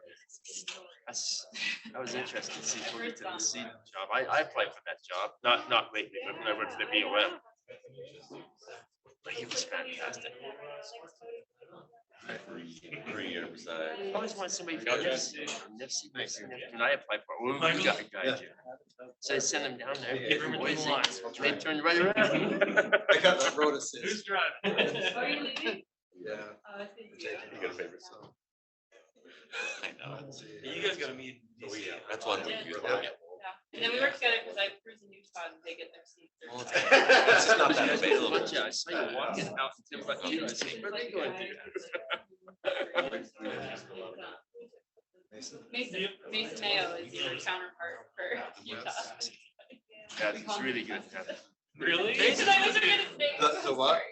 I call him the Utah Steven because I forget his name. Probably wouldn't be far. He's Mason. Mason Jar, I think Mason Jar. He's a good guy. I don't know how you can tell them. Are you by yourself? Well, Yeah. Oh, It's that's. kind of a doozy. What are you gonna do? I kind of afterward about on the radio. I know, it's not gonna establish, at least where we're at. Worse if it's in a One out there spot where doing it all does those establish, steps. that's the problem with it. no, so. I've been shocked, Yeah. it's happened many times, like, I don't know, 4 or 5 times. Like, not. We had like 200. I don't know if anyone looks for it. Yeah, we moved, that's right, Gary. Perfect, yeah, they're open. Yeah, they're good. Yeah, but the other place. Yeah. No. Where McAdoo is. He's doing both of them? It kind of depends on. Yeah. You know, I'll do some. Yeah. Stick around. Just apply for research. Just whoever you want to. Your father a million times. Okay. Oh, yeah. Hey, I don't know. Oh, yeah. You guys all talk to each other? I'm like, Oh, yeah. Oh, yeah. they're like way Doug. not Well, Doug's Doug retired. Yeah. Kathy's Kathy's gonna take over? Kathy is. Down in Carson Valley, so I hit him down there. I'm sure they asked Kevin to be on the panel. He's like, that's. Oh, no, it'll be A good. lot of those It are would be. closer to us. No, yeah, but he's conflict of interest and this is a nightmare. He was in Idaho. Yeah. Yeah, that's why he. So could they're- have like develop people with Their him. potato program just keeps super. So anything that's in that area, they're like. I think he yeah. did. It's not a potato. Yeah. Well, we had another conversation with Doug, would have been part of a year ago. And he kind of don't do any science fiction. That's what he told us too. I mean, we're like, You know, that already, yeah. Go Doug's- elsewhere. Doug's Yeah. funny. He's fine, Is yeah. that right? He's, go for it. Being in a meeting, kind of. And we are. A little bit. Depends on your nurses. That's what I'm saying. That's what I'm saying. Well, you know, like back in 2015, 16, when I first started with doesn't Florida work. Ag, No, unfortunately. Well, No, it Washington, doesn't. we used to have They'd have. power. I know. About 2 years, and then he's done, he's president, he phased that out. Yeah, but there's. But then he just recently retired, and he did one this year. So he's going back and tramping it. And that was kind of blocked. And then with office as much as possible. Yeah, no, we reached out to him, he's like, no, I we feel don't like. do that. Yeah. Oh. I think the mentor, Yeah. Because with that, one of the sales reps, yeah. But they're looking for somebody up there. We have one down there. But I don't forget which region.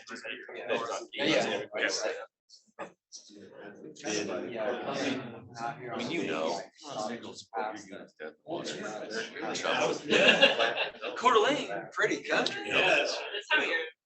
Honestly. Equity sites, check this out. Crazy. No, we were. Drive safe. Krista, thank you. Still saying.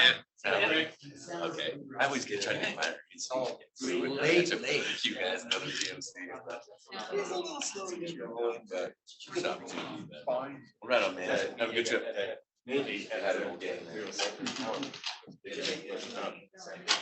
Mute the mic, she said. Mike. We are not muting the mic. Commended.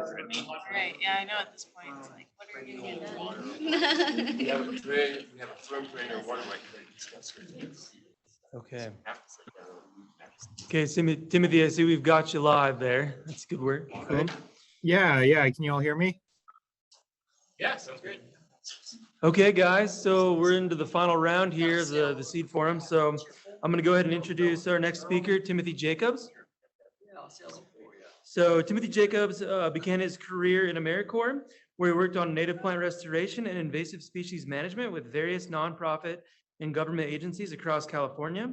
Afterwards, Timothy attended Cal Poly in San Luis Obispo, where he graduated with his master's in agriculture. He then started working as a risk management specialist for the USDA Risk Management Agency, where he has helped oversee USDA's crop insurance programs in the western region of the US. So Timothy, go ahead and take it away. Real quick, Timothy, did you want to share your screen or do you want me to control your PowerPoint for you? Would I be able to control the PowerPoint? If not, that's fine. But Go ahead, share your screen. okay, yeah.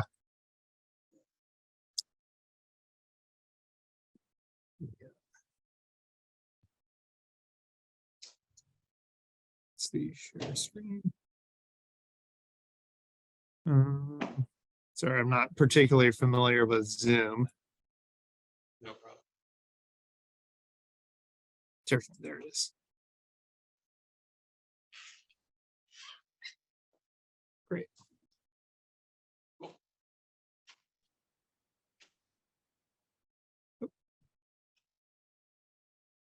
All right, can you all see my screen? Yes. Okay, great. So yeah, I'm gonna be just giving a quick introduction to federal crop insurance programs. I work for the U.S. Department of Agriculture Risk Management Agency, and I'm a risk management specialist out of Davis, California. So kind of what I'm going to talk about today is I'm going to give a quick introduction to kind of what crop insurance is and how it works and a little bit of history. And then I'm going to talk about our whole farm revenue protection and micro farm programs, which are our crop insurance programs, which would be applicable to native seed producers. So what is crop insurance? Crop insurance is essentially a risk management tool which provides financial stability to growers, providing some sort of revenue to growers in case there are severe yield or revenue losses due to extreme or other various weather events. The goal is, if you have a severe yield loss, say to do a flood or a drought, to keep your income stable year after year so you can continue farming. So a little bit of history in regards to crop insurance. It was first authorized in the 1930s to help recover from the Great Depression and the Dust Bowl. In 1938, the Federal Crop Insurance Corporation, which still helps oversee crop insurance today, was created. It started originally just limited to major crops such as corn, soybeans, and the area was pretty limited as well. It began to take the shape of what it looks like today in 1980 when the Federal Crop Insurance Act was passed. Expanded to a wider area and included many more crops. And also is when premium subsidies were introduced to encourage participation in crop insurance. Currently, in between 1/3 to 2/3 of a producer's premium can be subsidized by the federal government, depending on the coverage level a grower selects. I'm going to get a little more into that later. And then in 1996, the Risk Management Agency, which is where I work, was created to oversee the Federal Crop Insurance Corporation and other, non-insurance related and risk management programs. More farmers participate in crop insurance than in any other USDA program. In 2022 alone, we insured over 493 million acres and covered over $194 billion in liability. It's a relatively small agency employing roughly 500 people across the nation. Where I work is in one of 10 regional offices. These regional offices are responsible for outreaching the crop insurance to various communities in their region, and also understanding the needs of local producers and making sure that the crop insurance policies, meet producers' needs. Because the people making the policies are at a national level, and so the people at the regional level are responsible for this kind of giving a little more niche and detail in our policies. So where I work is in the Davis Regional Office, and we oversee the states of California, Nevada, Utah, Arizona, and Hawaii. And we kind of help manage and oversee crop insurance programs in these areas. So federal crop insurance works through a private-public partnership. Risk Management Agency administers the federal crop insurance program. We're responsible for developing and maintaining most of the programs. We write most of the crop insurance policies, as well as establish rates and other, various actuarial procedures for maintaining our crop insurance program. We also do integrity and compliance reviews in order to prevent fraud in our program and reduce vulnerability and waste. We have some grant programs designed to educate producers on risk management tools. I think in 2022, we offered over $2 billion in grants to various nonprofits and universities across the United States to help producers learn more about risk management, increase RMA's outreach efforts. We also reinsure the private insurance companies we work with. This is to provide them a little bit of financial stability. So in case there is a year with severe losses that the insurance company doesn't go out of business. And also, we help subsidize the federal crop insurance program, helping producers pay part of their insurance premiums. In 2022, over $11 billion in insurance premiums were subsidized by the federal government. Essentially, these are $11 billion that producers didn't have to pay in insurance premiums that the federal government covered. So what the private insurance companies are responsible for is they're responsible for servicing the contracts with producers and selling crop insurance. So in order to purchase a crop insurance product, you have to go through a licensed crop insurance agent. These crop insurance agents sell the product to the farmers, and they work with various insurance companies. These insurance companies are the ones that service the contract with the producers. If you have a claim or a loss, they will send out someone to adjust your claim. And they are also the people who would pay your indemnity and who you would pay your premium towards. And they do a lot of the kind of maintenance and, customer facing interactions regarding crop insurance.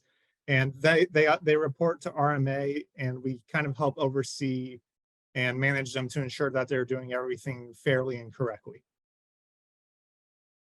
So why federal crop insurance? The goal of federal crop insurance is to help farmers recover after severe weather events and low production. Essentially, the primary goal is to keep farmers farming in the event of natural disasters and other weather-related losses. So, if you have a severe yield loss one year, you at least are able to get a little bit of income and stay in business, and so that weather event does not force you out of business. It's meant to be affordable due to the federal government subsidies. And it also can help improve access to credit.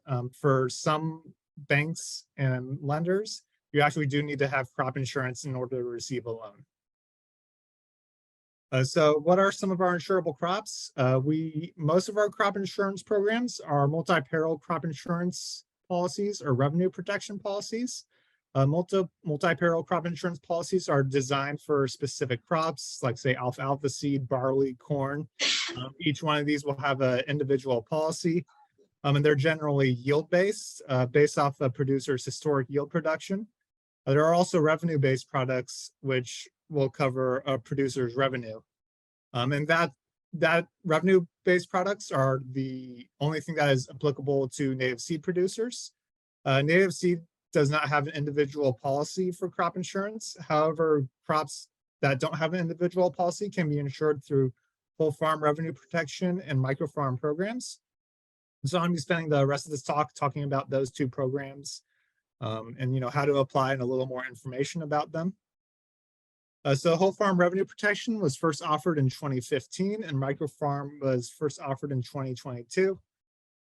Both policies are designed to insure crops that don't have a specific crop insurance policy. Native seed production would be an example of a crop that falls under this realm, and it covers all crops on your farm. You cannot pick and choose which crops you cover under either the whole farm or the microfarm insurance programs.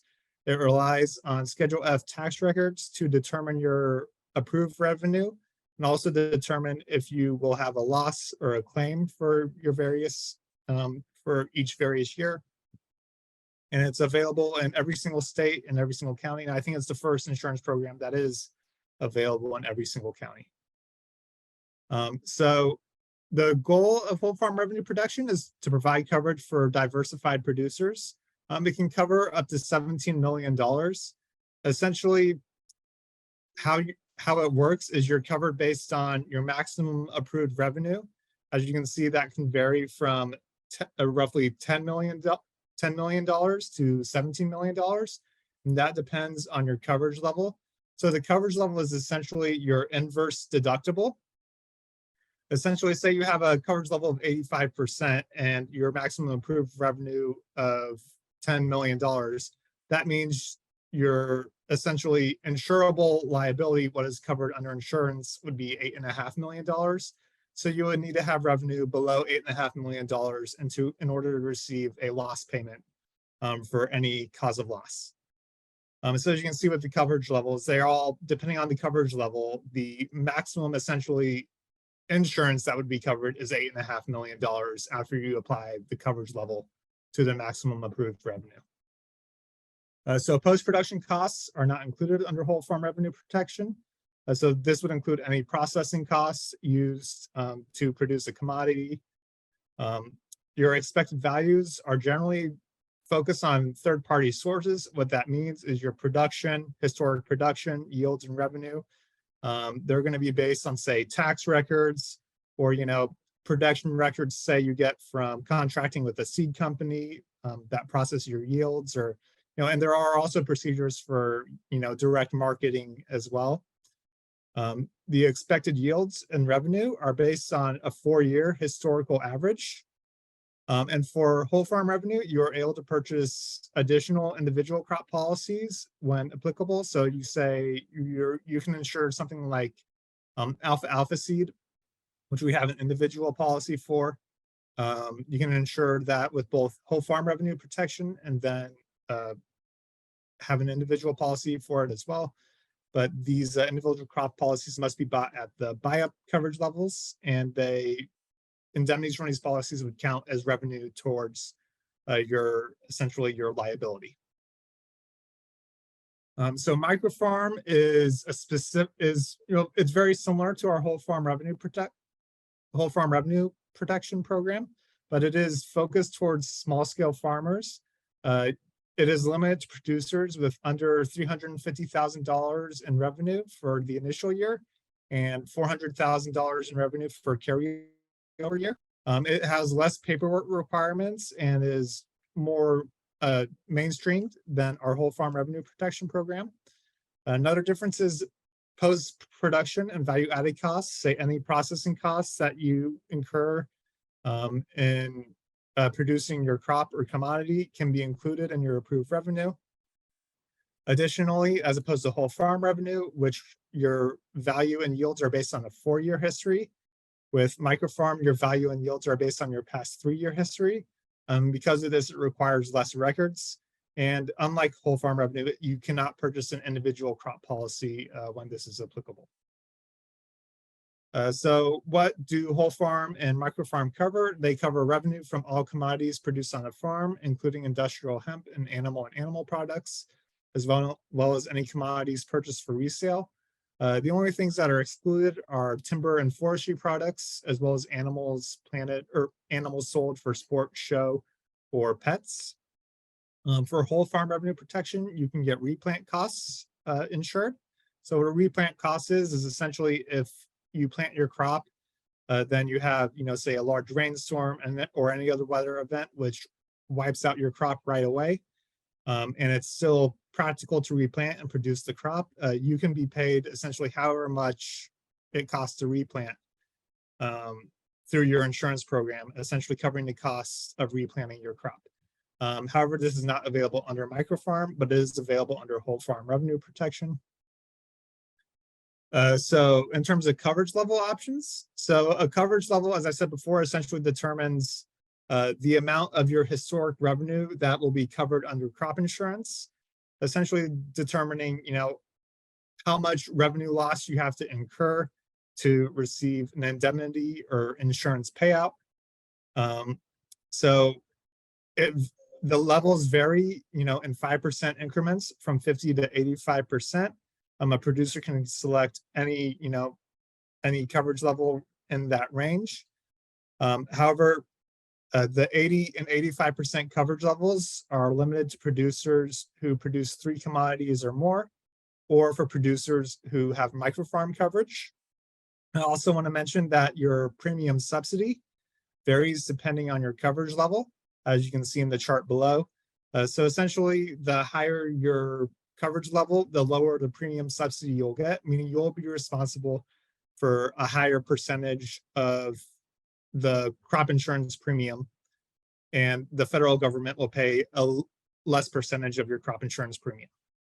But as you can see, for whole farm revenue, even at the highest coverage level with only 1 commodity, the federal government will still pay at least 55% of your premium. And at the highest percent of subsidy level, you will get at least 80% of your premium covered by the federal government. So how is your amount of insured revenue determined? It's determined based on your current year's expected revenue, and this would be determined based off a projected farm plan, and then you multiply this by your selected coverage level, or your adjusted historic revenue, and this would be based on a 4-year history if you have whole farm, or a 3-year history if you have micro farm, multiplied by your selected coverage level. And so in terms of what is an insurable cause of loss, the goal of crop insurance is to provide protection for, natural causes of loss due to weather events. So, what is covered is any kind of adverse weather condition, flood, excess precipitation, heat, frost, pretty much any weather condition you can think of that can qualify for an insurance payment. Fire and earthquakes are all in, other natural disaster events such as hurricanes. Probably not a whole lot of those in Nevada, but most natural disasters, all natural disasters are generally covered under crop insurance.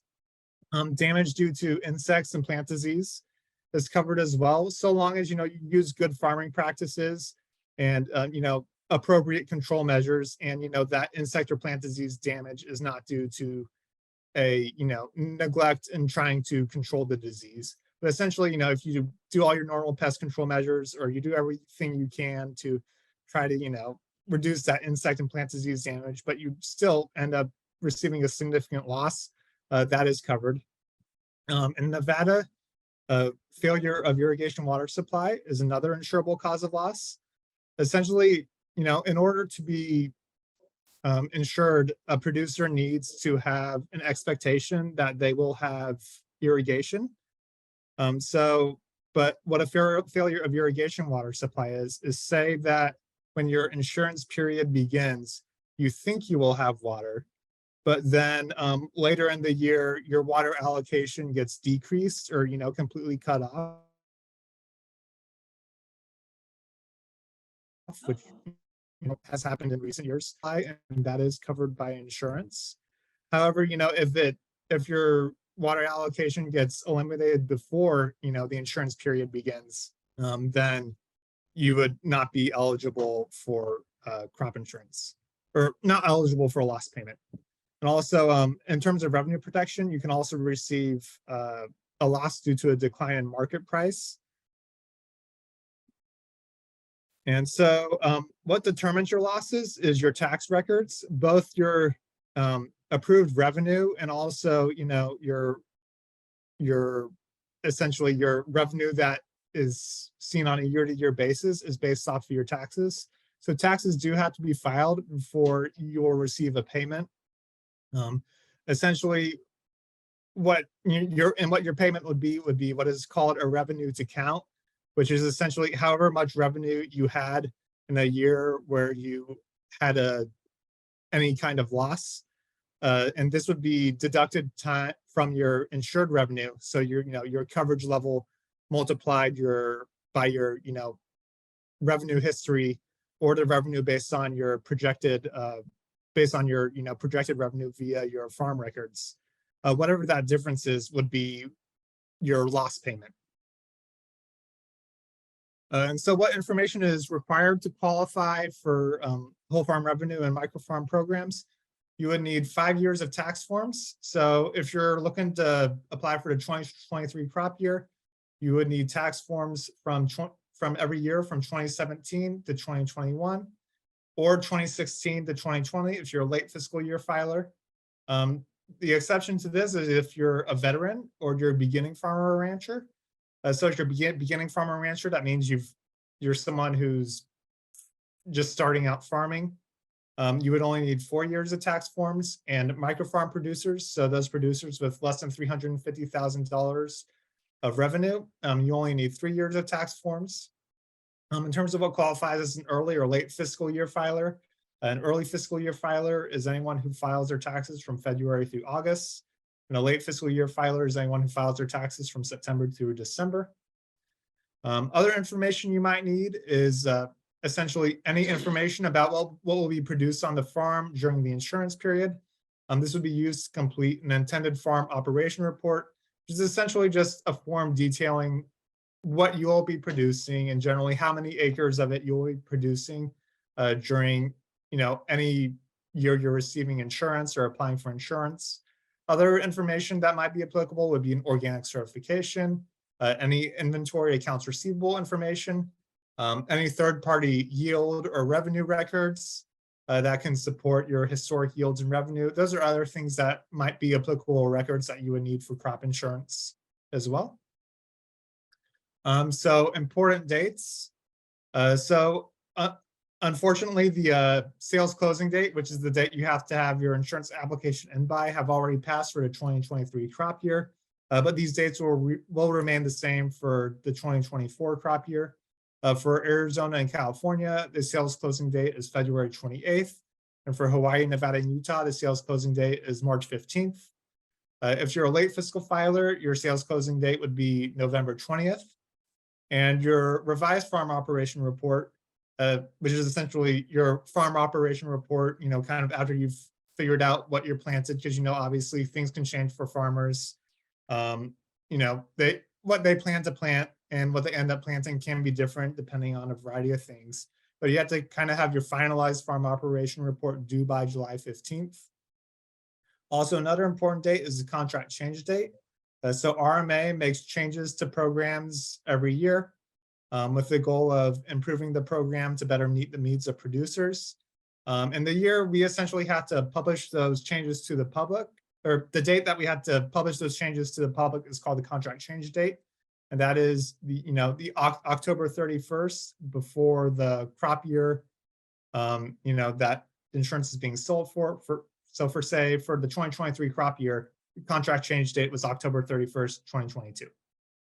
But the sales closing dates would be in 2023. So for, the sales closing date would have been March 15th, 2023 for Hawaii, Nevada, and Utah.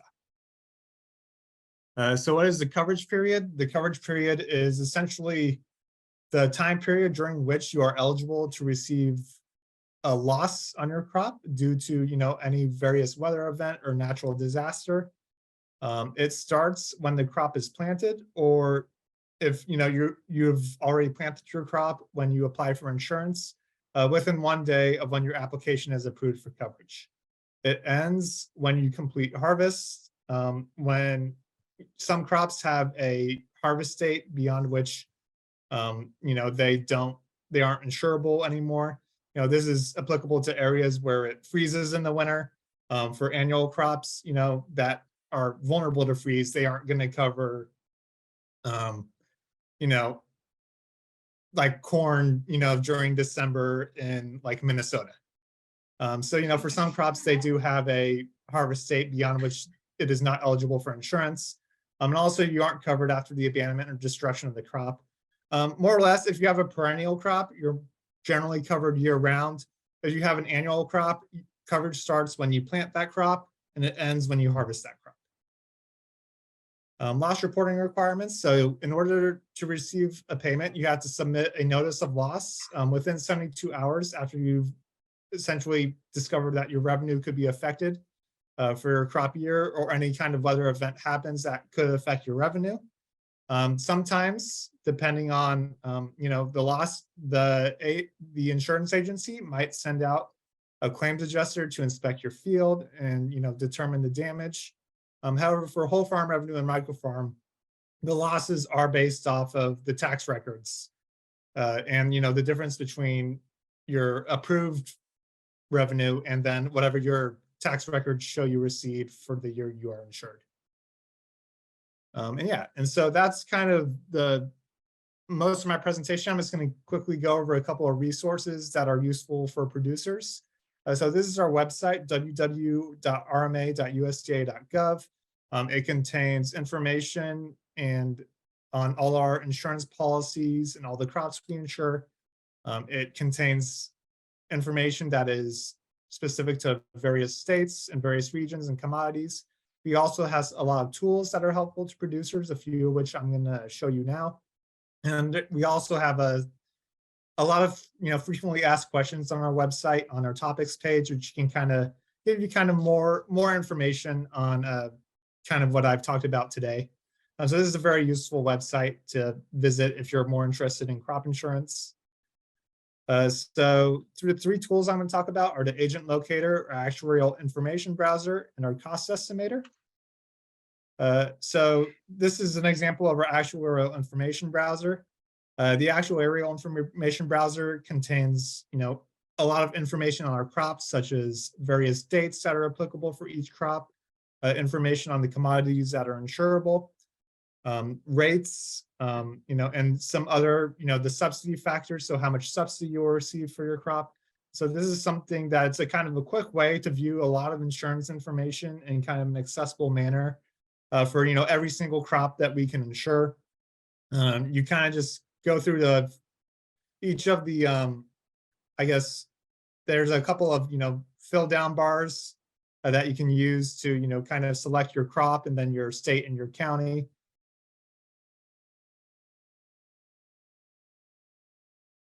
And kind of any changes that might happen on a year-to-year basis. So this is another good resource is our cost estimator. What our cost estimator will do is it will give you an estimate on how much insurance costs in terms of your premium payment. So you can kind of go through and, a couple more drop-down menus here to fill out. You can input your historical revenue based off your tax records for the past 4 to 5 years. Select your commodity in a couple of options, and you'll get something that looks like this. So essentially it'll give you your liability, which is how much revenue that you have covered under insurance. The total premium, so that would be both the producer premium and the premium subsidized by the government. And then producer premium, which is just the premium that the producer will pay. And it'll give you this at every coverage level from 50 to 85%. And so this is a really good tool for kind of figuring out about how much insurance is going to cost you. And the last tool I'm going to show you here is our agent locator. So in order to purchase insurance, you do need to go through a crop insurance agent. The agent locator is a good tool to find out. You can kind of select by a zip code or a county or a state, and it'll kind of tell you the crop insurance agents that are in your region and their contact information, so you can contact them to go start the process of applying for insurance. Yeah, and so that's all I have for today. There's the contact information for our office, as well as my contact information and the contact for Catherine Anderson, who is our specialist, who is an expert in whole farm revenue protection and microfarm. And yeah, and if there's any time, I can take any questions. And if not, I'll plan on sticking around for the panel later. All right, well, thanks so much, Timothy. That was incredibly educational. Any questions in the room? Right now, it's right around 3:15, so maybe we hold questions until the panel, if you're okay with that, Timothy. Yeah, it works for me.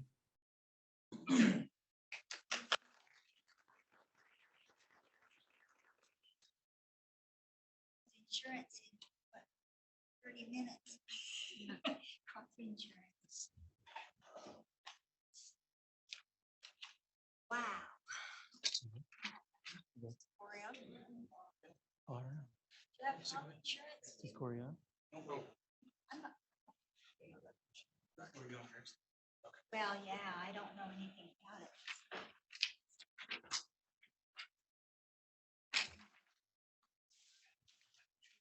Well, Corey, are you online there? I am. Okay, coming in loud and clear. It's good to have you, Corey. Thanks for having me. So these are our final two presenters for today. I'll go ahead and introduce you real quick, Corey, and then we'll have Brittany go right after. So I might as well introduce you both, huh? Let's do it. Okay, Corey, he's a former librarian and a lifelong naturalist who has taken advantage of every opportunity to learn about the cultivation of plants. Before taking over as the NDF nursery manager in October of 2022, so he's fairly fresh in the position. He was the site manager and greenhouse educator for the greenhouse project in Carson City. And then right after Corey, we'll have Brittany Trimble with Nevada Department of Wildlife. Brittany is the Endow seed and soil biologist in the Habitat Division based out of Elko. In addition to doing general habitat improvement work in northeastern Nevada, she uses her background in soil science to inform best management practices on fire rehab and habitat restoration projects across the state. Brittany is responsible for purchasing all of the seed used by NDOW for fire rehabilitation and restoration projects statewide, and also helps NDOW biologists, federal, private, and NGO partners develop seed mixes and coordinate logistics to accomplish seeding projects to benefit Nevada's wildlife. All right, Corey, go ahead and take it away. All right, thank you. Do you want to share your screen? Let's see, I can share my screen. Hopefully this will all go well. I am out of my element right now. I'm in Las Vegas at the nursery down here. So hopefully the technology cooperates. So yeah, I'll share my PowerPoint.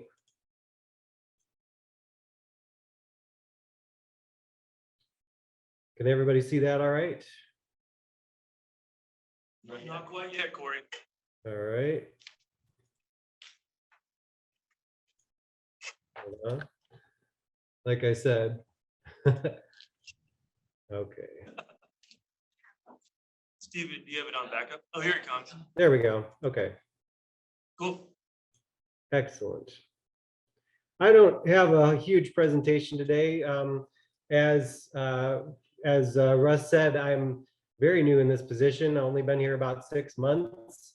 And only in the last 3 months have I taken on the seed bank side of things. The nursery is more my background. So anyway, we're going to talk a little bit about what the Division of Forestry offers for in terms of seed resources. So let's see. Providing native seed mixes to provide to private and state land managers for wildland restoration. That's goes along with our mission.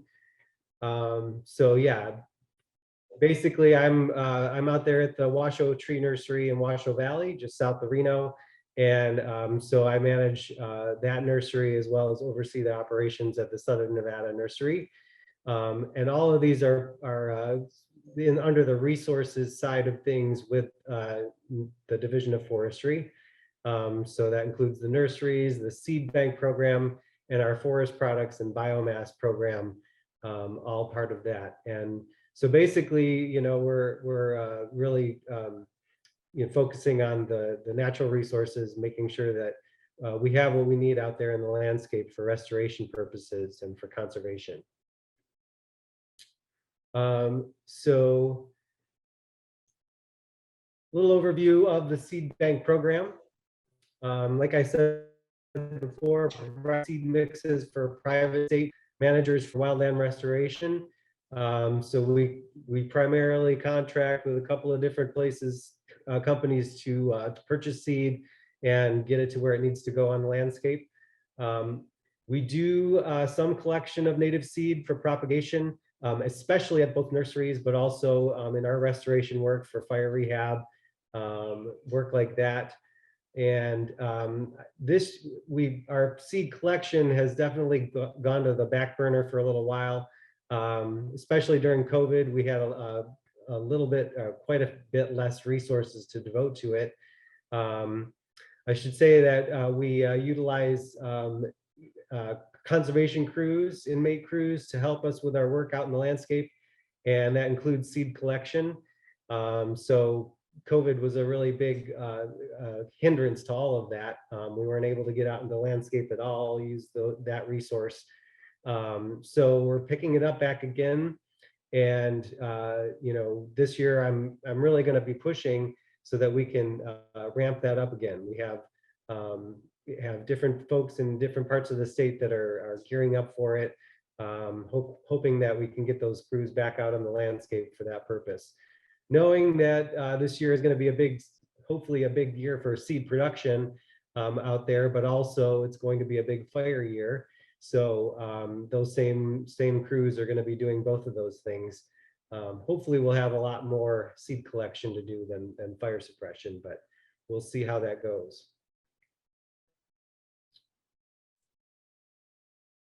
So seed procurement and sales, we maintain contracts to order seed to restore and rehabilitate lands.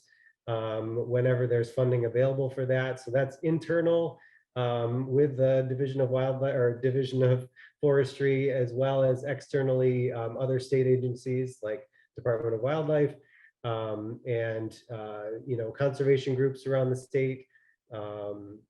It really we're open to helping whoever needs to when it comes to this.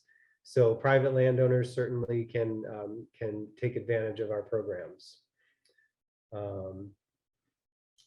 So the primary focus for wildland restoration, as well as habitat improvement, personal interest from the public in growing native plants. So that goes hand in hand with what we're doing in the nurseries, as well as with the seed bank program. And I should back up a little bit there. Just with the overall idea that the best seed that's going to be spread out is going to come from a similar area, if not the exact area where it needs to be applied. But the sheer amount of seed that is needed could never be, or it just currently can't be collected enough. So, we're looking at more need in the future, and hopefully we'll get more boots on the ground when it comes to collecting that seed. But we do have to contract out for a lot of important species. As far as eligibility to use our program, private landowners or public agencies needing seed to provide weed control, erosion control, increasing plant diversity, wildlife habitat, improving water quality, fuel breaks, or recovery for burned areas. Any of those, are considered conservation needs. So, and there is no minimum acreage for seed purchasing as long as it's used for those purposes.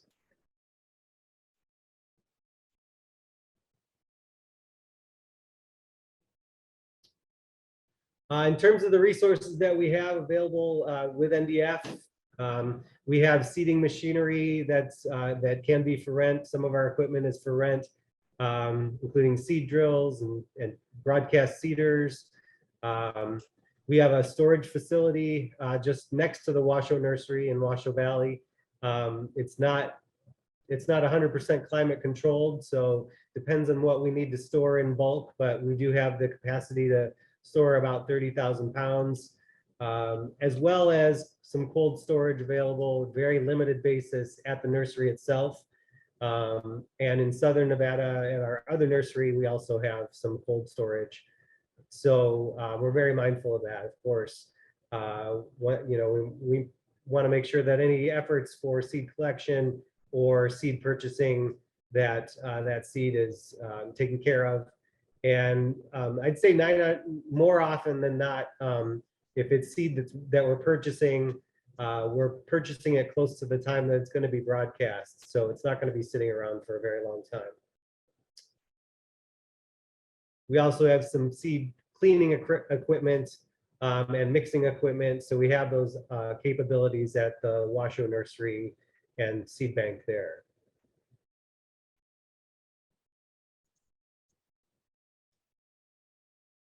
In terms of technical assistance, of course, our foresters are ready and willing to consult with anybody who needs more information about what types of what species they want to be broadcasting, or what plants are most appropriate for a certain area.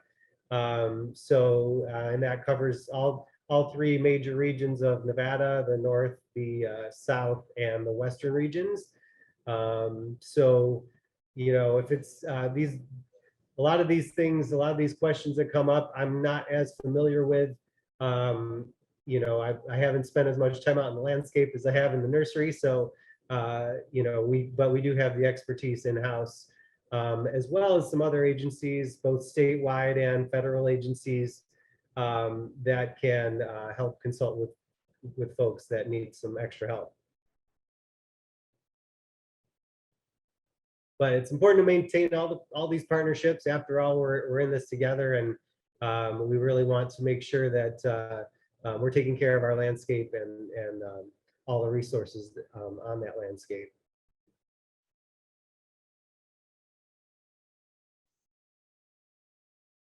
Okay, as I said, it's going to be brief.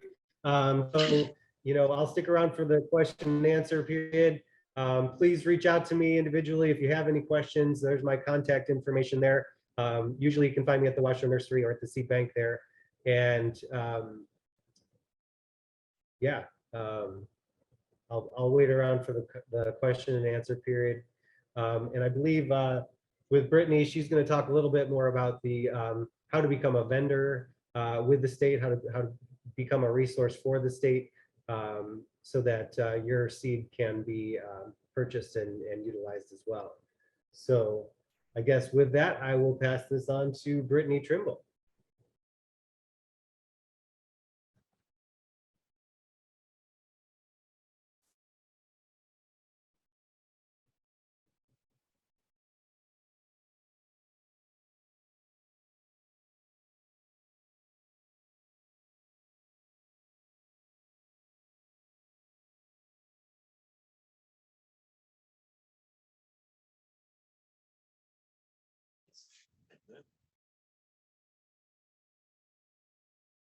All right, well, I guess I'm wrapping things up today. So thank you to everyone who's stuck around for the final presentation and our final panel discussion here at the end.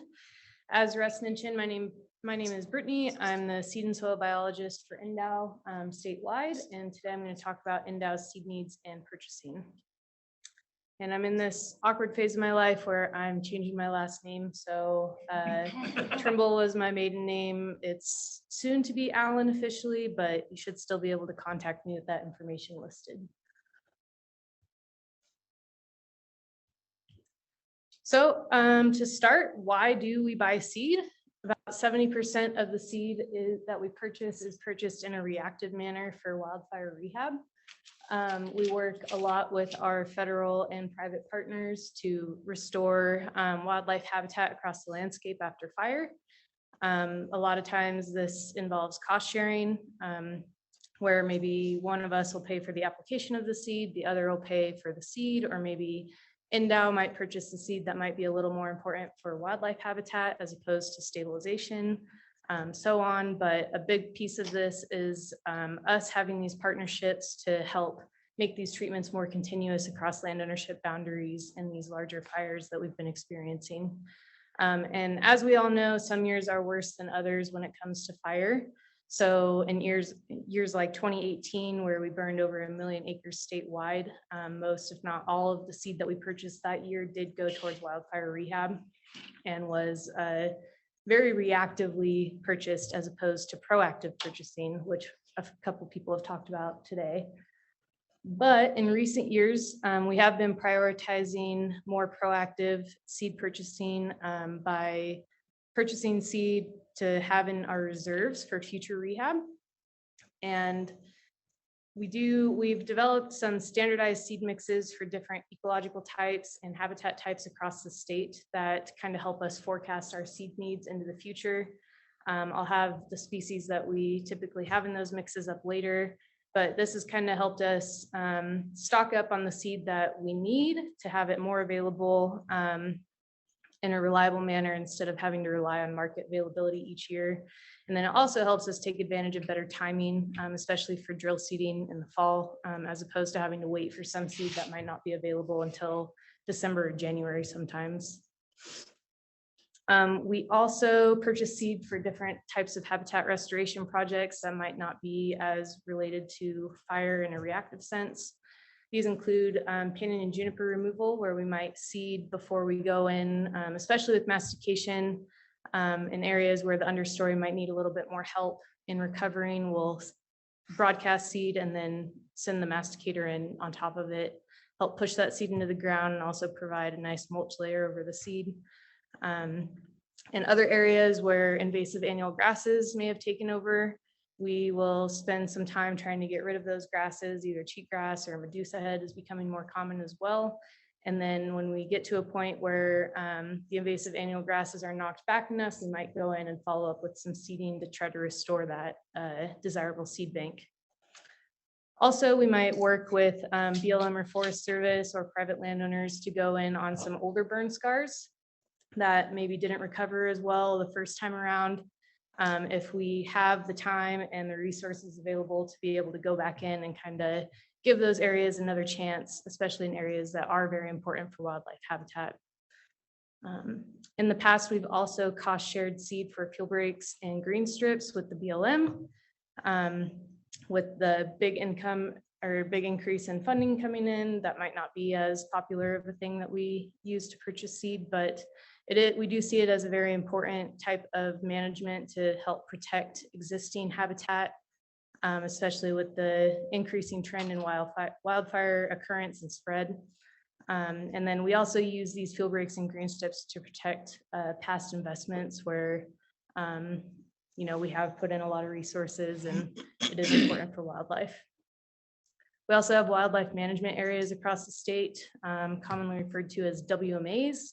These are state properties that are managed by NDOW, either for habitat conservation or increased hunter and angler access. On these wildlife management areas, we do purchase seed to restore wetland and upland habitats, and some of them also have food plots that we will seed annually. So how do we decide what seed to buy? I think this is probably pretty,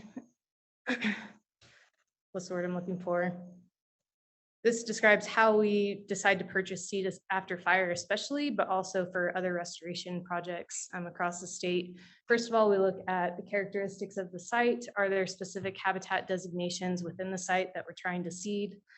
For instance, is it sage-grouse brood-rearing habitat where we might want to include more forbs in the seed mix to help attract pollinators to have a food source for those broods? Or is it migration corridor or crucial winter range for mule deer, for example, where we know thousands of mule deer will show up in the middle of winter and they need that tall statured forage to carry them over through the winter. What's the ecological site potential that we're looking at? What species can we seed that are more likely to germinate and persist given the site's climate and soil conditions? What's the probability of success given past and ongoing disturbances?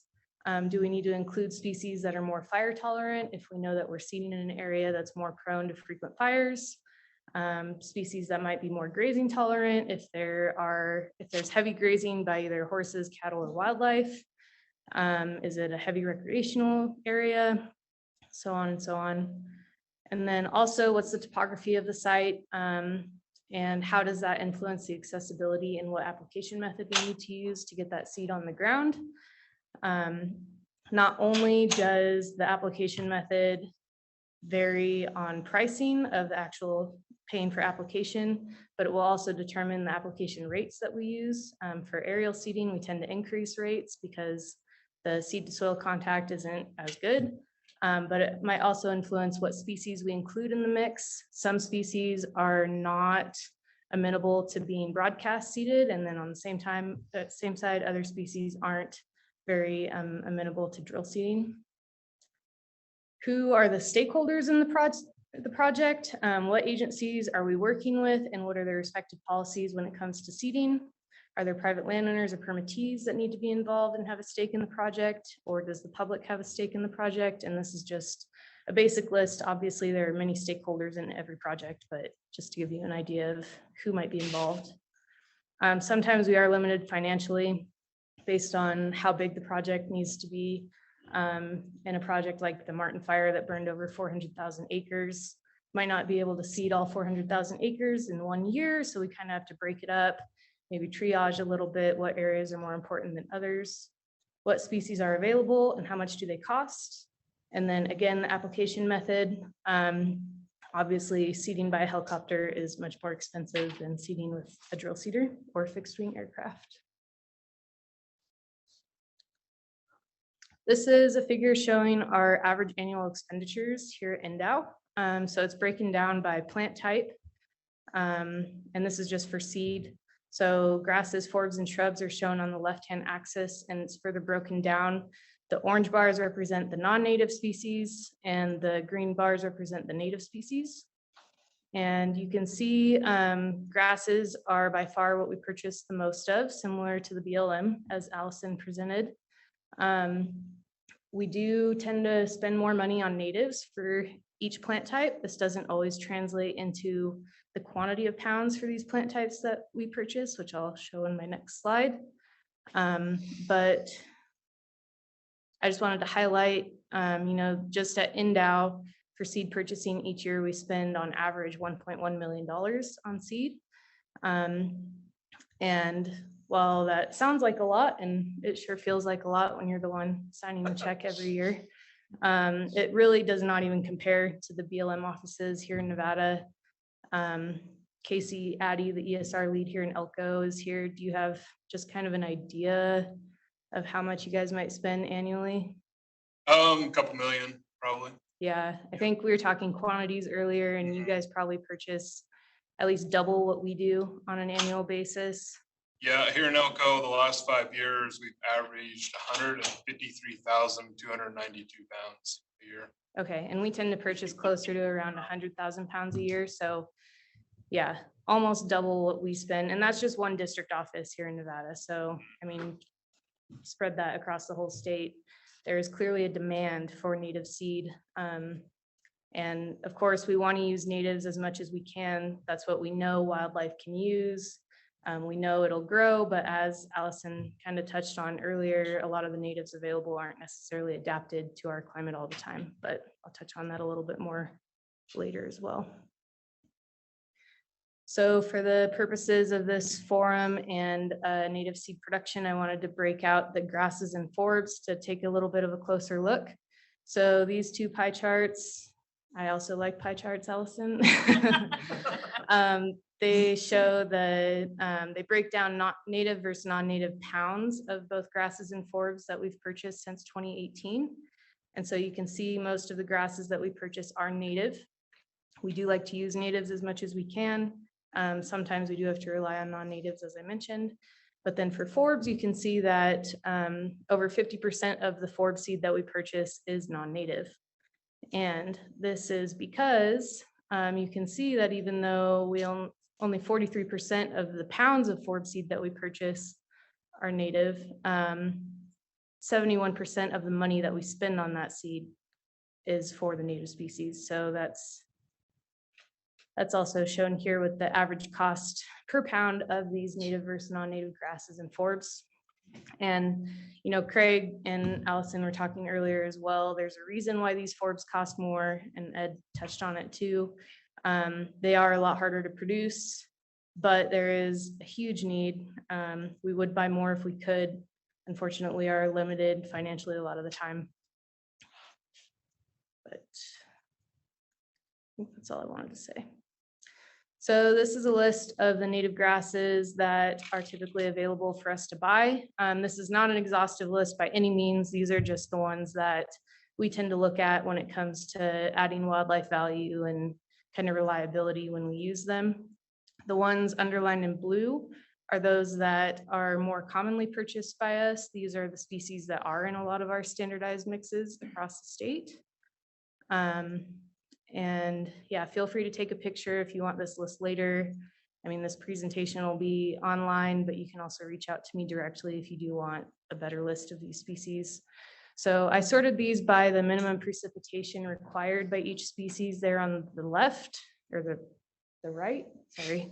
And so you can see, I mean, there's a pretty good availability of native grasses at this point for these different precip zones, but just as an example, that toe jam squirreltail that Allison talked about earlier, it's like the one and only cultivar that's sourced from Nevada. It's still adapted to a 10 to 12 inch precip zone. So even though squirreltail requires at least 6 inches of rain a year, the one cultivar sourced in Nevada still requires 10 to 12 to really be successful. So we really look for the species that are more drought tolerant and adapted to these lower precip zones because they are more usable for us across the state in general. And we know that they'll do well in this climate that we're dealing with where we might not get as much precip as we used to. So squirreltail, Indian rice grass, blue bunch wheatgrass, Great Basin wild rye, Sandberg's bluegrass, thick spike wheatgrass, and western wheatgrass. Those are kind of our heavy hitters. Similarly, this is a list of forbs that have high wildlife value that are available. Again, not an exhaustive list by any means. And again, they are sorted by the minimum precip required by each species. And these minimum precip values I got from the USDA plants database. So I don't think for any one species you can say that it absolutely won't grow in under a certain precip condition, but this is just kind of rule of thumb. So you can see here the ones underlined in blue that are the species that we are able to purchase the most of. They're all adapted to those higher precip zones, or high for Nevada at least. And we do purchase them when we can, but because these other lower precip species are not as available or not economical, I guess is more accurate, we aren't able to purchase as many of them. So we need more. And if we had more of these forbs that were adapted to the lower precip zones that we could use across more of these habitat types in Nevada, we definitely would. And again, not to say they're not available, but they're just not available in the quantities that we need, or they're just priced too high because the supply is too low right now for us to economically justify being able to buy them.